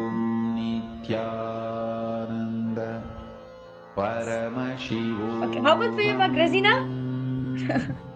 Magrazina, Magori Rupini, Mahalin, Makaliwong, Mashulni Durga. Each of you can first. What did you experience? Sometimes the next session is actually a very beautiful session. I kindly request all participants to pay attention to this. Swamiji says, life of an enricher. What is it to be enriching? Magrazina, Swamiji will answer your question as well. you will get an answer to your question in this session. Yes. What is it to be an enricher? What is the importance of enriching? Oneness with Swamiji. Yes, that's very true. So let's all now enter into the next session of our day, where we will be understanding about what enriching is. Any questions, any doubts? I request all participants to pose. Okay.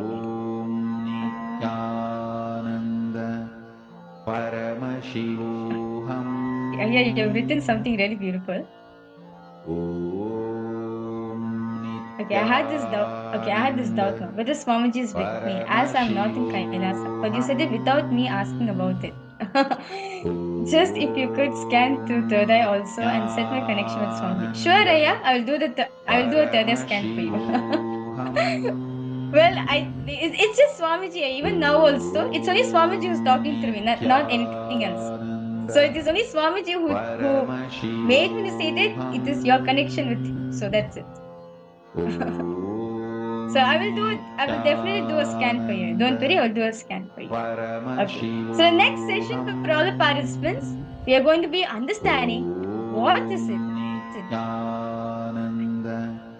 What is it to be an enricher?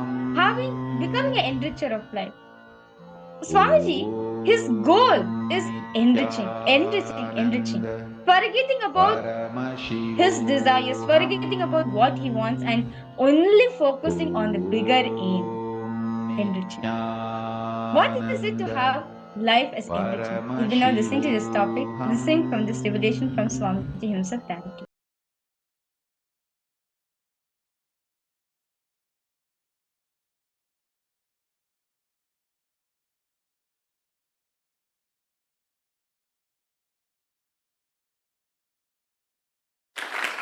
I would like to define this term, this technical term, enriching. A clear definition. Please listen. With integrity, authenticity, taking up the responsibility of enriching you and others. Please listen. Come to the space of listening.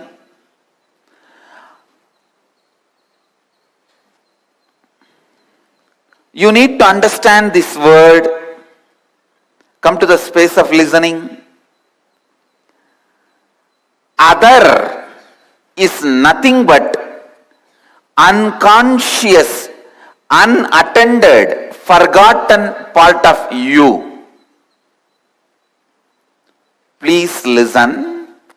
Other or others are nothing but forgotten part of you. The moment you forget you are the whole, you fall from Advaita, the space of oneness. The moment you start thinking the forgotten parts of you is other, starts the struggle of life. The moment you forget some parts of you, that forgotten parts only become other. Please listen. So all your struggle with the other is nothing but your struggle with your forgotten side of you. I am not giving any theory. I am not proposing any theory. Listen. I tell you, if you are struggling with your boss to get 2 days vacation,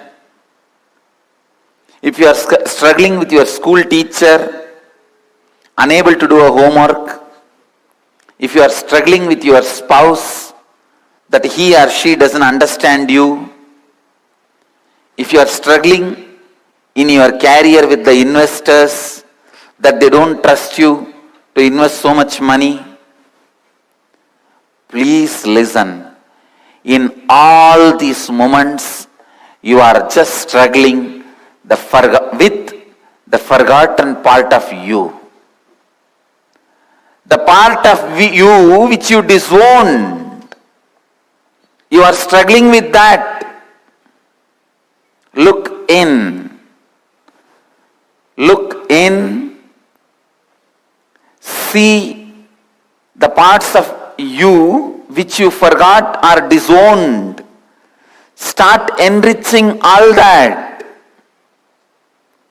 Start enriching all that.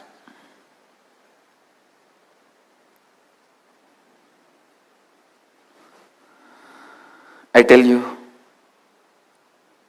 whenever you enrich the forgotten, disowned parts of you, you enrich others. Whenever you enrich others, you enrich the forgotten, disowned part of you. I am not giving you a long-term solution. Please understand, it is immediate solution. Today you need 2 days vacation, or today you need investment from some investor. Today you need to bridge the gap between you and your spouse. Today you need some help from your brother. Today you need to make somebody do what you want. Please apply Advaita. Apply Advaita. Enrich the unattended, forgotten parts of you. You will see the unattended, forgotten parts of you which are in others will be enriched. First of all, you all need to use enriching as a plan for miracle. Enriching causes miracles. Don't think I am asking you to enrich others for my sake. I am asking you to enrich others for your sake. Understand, it is not for God's sake, it is for your sake. Of course, you are God. Continuously decide to take the responsibility for the other who are forgotten parts of you, who are disowned parts of you.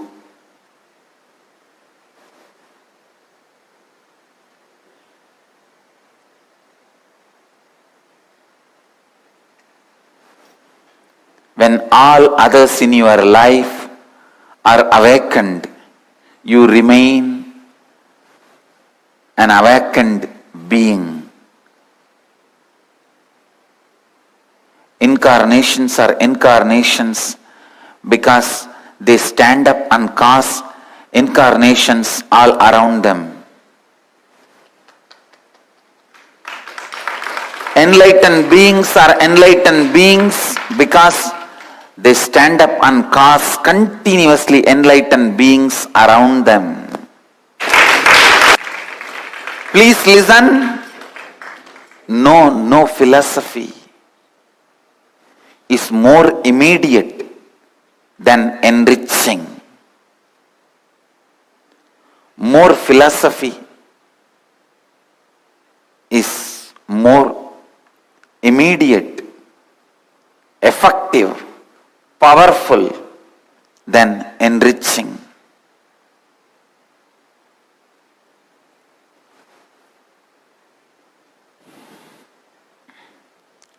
If you have a disease inside your body, start enriching everyone around you. That will enrich the forgotten parts of you. See, disease is nothing but you forgot or disowned some part of you. So the straight method to get healed from any disease, just enrich all the people in your life, especially the people who don't listen to you, who don't accept your words. Same way, if you have a relationship problem, start enriching the part of your own mind which does not listen to you. Please listen. If you have the problem that others are not listening to you or understanding you, enrich the parts of your mind, the dimensions of your mind which does not listen to you. I tell you, if you have relationship issues, if you have a problem with others, they are not listening, your investors are not trusting you and investing, your boss is not giving you job, your boss is not giving you a few days vacation, your teacher is not giving you mark, whatever problem you have with others, attend to you who is not listening to you. Maybe part of you which is not listening to you and waking up in the Brahma Muhurta and doing yoga, enrich that part. Your teacher will listen to you. Your boss will do what you want. Your investor will do what you want. Please understand, if you have a disease in your body which is not getting healed, with which you are struggling, just catch the people who don't listen to you, enrich them. It will be healed. Because both are just reflections of each other. The disease you carry and the people who don't listen to you outside. And the people who don't listen to you outside, the part of your mind which does not listen to you inside, are all one and the same.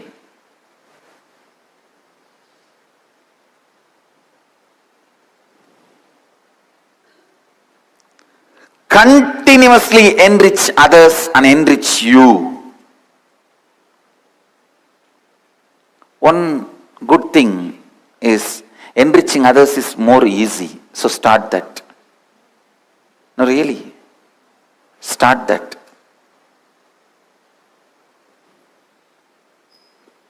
You will see enriching you will happen. Enriching is nothing but not giving upon you and others who are part of you, and continuously enriching yourself and others.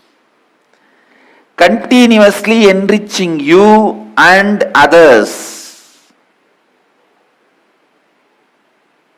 Knowing that others are part of you.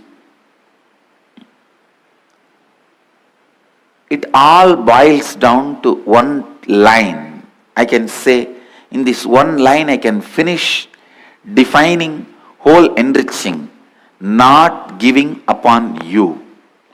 Holding you to yourself, by yourself, to the highest possibility of you. Holding you by yourself to the highest possibility of you.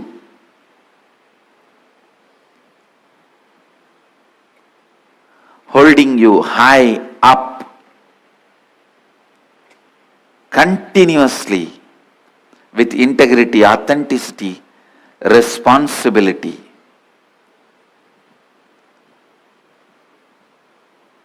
If you have a master, hold yourself high up to his anyakara, you are done. You will have everything imaginable and you beyond your imagination.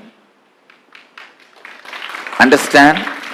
If you can hold yourself up to master's anyakara, you will automatically have integrity, authenticity, responsibility, enriching and everything. If you don't have a master in your life, at least hold yourself up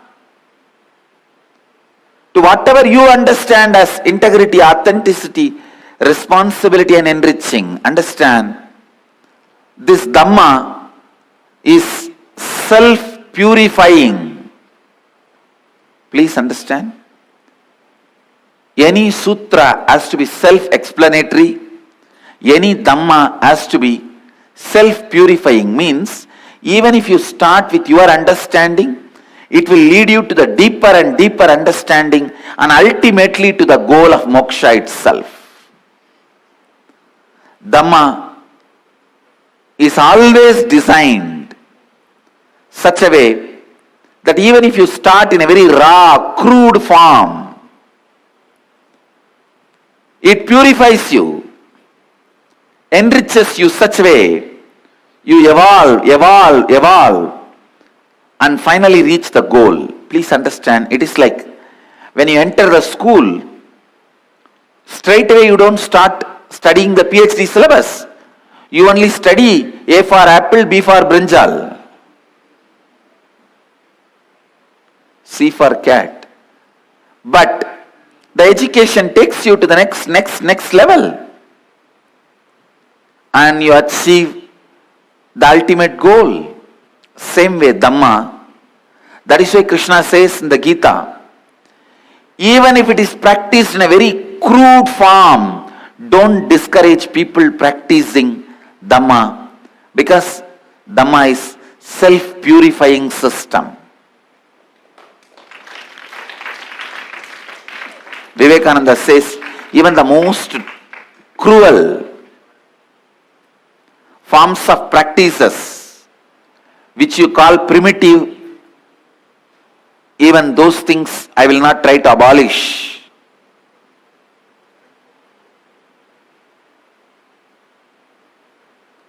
Because even from there, you can beautifully evolve to the next level and achieve the ultimate goal, the goal of completion, fulfillment, the goal of enlightenment. It may start with a very raw, crude form, but it will reach ultimate. Dhamma. Even if you start practicing integrity, authenticity, responsibility, the way you understand, these truths are powerful enough to purify itself and raise you to the next level. I tell you, these truths are so powerful, they will swallow all your patterns and they will become the owners of your being.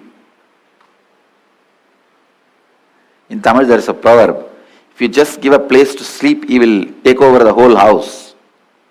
Same way, these four tattvas, if you just give a little place for it to be in your being, it will take over your whole cognition.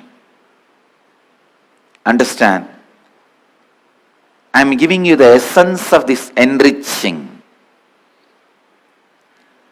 Essence of enriching. Don't give up on you and others who are part of you. Constantly hold you and others to the highest possibility and live just for that. Think for that, act for that, be for that. Whatever is your peak possibility, think for that. That is integrity. What is your peak possibility? Act for that. That is your peak possibility. That is authenticity. Whatever is your peak possibility, be for that. That is responsibility. Thinking for your peak possibility is integrity. Acting for your peak possibility is authenticity. Being for your peak possibility is responsibility. Living for your peak possibility is enriching. I tell you, From today, this is the enriching we are going to practice. We will all hold ourselves responsible for every other person's declaration without giving up. First, I declare, I hold myself responsible for making all your declarations into reality. I'll hold myself responsible in my cognition. I'll be responsible in my authenticity. I'll be acting in my integrity. I'll be thinking to make every one of your declarations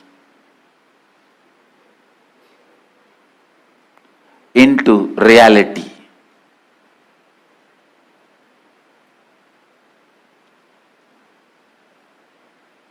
I'll do it, and I can do it. I request each one of you the same way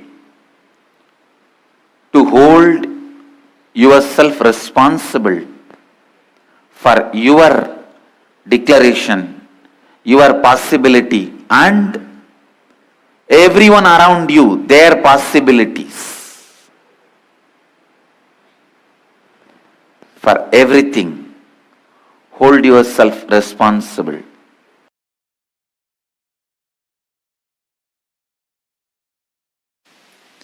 Every conversation you have infuses certain energy in you.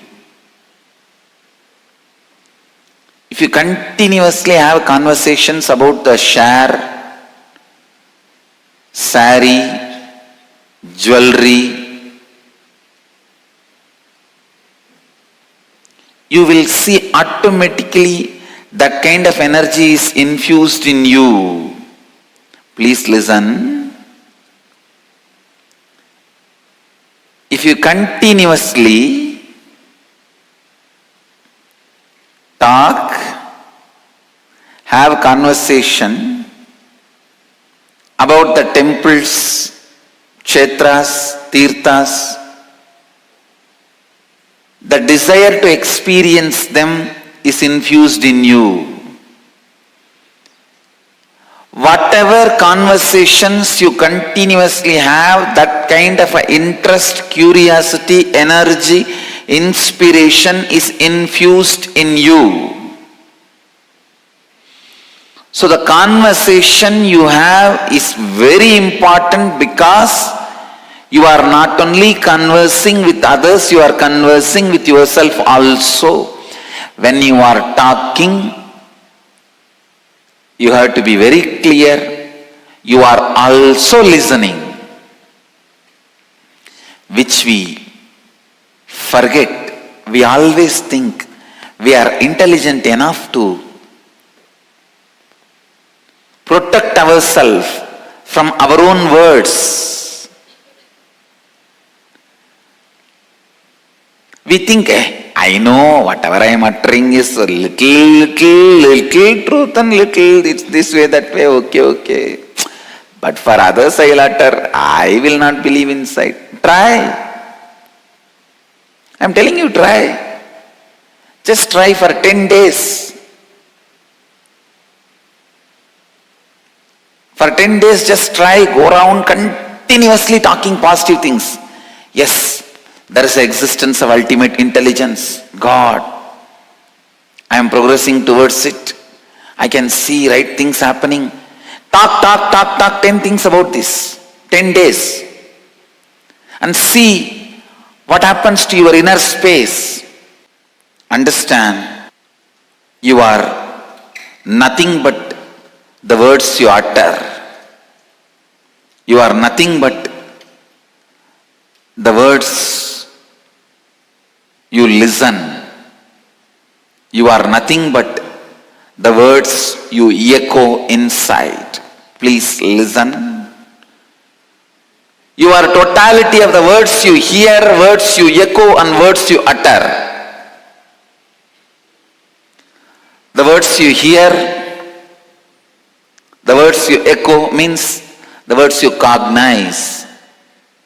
Sometimes, for example, if you hear about love, immediately you cognize that is very difficult for me.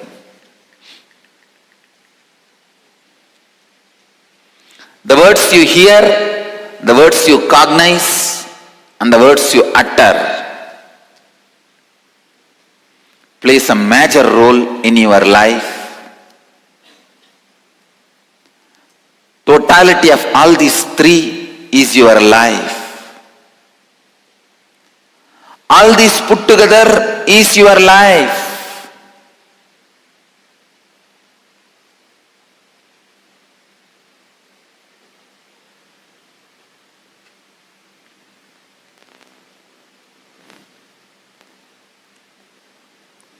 The conversations you have with yourself and others are very important.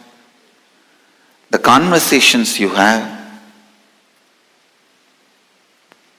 the conversations in which you actively participate is very important. Sometimes one active conversation,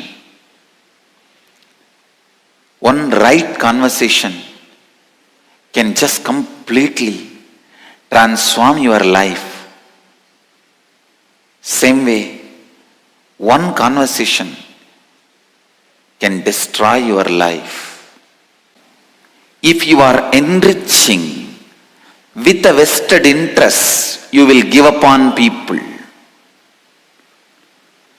Don't have any vested interest. Enrich just for the sake of enriching. Enrich just as a being of enriching. Listen, enrich just for the sake of enriching. Enrich just as the being of enriching.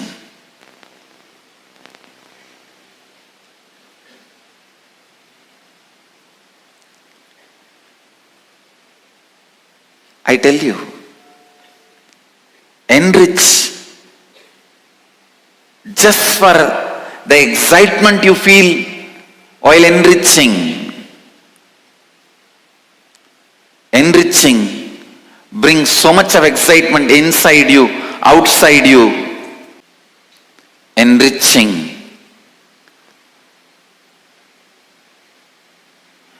makes automatically many of your incompletions to drop you. Please understand.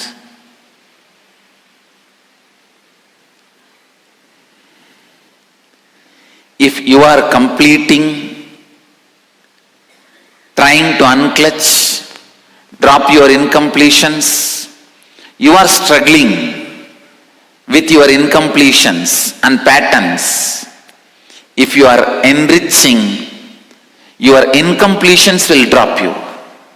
I declare it is enriching which saved me and the Sangha from the religious persecution we were going through.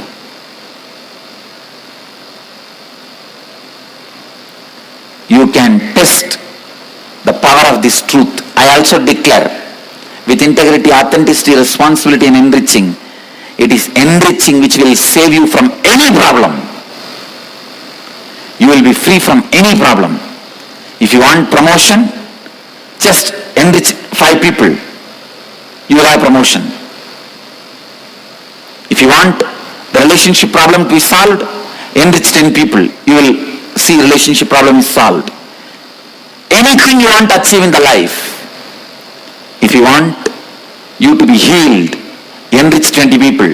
You will have the healing happening in your body. Anything you want in your life, just enrich. You will achieve it. And you can test the power of this truth today. Integrity creates a space of positivity. Authenticity creates a space of possibility. Responsibility creates a space of leadership. And and enriching creates a space of enlightenment itself. It is enriching, enriching, enriching. That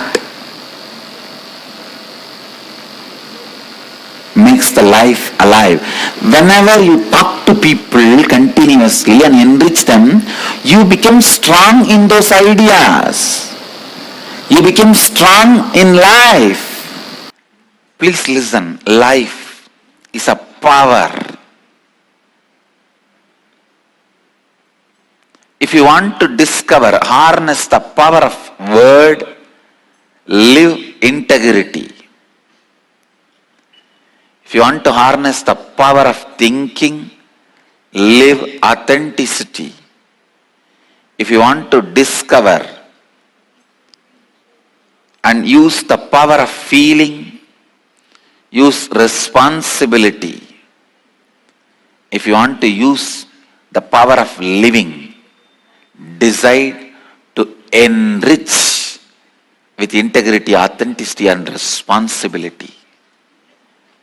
I tell you, whenever you enrich others and you, life happens in you. You experience power of living. I can give you a very simple truth. Just go on, go on, go on, go on, go on.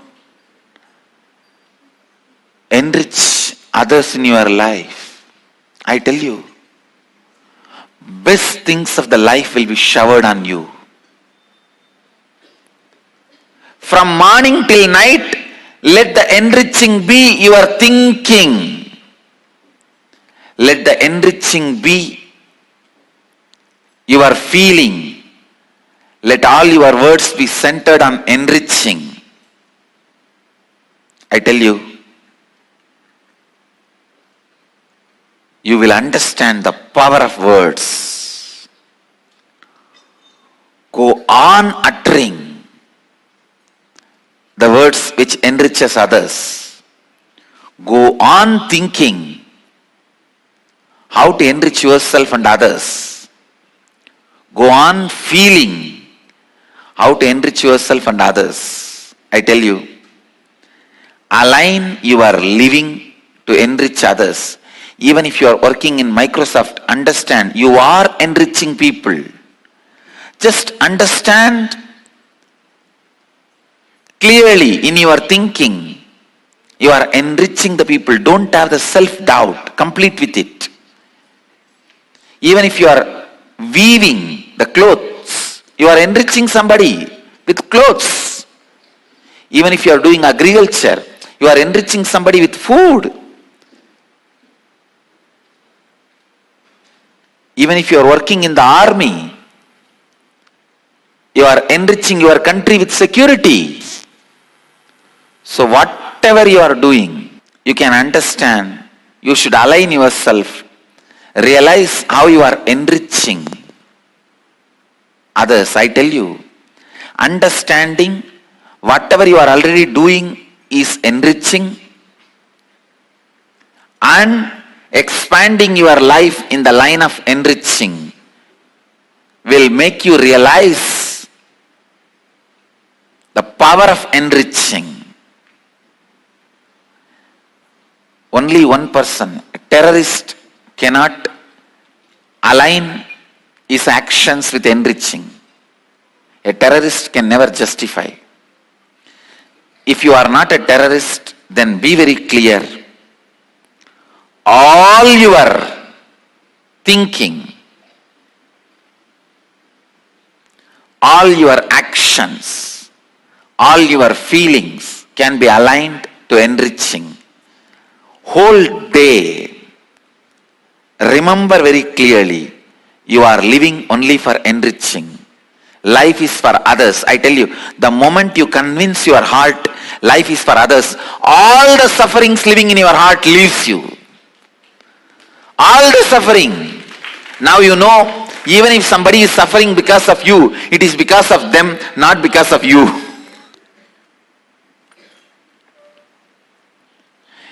it is because they do not know about life they are suffering, not because you contributed to their suffering. How your mental setup directly affects your health. Person decides to hold, decides to possess, decides not to enrich, not to associate your life with world, with humanity. Person who disassociates the life from the humanity creates diseases inside your own system. When you continue to enrich, when you decide to enrich, when you decide life is for others, all the greatest things are showered on you and continues to get showered on you. Whether it is wealth or power or intelligence, energy, everything is continuously showered on you. When you decide to enrich yourself and others, I can say that is the best selfish decision you will make in your life. Please listen, I am using two words, best selfish decision. That is the best selfish decision you will make. Deciding to enrich yourself and others, aligning yourself to enriching is the most but best selfish decision you will make.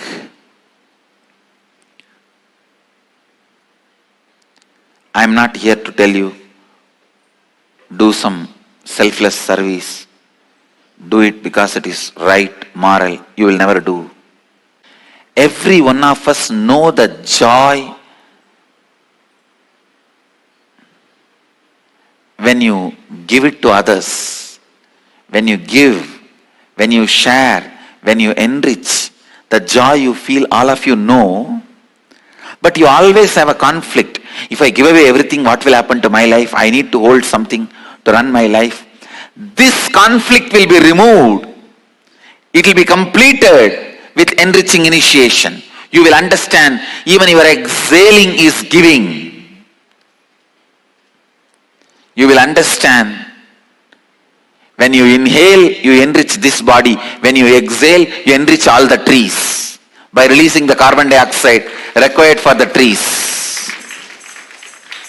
Every moment you will be enriched.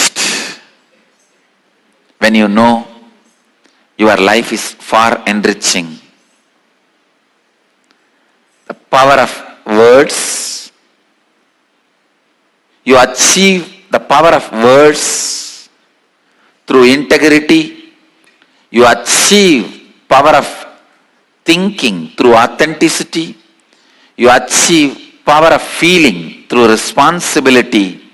You achieve power of living through enriching. Essence of today's satsang. Life is enriching. You just need to align yourself to it. Life is enriching. You just need to understand it. Life is enriching. You just need to look into it. Listen. I give you very simple method to keep this Paramashivatva growing in you. Every day growing in you. Very simple. Extremely simple process. Just two things. When you are going to bed, anyhow you have to sleep. Every day you have to sleep, no doubt. Convert the time of sleep, falling asleep, into falling into samadhi. Your time of falling asleep, transform that, convert that into falling into samadhi. whenever you fall asleep, remember the identity you are carrying now and the space in which you are going to lose your self-remembrance. See, in the deep sleep, you won't remember you exist. In the dream, you will remember different identities. So the identity you remember now in the waking state and the identity alterations you go through during your dream state are the identity loss of remembrance of your identity in your deep sleep state. All this happens inside Paramashiva. Remember this and relax into Paramashiva, reciting Shiva, Shiva, Shiva, Shiva, Shiva. Understand? It is too simple, too powerful, too simple, too powerful. Listen, I am giving you the very process through which you can become enlightened within next 90 days. Within next 90 days.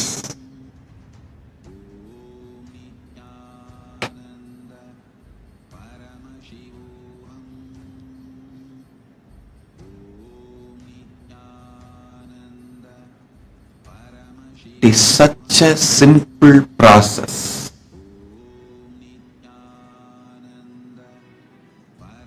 Every day when you fall asleep,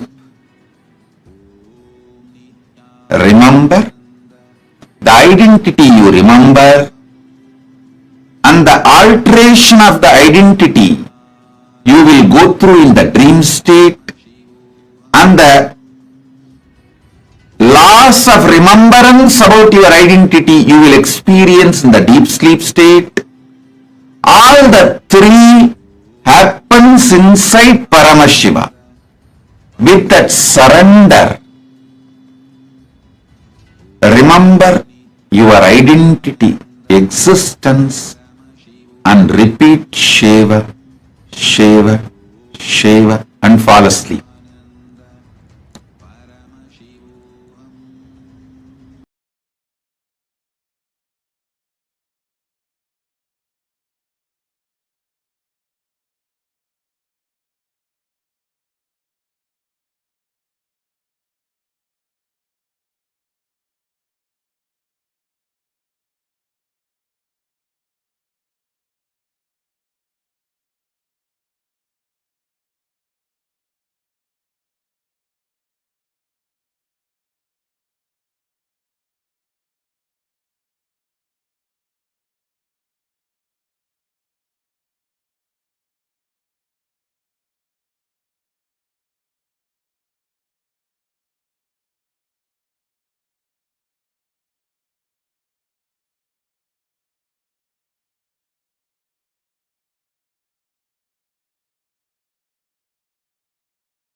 Nithyananda. That was a beautiful session which all of us just had on how, whatever you do in life, how life is enriching. Your entire life is enriching. Whatever you do, whether you get enriched or you enrich others, life is filled with enriching. Whether you help someone, you get help. The life happens itself with enriching only when you enrich another person. When you contribute to another person's life, you get showered back. You are contributed back to. How many of you understood this session? How many of you clicked with this session?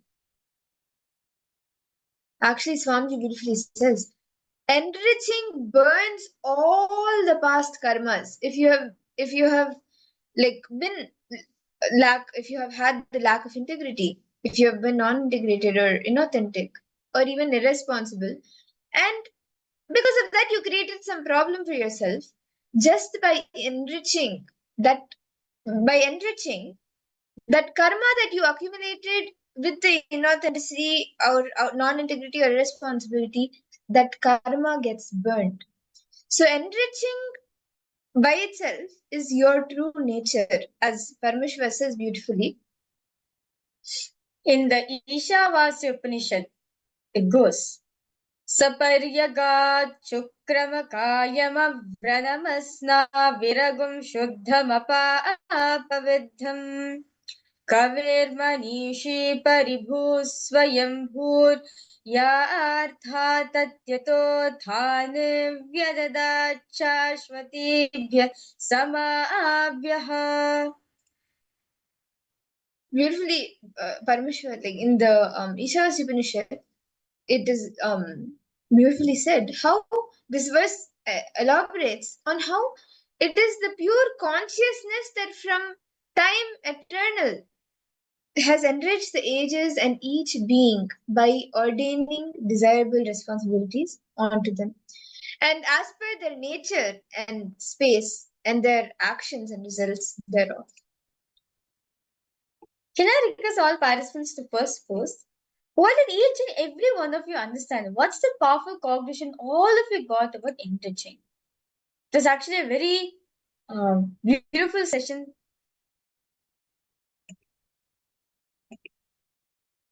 It was actually a very beautiful session. Swamiji spoke about enriching. So can I request all participants to post? What did each and every one of you understand? As in even the recent satsang side, Swamiji was expanding about how enriching lives matters, and the whole Paramashivoham right program that Swamiji is conducting. The root of this, Swamiji said, is going to be mainly on enriching and causing. Swamiji said right. He sent us for enriching, but all of us just got stuck in the Maya. So now Paramashivoham is where Swamiji is telling, hey, I called you for enriching. Where did you go? And by being a part of this Paramashivoham, you can enrich, which is by nature. It is a part of you. Enriching is a part of you by the very nature. And just by enriching all the karmas that you have accumulated, you can just burn it. Today, all of us are having the darshan of Bhagavan Bhiksharanamurti, form of Paramashiva, who, on one hand, he begs, not out of the thing that he doesn't have anything, but when you offer something in his Bhiksha bowl, in Paramashiva's Bhiksha bowl, in Bhiksharana's Bhiksha bowl, when you offer something, that comes when that offering you give with that dana that you put into Bhiksharana's bowl, from that your karmas leave you. A karmic breakthrough happens and he doesn't hold it. He just takes that dana and enriches others with it. He gives it away. And you also, just through enriching each and every person around you, enriching yourself and others, you can have a karmic breakthrough. Can I request all participants to post? What did each and every one of you understand by enriching? As Swamiji says, enriching is our very life. The very purpose why we happen on planet Earth is enriching. Okay, I see our participants have posted. Magrazina, you post this. Others are forgotten part of you. When you struggle with others, you struggle with that part of you. Look in and start enrich all that. Yes, that's very true, Ma. We forget about our own struggle, and we see when you're others are forgotten part of themselves. So when you're struggling with other person, right, and when you remember, or when you're part with other person struggling, the only thing, the best thing you can do to them is give enriching to them. Enriching, Swamiji says, enriching is the master key to success. In any way of life, in anything you want to experience the success, start enriching. As when you start enriching, right, you lose that very concept in you. You lose that very suffering in you. When you shift from I to we, when you shift the cognition from I to them, they, you'll see how life is so positive, how life is so auspicious, and how you can manifest what you want in your life.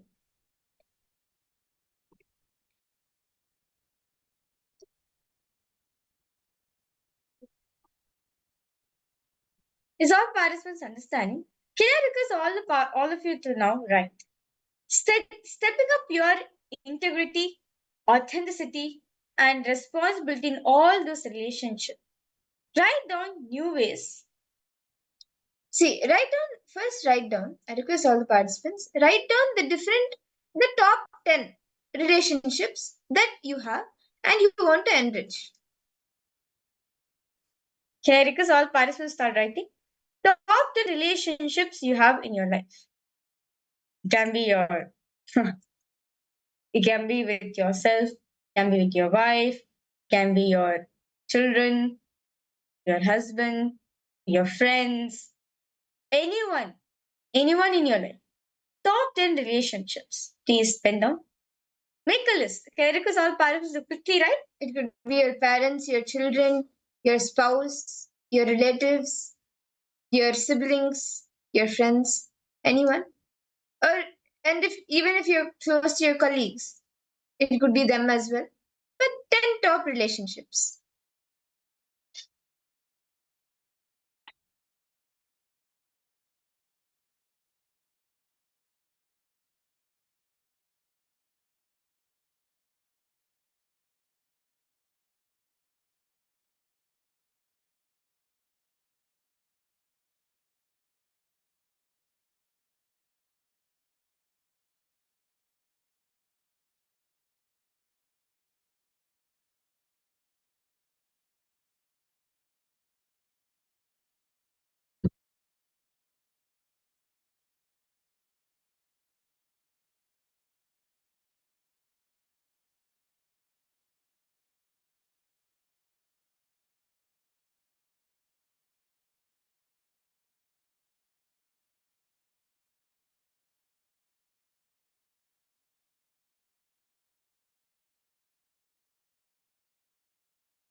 Yes. Has all participants done writing? Hmm? Top 10 relationships of your life. Can I request all of you to post your lists?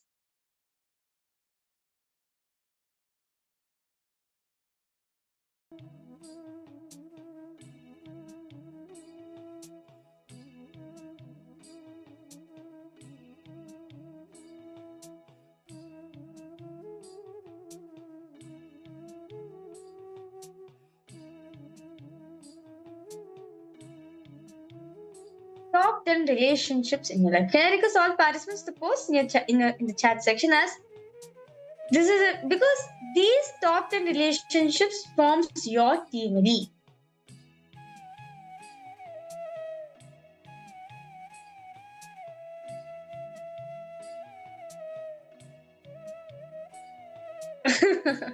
No problem, Aya. Yes, okay. So I hope all the participants, you've been able to make the list of 10 people, the top 10 people, top 10 relationships. Yes, Rahulaya, you've completed. Okay. Ma Grazina Maria, Ma Mahasada Shrupriya, Ma Teresa. Okay. So now I request all the participants, write down what are the different ways you are going to start enriching each and every of these relationships, whether it is through new words, new actions, new thoughts. Or it can even be like you're connecting them to Swamiji. Like there's many, like, how to say. For example, if at all your spouse is not connected to Swamiji, start enriching. Like maybe you can give them, like, asking them what is it they want to manifest in their life. You can give them by the way you change yourself. Like you can be more solution oriented for the problems, right? Most of the time when we're with our spouse, we only want to exploit each other. But this time go for a different approach. Let me give solutions for them, or let me start with the different way of addressing myself to them. Or you can start giving solutions for the problems, giving like all the powerful cognitions which you are getting clicked with, sharing it to them so they too can experience it in their life. What are the various different ways you are going to be causing them their reality? Just write down the new, like, what are the actions? How are you going to step up to your integrity, authenticity, responsibility in all of these relationships? What new ways, whether it is through thoughts, words, or actions, are you going to enrich all of these relationships? Please, Penda.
What are the different ways you are going to be enriching them in your life?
Elaborately, Penda.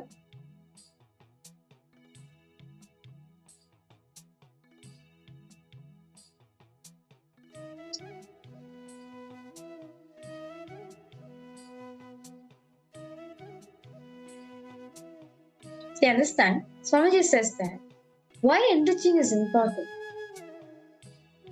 Just like how someone enriched you, right? Someone enriched you and you got connected to Swamiji. Someone has contributed to you in your life. That's why you're here with Swamiji, right? Someone connected you. Someone was the bridging point between you and Swamiji. Same way, you have to take the responsibility to pass it on to the other person. Just like how someone had the responsibility to enrich you to Swamiji. Same way, you have to take the responsibility to enrich your relationship, your talk in relationships to Swamiji. Think various different ways. How can you cause their reality? What is it that you can do to manifest, to enrich them in your life?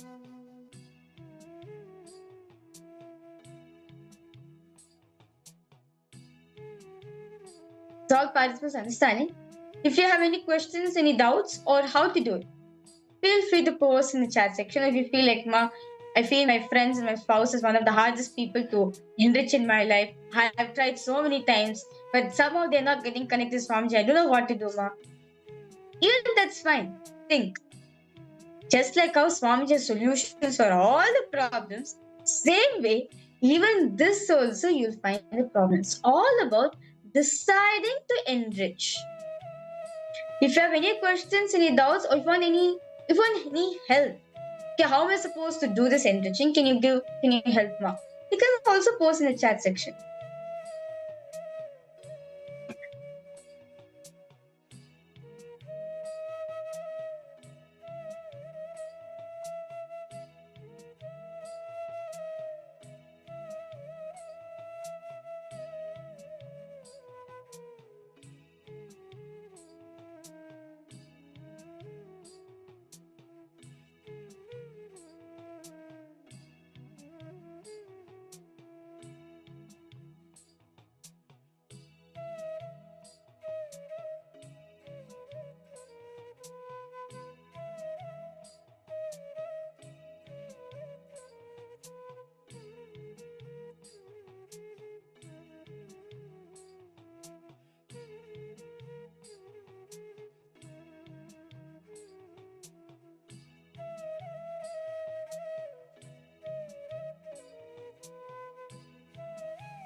Write down the various different ways how you're going to be enriching the other person in your life.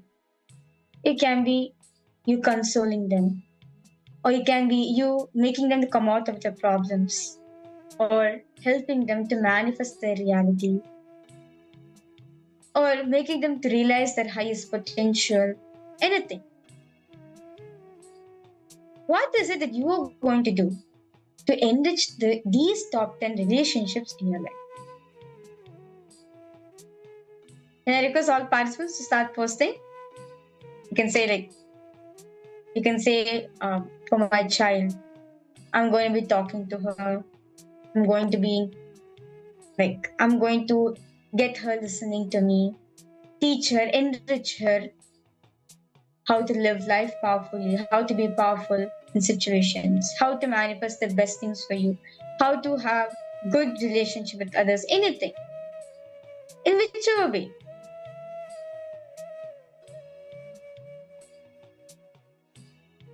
Can I request all participants to start writing? My Irene Lemos, Nithyanandama, welcome to the program. My Yi Fong Su, Nithyanandam to you too.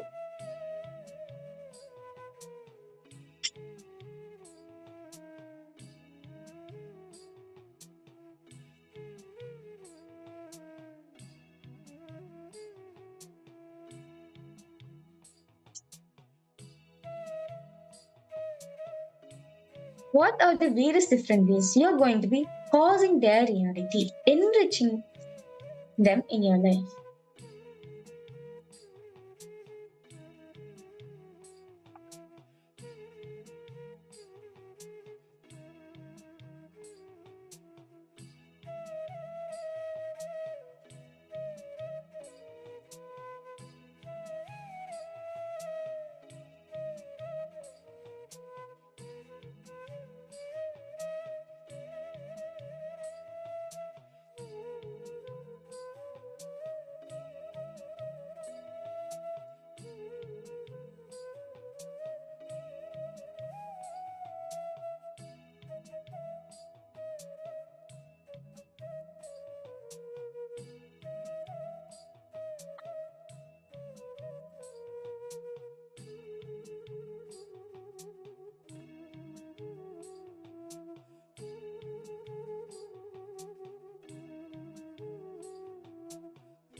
Once you're done writing, you can post it in the chat. Ma Grazina, Rahul Kanaya, Ma Irene, Ma Teresa, Ma Margarita. What are all the new ways, whether through thoughts, words, actions, are you going to enrich these 10 relationships?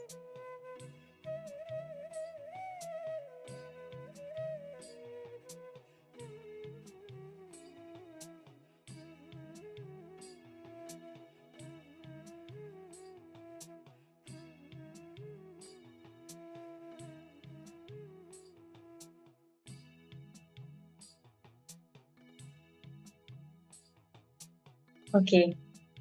Okay, So these are steps you're going to be taking. Listening to satsang together, casually sharing cosmic cognitions with normal conversation, involvement.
So I hope all of the participants have completed penning down.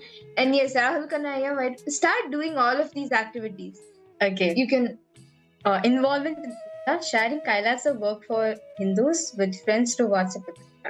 Okay. Third point is making family members sit along with me when doing puja. Okay, that's nice. Enriching with parents can happen only start once I fulfill their expectations and desires. Only then they will listen. See, Aya, a little thing over here. See, your parents' expectation on you, right? Your parents expect, it's one of the thing, of course. All of us have a thing that, okay, we have to fulfill what our parents wants us to be and everything, right? But if you, actually, I would say, because of this, because we think that, okay, I have commitments to fulfill, right? No, this is most of the participants will say this. I have commitments to fulfill. So what am I supposed to do with that? See, what you call as commitments is only restricting patterns on you. It's only restricting you. I understanding it. Actually, I'll do a third eye scan for you while the power manifestation has been done because I asked for a third eye scan. I'll do it for you. Plus, I'll give you this solution also how to manifest this. Okay, Magresina, you have said others. Okay, can I request all participants to post? What are the different ways you're going to be enriching people in your life? Like, I had a similar thing also. Like, when as soon as I joined Gurukul, I wanted to get my cousins also to join Gurukul. But I don't like it's impossible because my aunts, my relatives, they're not at all connected to Swamiji. And only if I start listening to them, I can even like get a little bit of listening and they can like come to Swamiji, right? So I have self-doubt within myself that okay, is this like I don't think it's possible for me to enrich my relatives. Like I used to think that for a long time. It's possible for me to enrich anyone in this world, but not my relatives. Because I feel like okay, they have certain expectations on me because I'm a young kid and they have different ideologies which can't be broken, I used to feel. One day Swamiji said that your fact, like Swamiji says that your relatives, your parents are nothing but for your age. They will groom you and everything. But after that, they will become a restriction on you. It's not that it's not that you can't fulfill parents' expectations or anything. No. But because of this, we tend to put more stress within ourselves. We, like, how to say, cut out from the reality what you're actually for, what you're actually here for. So this one cognition hit me. I was like, yeah, that's very true. Because if enriching others is easy for me, others are just nothing but this. Like my relatives are nothing but the same category, except they have a connection with me. So I dropped this ideology completely, and I first spoke to my aunt. And I spoke to her about Swamiji and I spoke to her my experience in Gurukul, all the various different things Swamiji has spoken. First thing she was like, no, I don't believe in Swamiji. It's like what you're saying is just superstitious. How can this be true? Then I had a chance to meet them physically, and I did the power demonstration to them. Right, I closed my eyes with the blindfold on. I was doing the power manifestation mode. But still, no, this is superstition. Okay, maybe because they'll say because your parents are so rightful, like dharmic, calling Hinduism, like everything. So because of their punya, because of that, you manifest their merits, something like that. But I was like, oh my god, every single panel, every powerful cognitions or power manifestation or my experience, anything I take, somehow or other not being convinced. I was like, Swamiji, this is going too much. I can't do anything about it because I really want them to connect to Swamiji. And so one day, I was just like having a normal conversation with my aunt, and she was just telling her problems as usual to me. And I told her, why not you come and attend our program? Why don't you come and attend? All this while you're saying you're not believing, right? Why don't you come and experience it by yourself? More than me explaining it to you, why don't you come and experience? First, she was reluctant. But then I told her, see, if you really want a transformation in your life, you have to come and experience it. I experienced this transformation. You can see that transformation in your sister, basically my mom.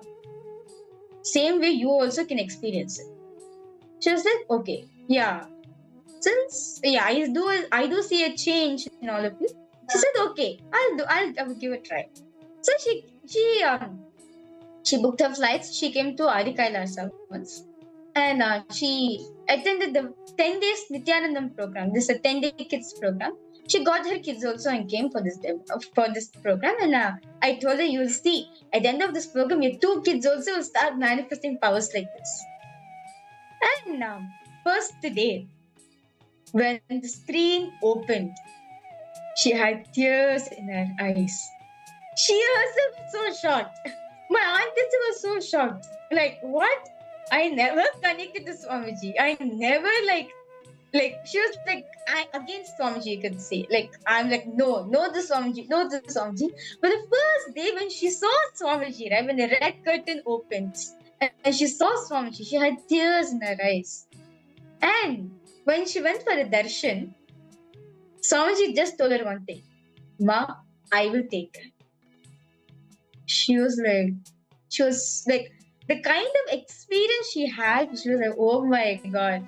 She was like, Swami, you're like, literally, because at the time she was not connected to Swamiji. She was like, your Swamiji is extraordinary. He is something different. And I said, okay.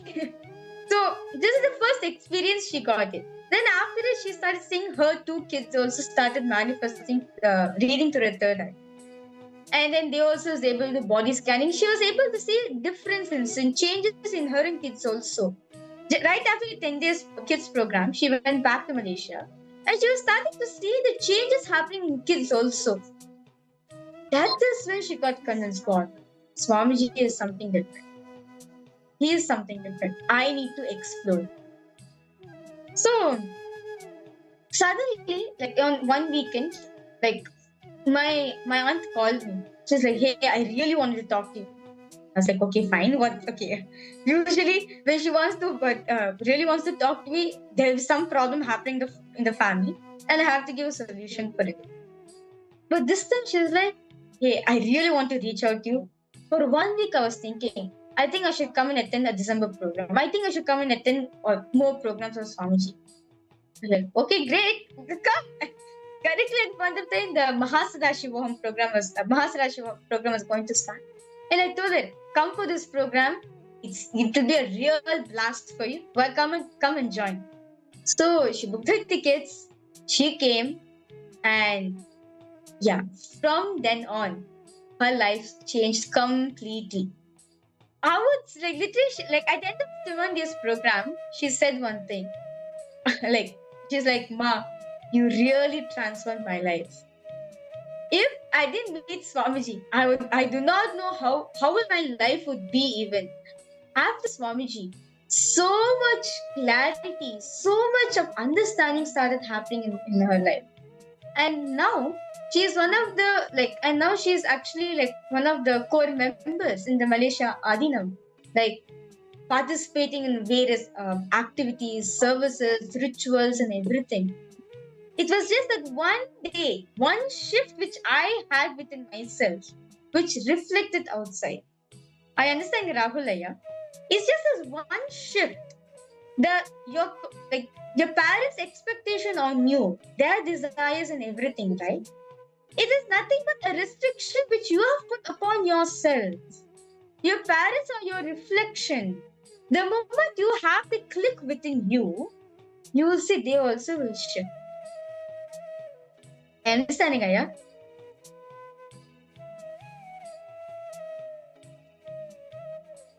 Okay. And now with that understanding, now with knowing that yes, I can enrich and have a karmic breakthrough through that.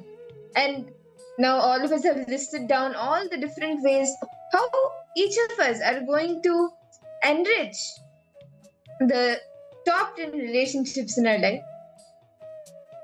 Now, let us all enter into the power manifestation. We'll all be doing another exciting round of the body sculpting, the power of body sculpting, where you have the ability to sculpt your body to the way you desire.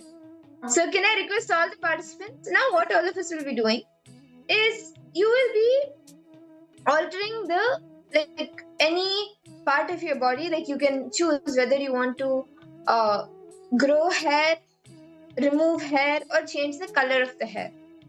So you can choose which part of the body you want to experiment this power on, and take a photo of how it currently is, your hair, how it currently is.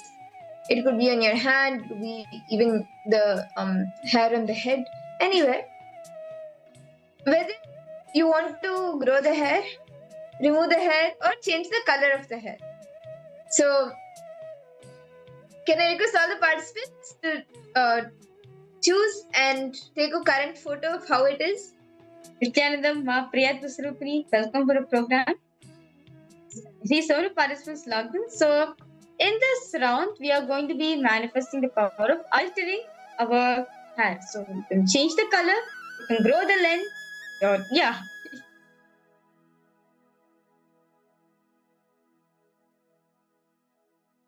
Once you're done taking a picture, you could, I request all the participants to post it in the chat.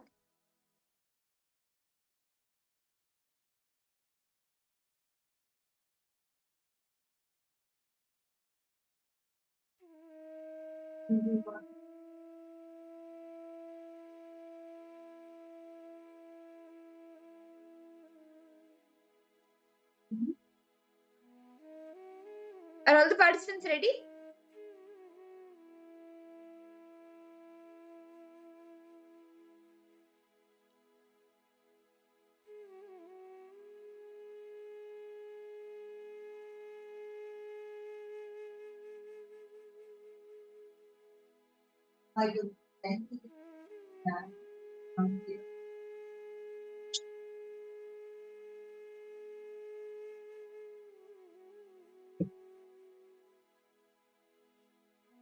Okay. Now, I request all the participants to please sit straight. Connect to Swamiji, chant the Mahavakya intensely.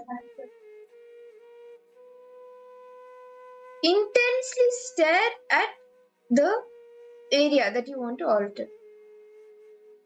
Start chanting the Mahavakya. Om Nithyananda Paramashivoham. Om Nithyananda Paramashivoham. Om Nithyananda Paramashivoham.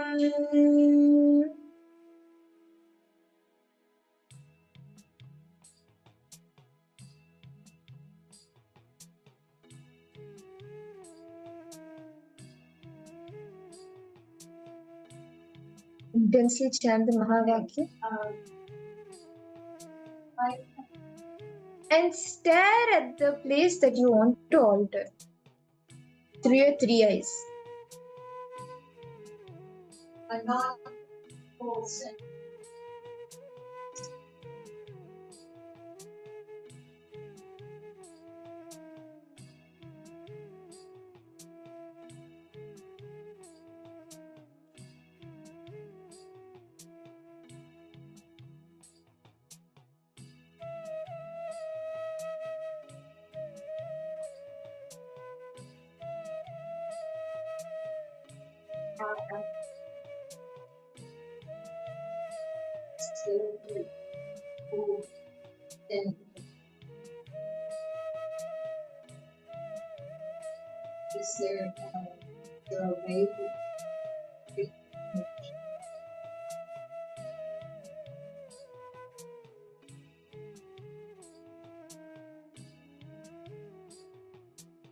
Okay, that would be great.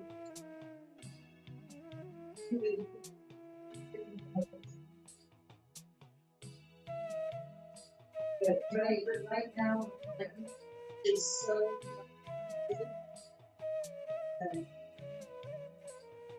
It drops.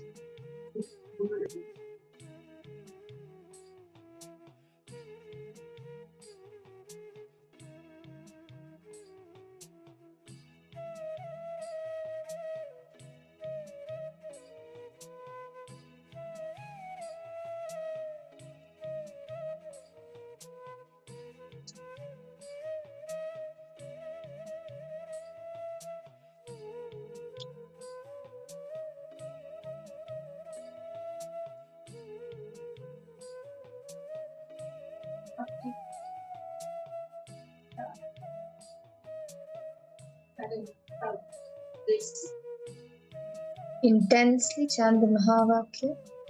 Continue to chant the Mahavakya.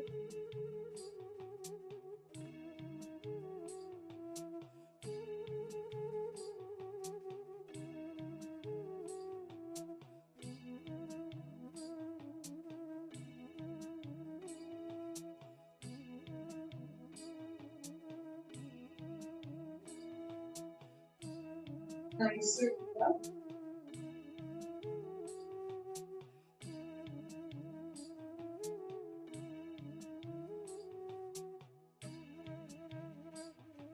Oh, can you see that? Yeah, a bit already. Yes, it is. Yeah. We are on their roots.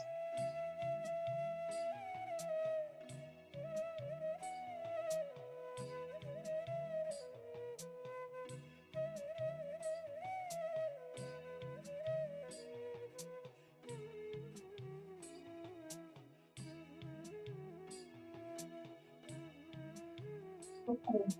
There is a sign out to receive the latest in city. How I sign out there with my email.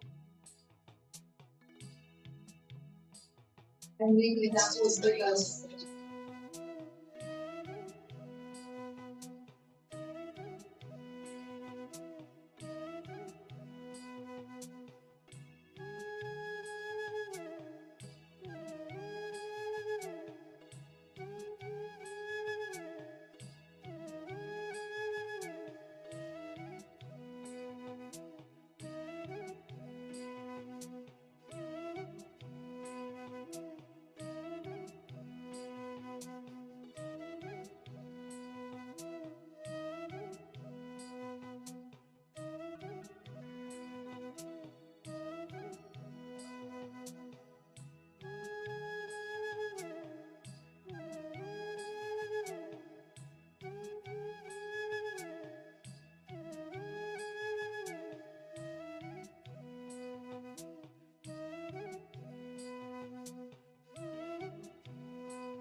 please relax.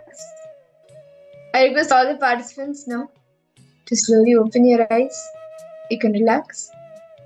And you can observe the place where you are altering. Take a photo of it how it is now, and you can compare both the photos.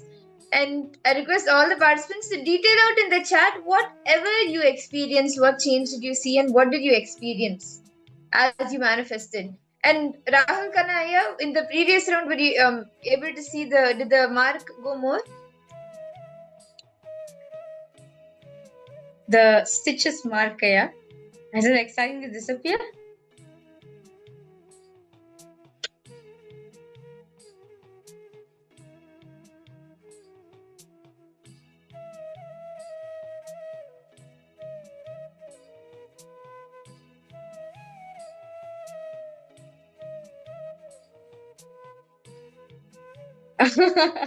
That's fine.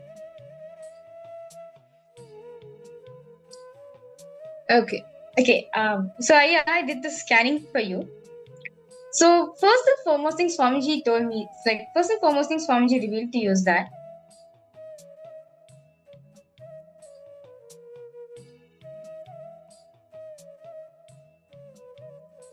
your attachments, Swamiji show very clearly. Your attachments is the only binding factor in your life which you are not able to express yourself out. To like this is actually a scanning for Rahul because he requested for some doing the scanning for you. So this was Swamiji revealed to me. First and foremost thing Swamiji showed is your attachments which you're keeping. Your relationships with your parents, your child, your spouse, or even with your friends also. You feel like you're like a middle person between two sides. You feel like, okay, one side of me wants to be its Swamiji. One side of me wants to contribute to Kailasa. One side of me wants to go ahead, like get into what Swamiji is saying me to, wants to be in that, experience that. But there's also one more side of you, which like, no, I have family to take care. I have kids. I have friends. I have the societal life. Right. Like Swamiji showed me very clearly, there's two things which is there in you. Where one side of you really want to like literally go like Swamiji showed me very clearly you want to become an Adinavasi. Like Swamiji showed me you want to become an Adinavasi, but you feel it's like an obstacle for you to become that. Like you want to live closely around Swamiji. You want to experience that. But at the same time, you feel like, okay, I have certain things in my life also to fulfill it. See, Aya, the main suffering in your life, I request you, Rahul, Aya, like if you're able to read, like as I'm scanning, I request you to post in the chat also. If you're able to relate to the scanning or you want any clarification, also go ahead and ask. Okay, no problem. So because of this, Aya, because of this, you feel like, okay, I need to kind of like hide myself. Literally, Swamiji showed me like you kind of need to hide yourself, like to show that like I'm Swamiji's disciple. Like not proudly say that I'm disciple, I'm Swamiji's disciple and following whatever Swamiji is saying. There's always some kind of layer Swamiji showing this which is stopping you to express yourself fully. Like to give an example, they were wearing the kumkum, right? If you're in Kailasa temples, you'll proudly wear the basma and the kumkum and the rudraksha and you'll come, right? You'll proudly show it. But when you are with your friends or when you're with your relatives or with anyone, you kind of like, you settle it down. Like, okay, let me wear like normal, whatever Indian, like modern, like typical modern traditional clothing, I would say. Not the traditional clothing. Modern Indian traditional clothing, you'll wear, go for festivals and all those things. So there's one thing Swamiji is showing, there's one part in you which you're hiding yourself. Literally Swamiji show me you're hiding yourself with the blanket. Like Swamiji show me you're hiding yourself with the blanket. So like this is one layer where you are like you're hiding yourself, not able to have the ability to express yourself fully. Because of that, you started building a doubt in you. Is Swamiji with you? Are you able to relate to this, Aya?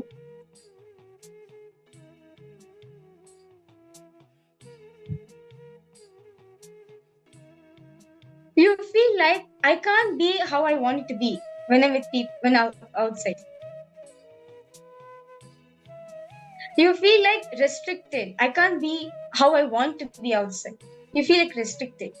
You feel like if I show myself like that with the basma and the kumkum and the rudraksha and everything, you feel like your friends will start thinking as if you're gone crazy, you've gone mad, like something has gone wrong with you. So first and foremost thing is, because of this self-doubt which you're carrying, you even started having guru doubt. Because you had the self-doubt, you even started building doubt on Swamiji. This is a direct solution for you, as Swamiji revealed. This is a direct solution for you. It will really help you. Through this one solution, you'll be able to manifest all your realities at the same time. You can be a simple, obedient disciple of Swamiji. The solution Swamiji showed me that is start being open. Start expressing yourself out. I request you to write down detail. What is it? What's the restricting pattern in you? You feel like your friends will not write down detail. What is it that is stopping you to express yourself out? You feel like your parents or your friends will not accept you. Will not accept you how you want. Like if they come to know you are Swamiji's disciple, if they come to know you are how to say, you're a person who cares for Hinduism and everything. What is it? Find out the restricting pattern in you. And once you figure that out, decide that I will never question Paramashiva. Literally in bold letters, like I could see Swamiji showing very clearly. Never question Karti. Never question Swamiji. If he said so, I will do it.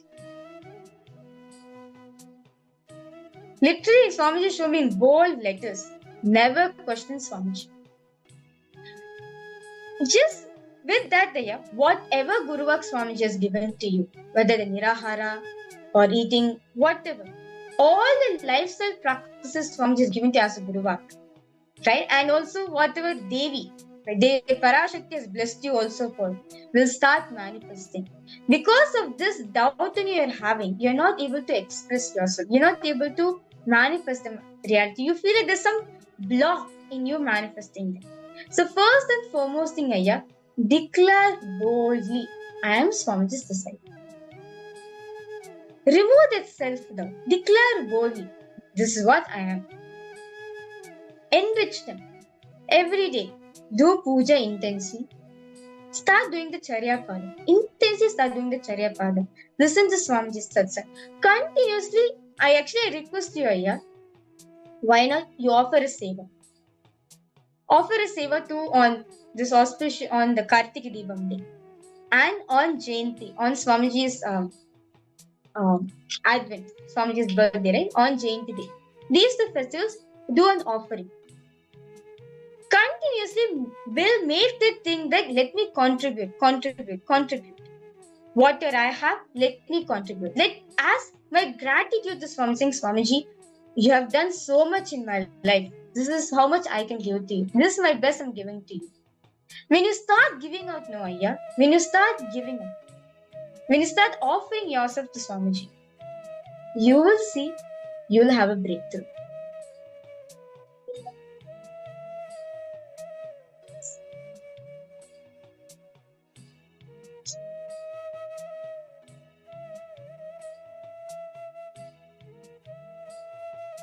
Okay, my Priyatma Surupini I posted. Ma, I'm curious to know where I need to focus myself. Take me to the next level. I sincerely thank you so much for that. I understand, Rahul Aya. You just need to drop that self-doubt in you. Okay, so what if you, even if your friends then some come with you? They are just temporary. But hold on to Swamiji, who's been with you for eternity and who will continue to be there with you. The thing is, because that's what Swamiji said, that's why you need an ecosystem which will continuously remind you of all these powerful cognitions. Or you build an ecosystem for others to experience the same thing. So I understand, Aya, your friends, your families, or anything. In this birth you've gotten. But how long Swamiji has been with you? He's been with you for Janmas after Janmas and he is still with you. Just hold on to that. Ma Priyatma Surupini.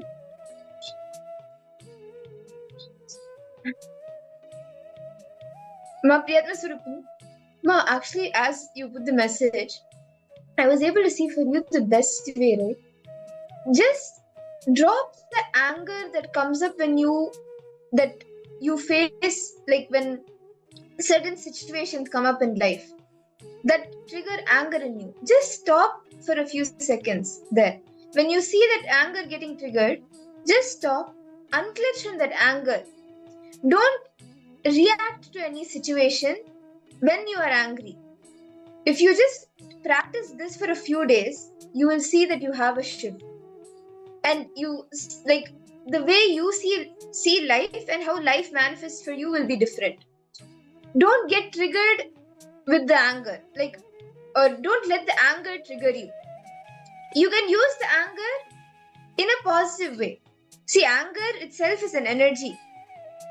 So you can use the anger in a positive way, or just stop, unclench from that, the trigger that you're having, and then you will see in few days how life manifests for you.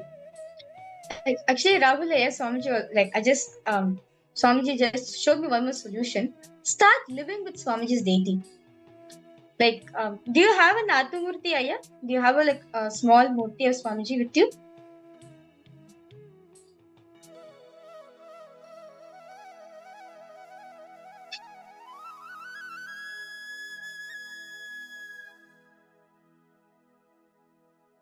Okay. Now you have this small murti of Swamiji with you now, yeah? Do everything with him. Oh, that's great. You have both. That's great. Have your Atmalinga and your Atmamurti. Anything. Now, Swamiji, you should start living with him. Like literally, like where you're sleeping, right? Make like a small bedroom kind of thing. Let Swamiji sleep next to you. When you wake up in the morning, you wake up Swamiji also. When you're going for a bath, do the Abhishekam for Swamiji. When you're dressing up, put some dress also for him. When you're eating food, give him also some food. When you're going to office, take him also along with you and go. Take him also along with you. Like make him sit right next to you in your office chair. Basically, live your life with Swamiji. Literally, you start your day with Swamiji, end your day with Swamiji. You'll experience Swamiji. And Ma Priyatna Swarupani, see, actually, the anger, right, when it gets triggered, it is only out of powerlessness that you don't know what to do in that situation.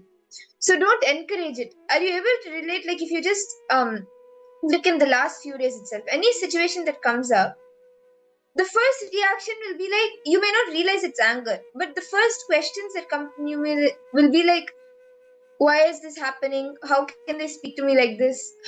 Why is this happening? All of these questions are coming up from anger only. The resistance to face life. But when that drops, you will see that the life manifests differently for you. Okay. Yes. Actually, Rahul, I request you, just today alone, if you can just sit throughout the whole program, like until the program gets over. As today, you'll be learning various different ways how to cause others reality. Causing others reality will cause your reality also.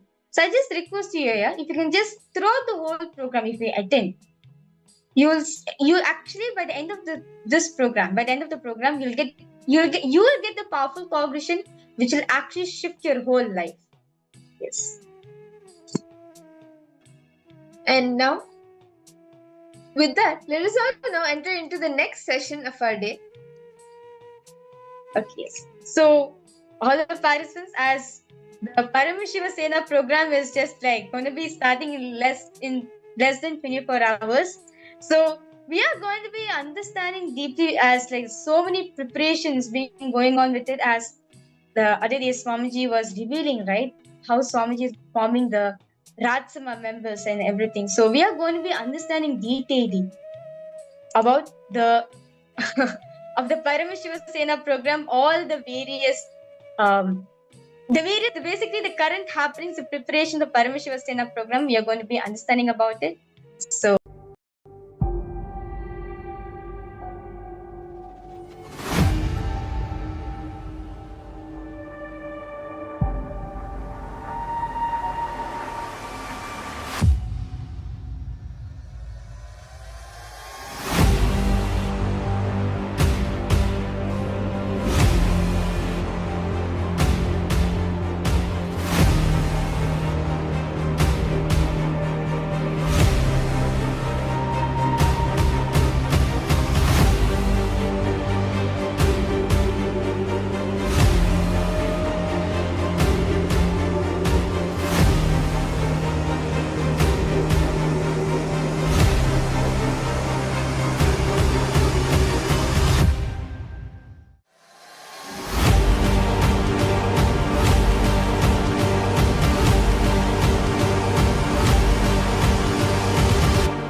Nithyananda.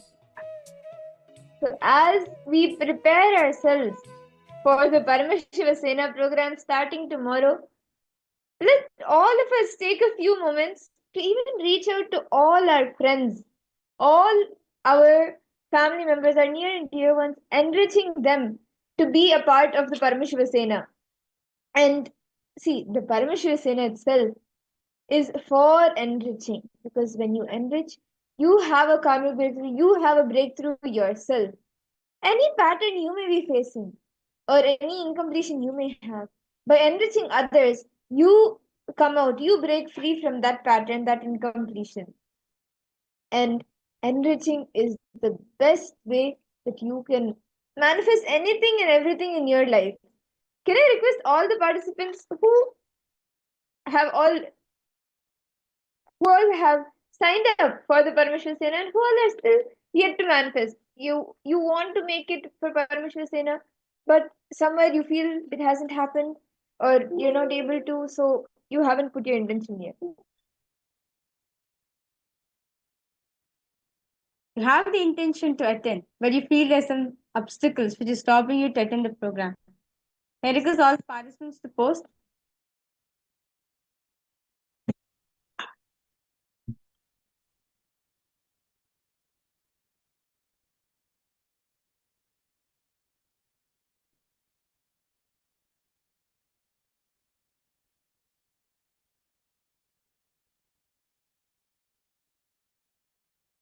Let's all take a few moments and call each and every one of our near and dear ones. Enrich them. Take your first step, whatever all of us we wrote, right? The next steps that we want to take to enrich the relationships, our top 10 relationships, right? Let us take that step now. Enrich them. Take a moment, call them, enrich them.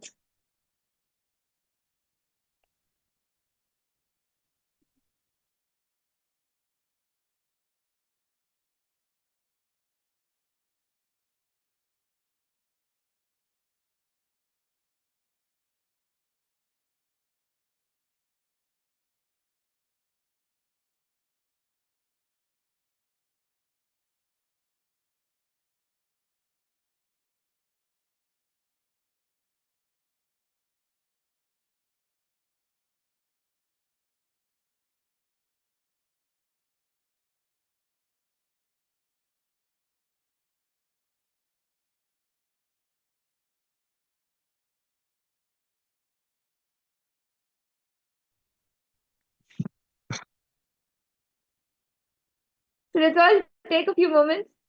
Call each and every person. Paramashiva Sena is starting tomorrow. And today, all of us saw how enriching is the best way that you can manifest your reality. You can manifest anything that you want. So let's take 5 minutes. Reach out to everyone. Ma Virupaksha, why don't you call your brother and your sister-in-law? Just invite them for joining for the program, for the darshan now. Just invite them to watch the darshan.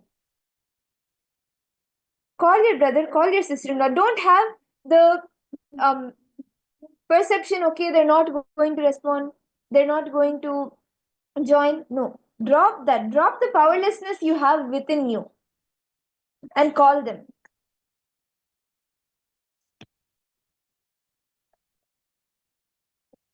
Ma Virupaksha, are you ready, ma? Just drop any powerlessness that's there. Call them. Ask them, invite them for the darshan.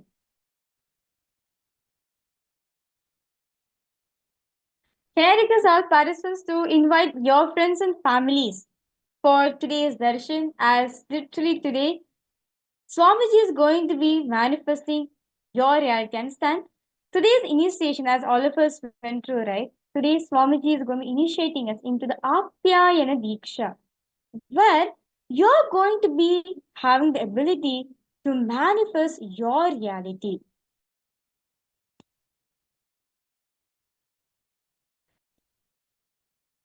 Whatever you want, see, if you just see the form of Bhagavan Diksharanamurti, from one bowl he begs, the other hand he lets go.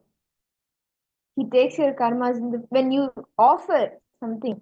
When you offer, you give away your karmas. He takes away your karmas. And on the other side, he lets go of it. Continuously manifesting the reality of others and taking away the karma.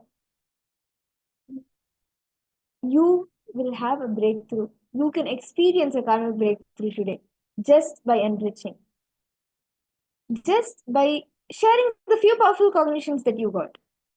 Sharing that with others, you can have a karmic breakthrough. Today, all the participants, all of you are going to be getting initiated. All of you are going to be receiving the initiation into Apyayana Diksha, where the initiation into intense power of enriching, having the ability to enrich people, and not just that. And all of you are, of course, all of you are going to be being free yourself from all the bad karmas which you accumulated in this past life and removing, burning all the karmas. Literally, Swamiji says, all of us know this karma cycle, right? So we learned about this karma cycle today, right? Swamiji says, once and for all, if you want to burn all the karmas and stop accumulating more and more karmas into you, enriching and causing is a solution for you. By enriching, you can just burn away all the karmas, whether it is the Sanchita karma, which is all the unfulfilled desires that is there across all the janmas, or the prarabdha karma, that the unfulfilled desires that you have brought with you into this life, or the agamya karma, the karma that you have been accumulating in this life. All the desires that you have been accumulating in this life which still remain unfulfilled. All three types of karmas can be burnt just by enriching. Do any of you have any questions? Any powerful cognitions that you click with? Do any of the participants you want to share? Swamiji says very beautifully, in the recent satsang, Swamiji said, when you go on, right, and when you go on talk to people, getting to know their problems, getting to know where they're stuck, when you talk to each and every one of them, you will see the other person is nothing but a reflection of your inner spirit. That's what Swamiji says. If you want to manifest your reality, cause 10 people, enrich 10 people, you will see, you will also get caused. Like, for example, if you're suffering, if you're stuck in the problem of waking up in the morning and doing yoga, right? You feel like Brahma Muhurta is quite hard for me, but Swamiji is telling me to do the Brahma Muhurta yoga. And you want to break free from your laziness. Reach out to 10 people, call them for the yoga, and give a reminder to them. You will see, you will suddenly remember 10 solutions Swamiji has spoken about yoga. And what Swamiji has spoken of how to break free from tiredness and boredom. You will suddenly remember, understand Swamiji says, if you want to cause the other person, you need to shift that space within you. When you cause others' reality, your reality is also starts manifesting. See, actually, many of us, all of us here want to manifest wealth, right? Wealth or health. Enrich 11 other people, 10 other people, or 11 other people with health and wealth. Each person, the powerful cognition you give, the solution you give, will be one technique of Swamiji that Swamiji has given, which has clicked with you. Each time you tell it to that person, tell it to the other person. First, because you are the first person who listens to yourself. First, you need to internalize it. You need to analyze the same words to others.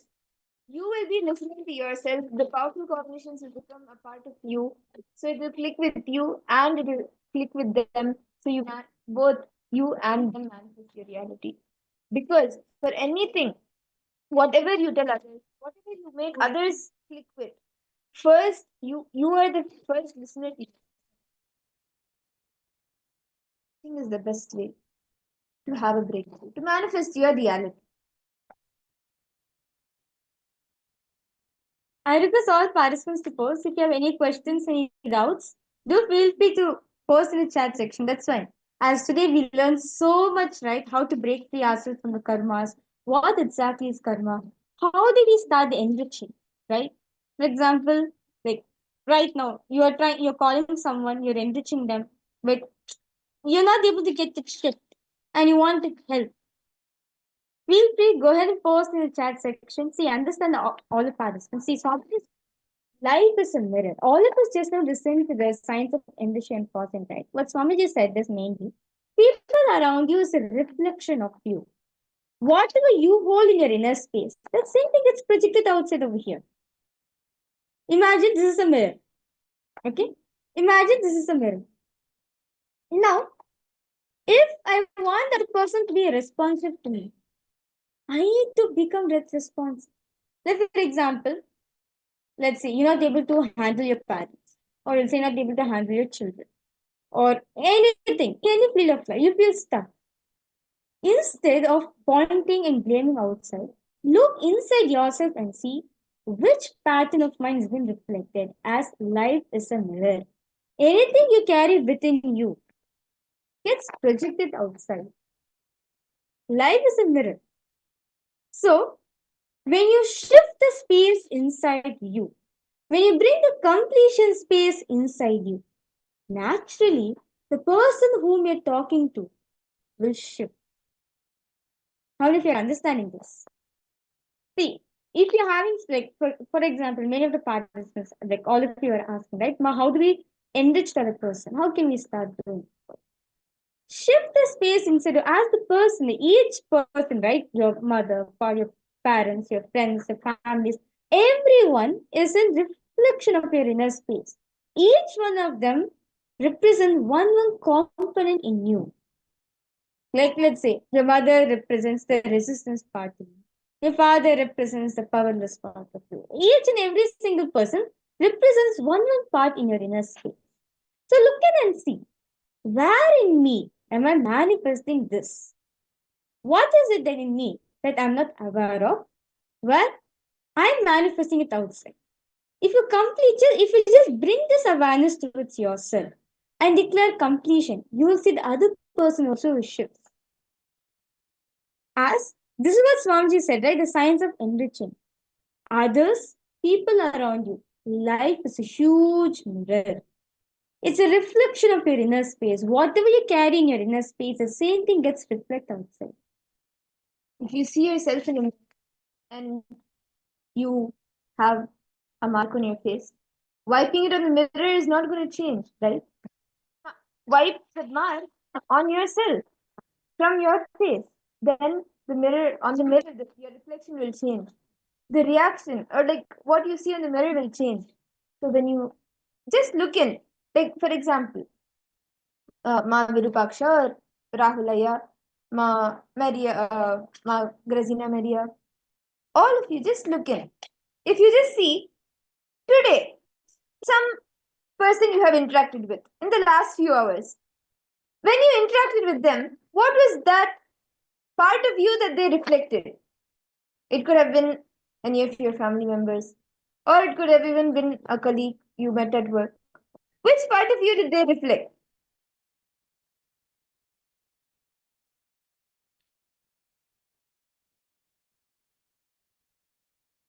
Ma Virupaksha, when you're seeing that resistance from your family side, what is that part of you that is feeling resistance?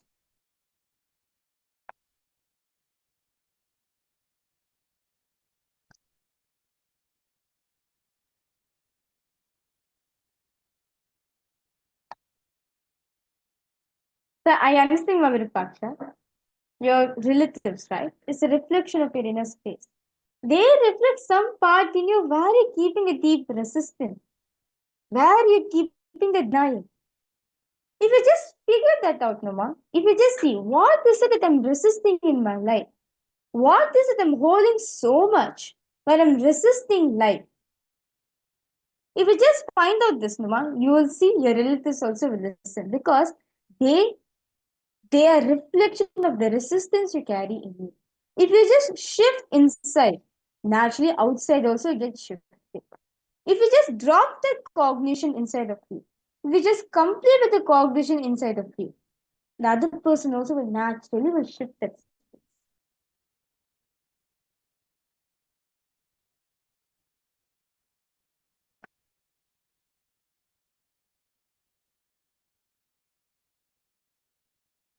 Virupaksha, do you want to call your brother now?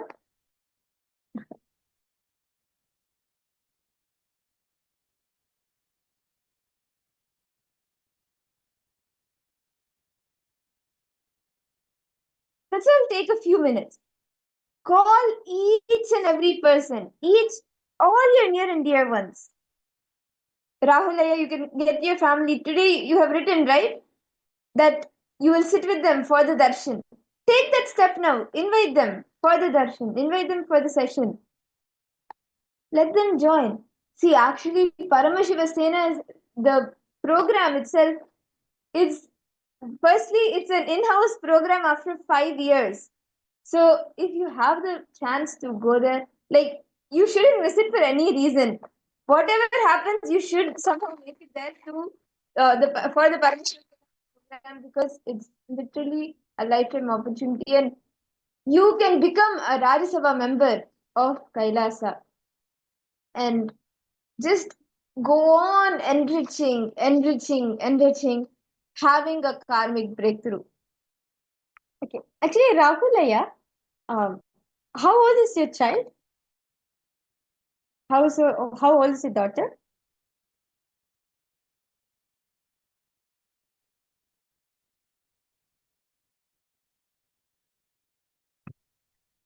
Wow. 10. Wow, 10 years old. Aya, this is the prime time for her to join Gurukul, Aya.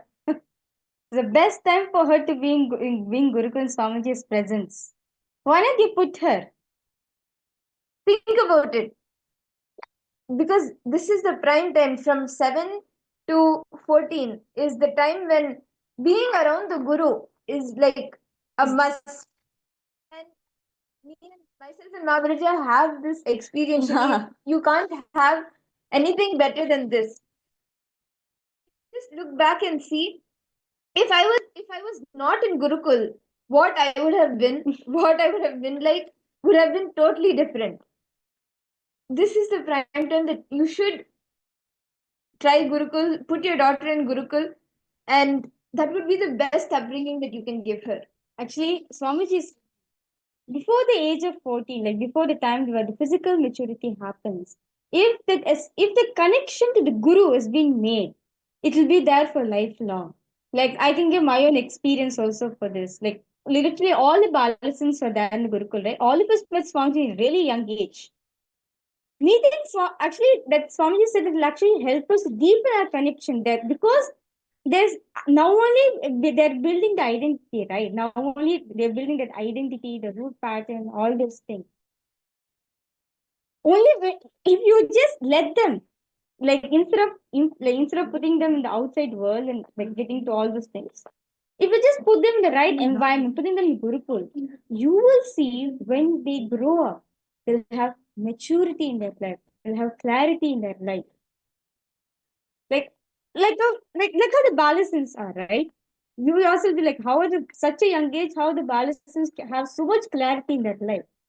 Just because from the very young age, if all the truths have been given to them, they'll actually take literally Swamiji said they become geniuses of the today's world. Geniuses they will become. And by putting your daughter in good punya, you and your wife will get all the things come to you. Yes. You can bring, let's to all our near and dear ones. Very shortly, we will all be preparing ourselves to understand more about what is coming up, what is starting tomorrow, the Paramashivoham.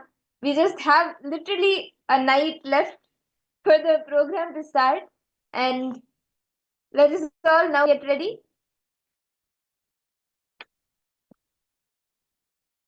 So actually, Rahulaya, when you give everything to Swamiji, Swamiji will give you the best. Literally, Swamiji said, if you give everything to me, I'll give you the best of my treasures to you. So with this, with that beautiful introduction about causing and enriching, We are now going to be entering into the Kumbh Mela session where we're going to be understanding what all the various different things, like from the insider perspective view, all the things Swamiji is doing just for this Maha Kumbh Mela is going to happen. So, no matter what happens, do not miss Kumbh Mela.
Nithyananda,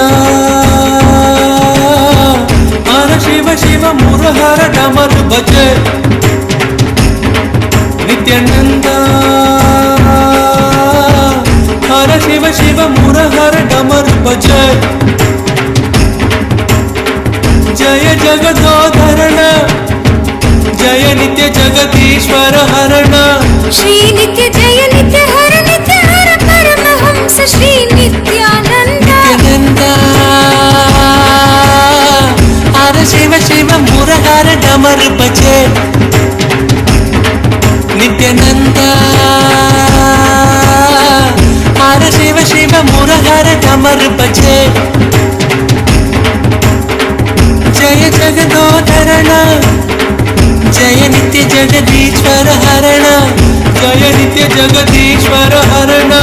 Shri Nitya Jaya Nitya Hara Paramahamsa Shri Nithyananda. Nithyananda,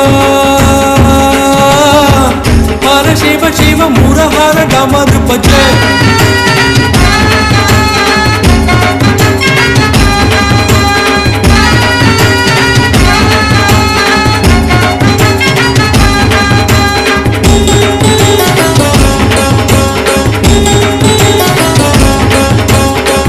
दर्शन नित्य दीजो भगवान, नित्य परम दयालो भगवान श्री नित्यानंदा।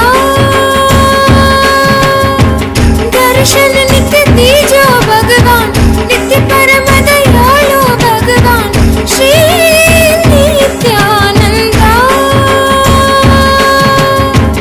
हर बोलो नाथा Shiv Shambho Nityananda.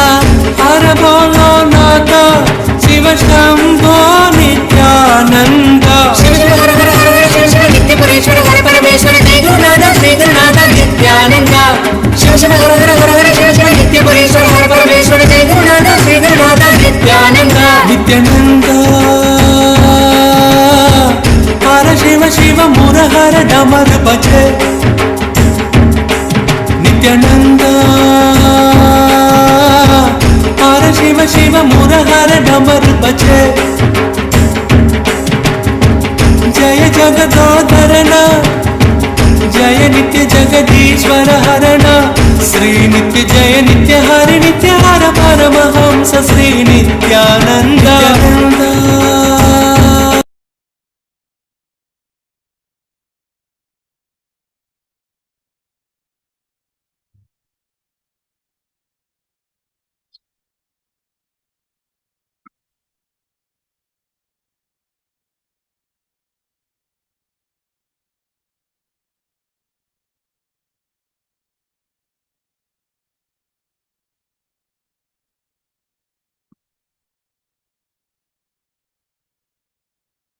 To all the participants that are sitting here with us.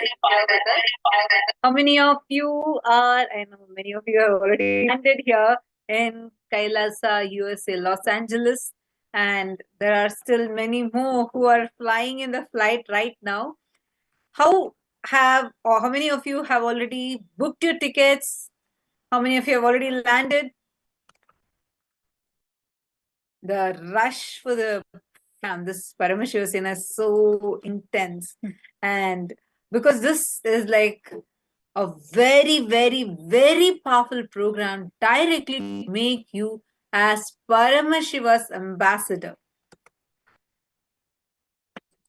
So this is what we all are going to be experiencing. Just to share with all of you, actually the lot of people have already arrived in the campus right now, and we have been, it's so much of fun because everyone have already started coming to the temple, and many are even participating even in the whole programs and preparations and being part of the team already. And we are having a very, very, very beautiful setup, and like the planning, the way how Swamiji is doing is just phenomenal.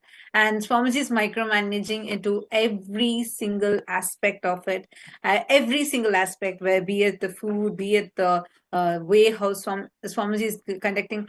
How many of you know that this Paramashivoham program is having, Swamiji is actually conducting this program completely. This whole program is going to be end to end done by Swamiji. How many of you know that already? Yes, this Paramashivoham program that's happening right now, end to end, Swamiji is only conducting. It means there is nowhere, it's not like the full time. Swamiji is the one who is going to be conducting, like how we'll have in the inner awakening programs and the physical programs, literally like that. Swami himself is personally conducting this entire training, entire program, end to end. So this is going to be a very, very, very powerful process. I'm just so excited. And tomorrow morning, 5 a.m. Pacific time, starting the program. The participants have already started. The registrations are just pouring in, and people have been continuously arriving in the temple. And like continuously, actually, we have been receiving the participants who have arrived. And we're also going to be having special meetings continuously with Swamiji. Swamiji himself is choosing the people, speaking to the people, and guiding them. Wow, it's just so exciting. Already, it's just tomorrow morning. It's starting tomorrow morning in Eastern Standard Time around 8 a.m. EST. The program is starting, and we are going to be having participants coming in already who have come in, and there's actually way how Swamiji has planned this, whether it is in the aspect of people preparing, like how they have to build their competence, their spiritual competence, and how they should get trained. See, understand, it's being ambassador of Kailasa, ambassador of Swamiji, Paramashivoham, right? So it's not something easy. How many of you know, for being an ambassador, you go through a lot of training, immense training is required. Whether how you hold yourself, what you need to know, the knowledge, the study, the training, and about the various ways, the competence that you need to have. How many of you are listening? Can I have everybody's listening? Can you all wave your hands if you're listening? Awesome. Great, you all. So, because now we are having the participants who have been arriving, and Swamiji has already started. Swamiji has been conducting the meetings, right? And he already started guiding the participants. And personally, Swamiji is going to be spending his time with each one of the Parashivasena participants. And the way it is designed is to build your competence in a completely next level. Real solutions for Hinduism, really for what the current status of Hinduism is. How many of you know about the attacks that constantly every single day, even now, that Hindus are facing, especially in Bangladesh? The Holocaust of Hindus is happening in Bangladesh and even other parts of the world. How many of you are aware of this? Could you just raise your hands? Great. I see many of you are aware of this. See, so is going to be actually Swamiji is conducting this program, which will be a direct solution for the issues that Hindus have been facing and are facing. So basically, you are becoming an ambassador of Swamiji, ambassador of Paramashiva himself. And you're going to get that training, that equipping yourself, where Swamiji is very beautifully said how just as in the first few days of the program, you will easily start becoming your own boss. Means Swamiji is also sharing some of the ways how you can become your own boss. Clear business plans, opportunities for you to even grow in your personal life, how you can expand in your personal life. That's what I'm saying. What you know as any program. If you have only done Paramashivoham program and you've never done the physical program, this would be like something completely new for you. If you have done the inner awakening programs, any of the physical programs with Swamiji, again, this is going to be completely a new experience for you too. Why? Because the way how this training is going to be happening is going to be with like in multiple levels, building that conscious competence, the spiritual competence in you. So it's something very, very unique, different, and very exciting. How many of you, anyone here who has, who is going to be making sure, anyone here who's already in LA? Anyone arriving tomorrow?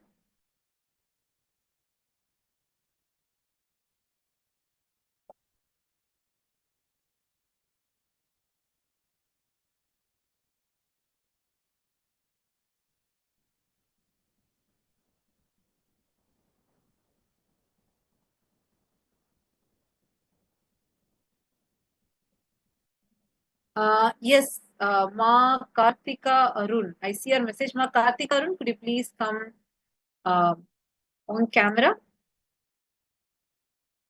I saw your message. Ma Kartika Arun, if you are there online, please could you come on camera, Ma?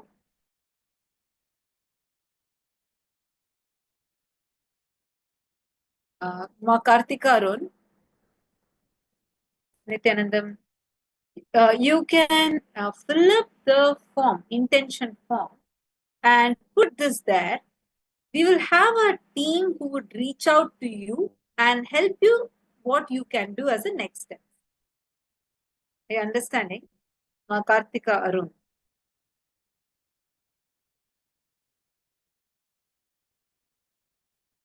So don't worry. We will connect with you. Just make sure you're filling up the form.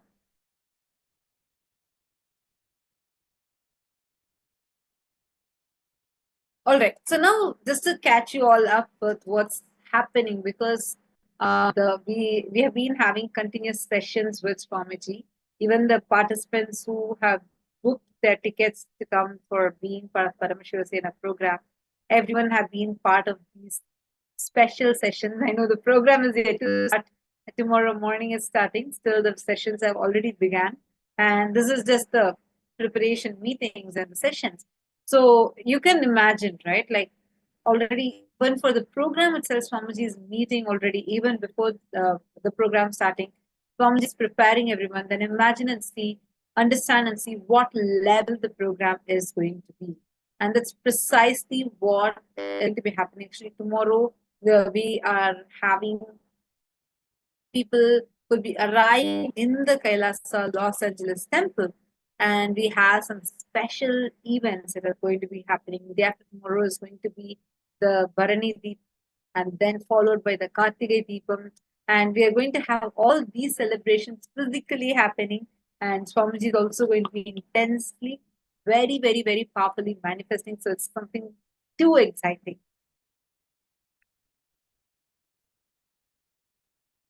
And anyone here who has not yet put your intention, see, I understand some of you have obstacles, but still, go ahead, put your intention in. When you put your intention, just 2-3 days back, one of the participants messaged us saying that how she was not even having the intention or a will to come to the Paramashivoham program, mainly because her relationship, her husband would not leave. Her husband may not allow her to come and be part of the program, right? And then, but she was saying that she's really, like, she wants to, but because she already knows her husband will not leave her, she never tried to even hold on to that as an intent. But then something inspired her, just listening to the way how Swamiji was talking about the program and like how Swamiji was, right? She got so inspired, saying that she definitely has to be with Swamiji during this time. And she just held on to that space. She put in her intention in the intention form with the prayer form. And in just few minutes, she went and spoke to her husband, who is not actually connected to Swamiji. And to her surprise, the husband, who would always say no for everything she asked, said a big yes and told her, do however you like, however long you want to be, go ahead, enjoy the Paramashivoham program. So just the intention, the moment you put in the intention, Icha Shakti is more powerful than the Kriya Shakti. How many of you are understanding this? And actually, the moment you create that intention, the moment you create that intention inside of you, that very moment, that intention automatically infuses the life inside you.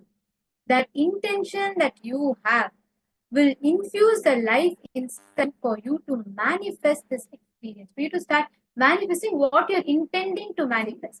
So every one of you that are here, what you are going to be experiencing in Paramashivoham is you're going to become part of the functional nation of Kailasa.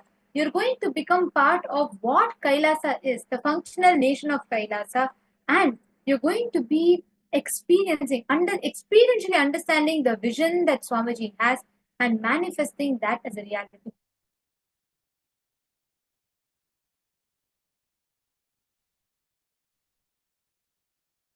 So how many of you are understanding this? Anyone who has who still needs some help, you can post it here. Like you want to attend the Paramashivoham program and you have some other obstacle, feel free to post it here and make sure you're putting in the intention form. That's the most important step. So go ahead, head to the link. The link is projected for all of you.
Now, what all of us are going to be experiencing in the Paramashivoham, see, as Hindus, the knowledge that we will be receiving, one of the most important aspects is the knowledge what we're going to be receiving during Paramashivoham. Swamiji very beautifully revealed about how it is important for you as a Hindu to understand the current state of Hinduism reality as it is happening. So you can take responsibility for it with the right understanding. And every time, whenever you want to know, like, as today, even for a Hindu living in so-called Hindu majority country, for them to live the highest principles that are revealed in our Vedas and Agamas, we do not even have access to that knowledge. We will not even be able to do that.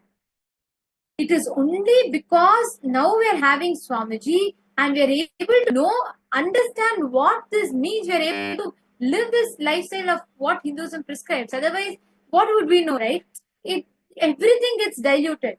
And unfortunately, another unfortunate thing that is happening with Hindus is most of the times, all the mainstream media industry, all the mainstream media channels, they portray Hinduism always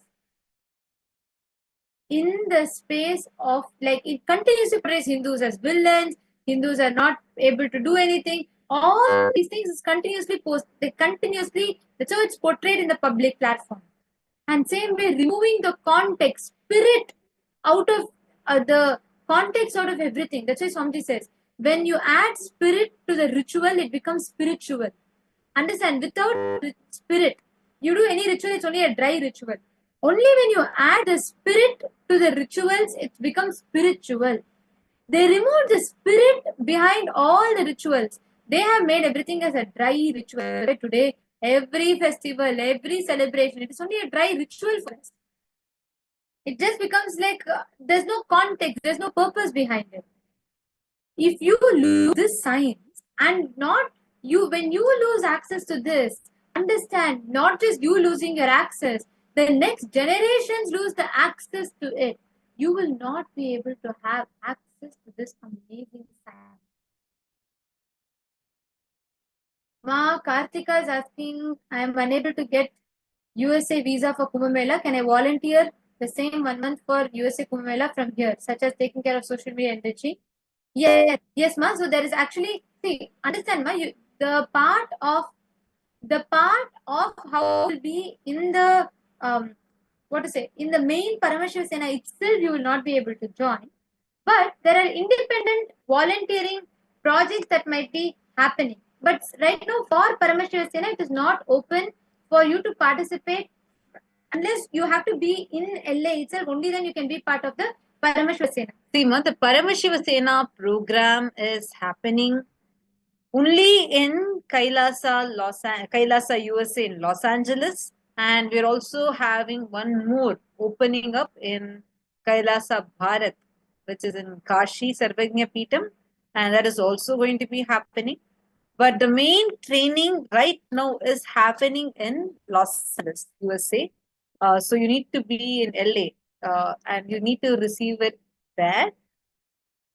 You can put in your intention. See, just in Malaysia, we had so many participants.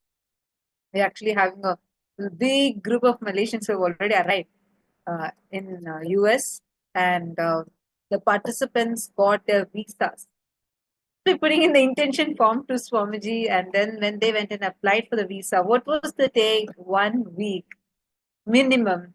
They got it in less than 2 days. They gave the interview one day, the next day they just got the visas. That is the way how things are manifested right now. So the way how Swamiji is showering and manifesting for everyone is just phenomenal. Understand, when you experience, when you are going to be there in Kumbh Mela, the context of it, what you are going to experience in the Paramashivoham is literally going to be manifesting that space.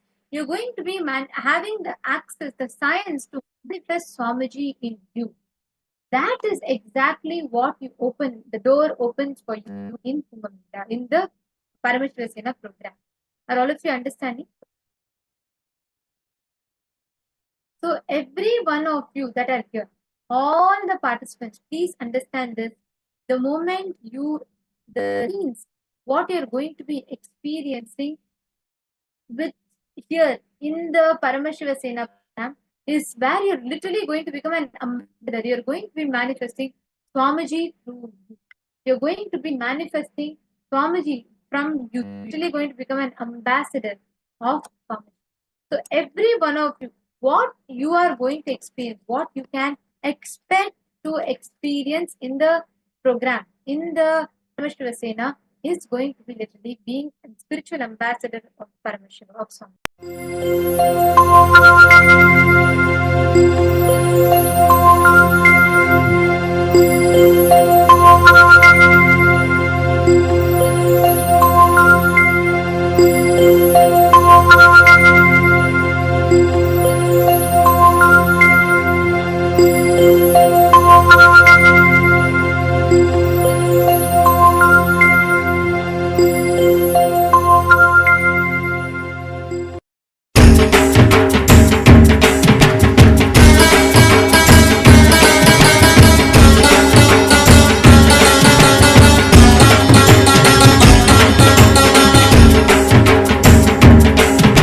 Nithyananda, Hara Shiva Shiva Murahara Damar Bhaje. Nithyananda, Hara Shiva Shiva Murahara Damar Bhaje. Jaya Jagadodharana, Jaya Nitya Jagadishwara Harana. Shri Nitya Jaya Nitya Hara Paramahamsa Shri Nithyananda. Nithyananda, Hara Shiva Shiva Murahara Damar Bhaje. Nithyananda, Hara Shiva Shiva Murahara Damar Bhaje. Jaya Jagadodharana, Jaya Nitya Jagadishwara Harana. Jaya Nitya Jagadishwara Harana. Shri Nitya Jaya Nitya Hara Paramahamsa Shri Nithyananda. Nithyananda, Hara Shiva Shiva Murahara Damar Bhaje.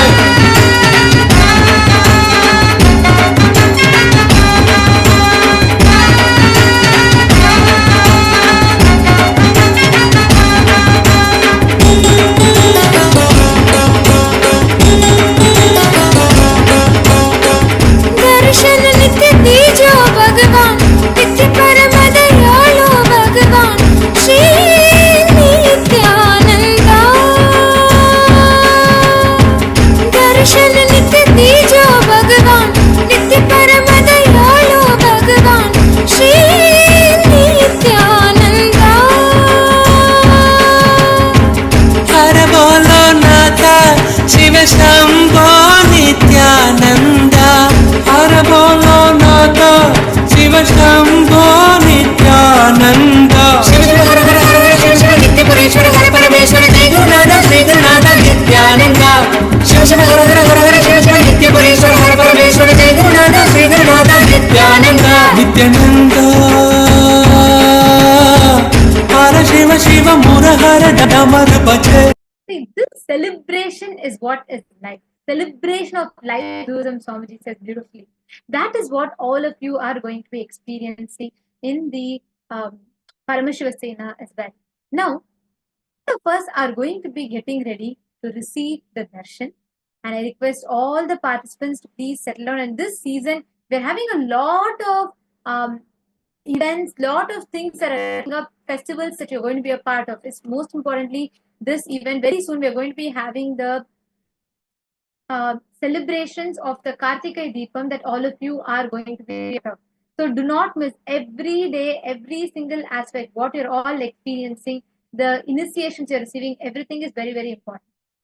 Now it's time for all of us to enter into the darshan. Today we'll all be having the alive darshan. And I request all the participants to settle down. Let us all get ready to receive the darshan. Please sit straight with your head, neck and spine in a straight line. Close your eyes.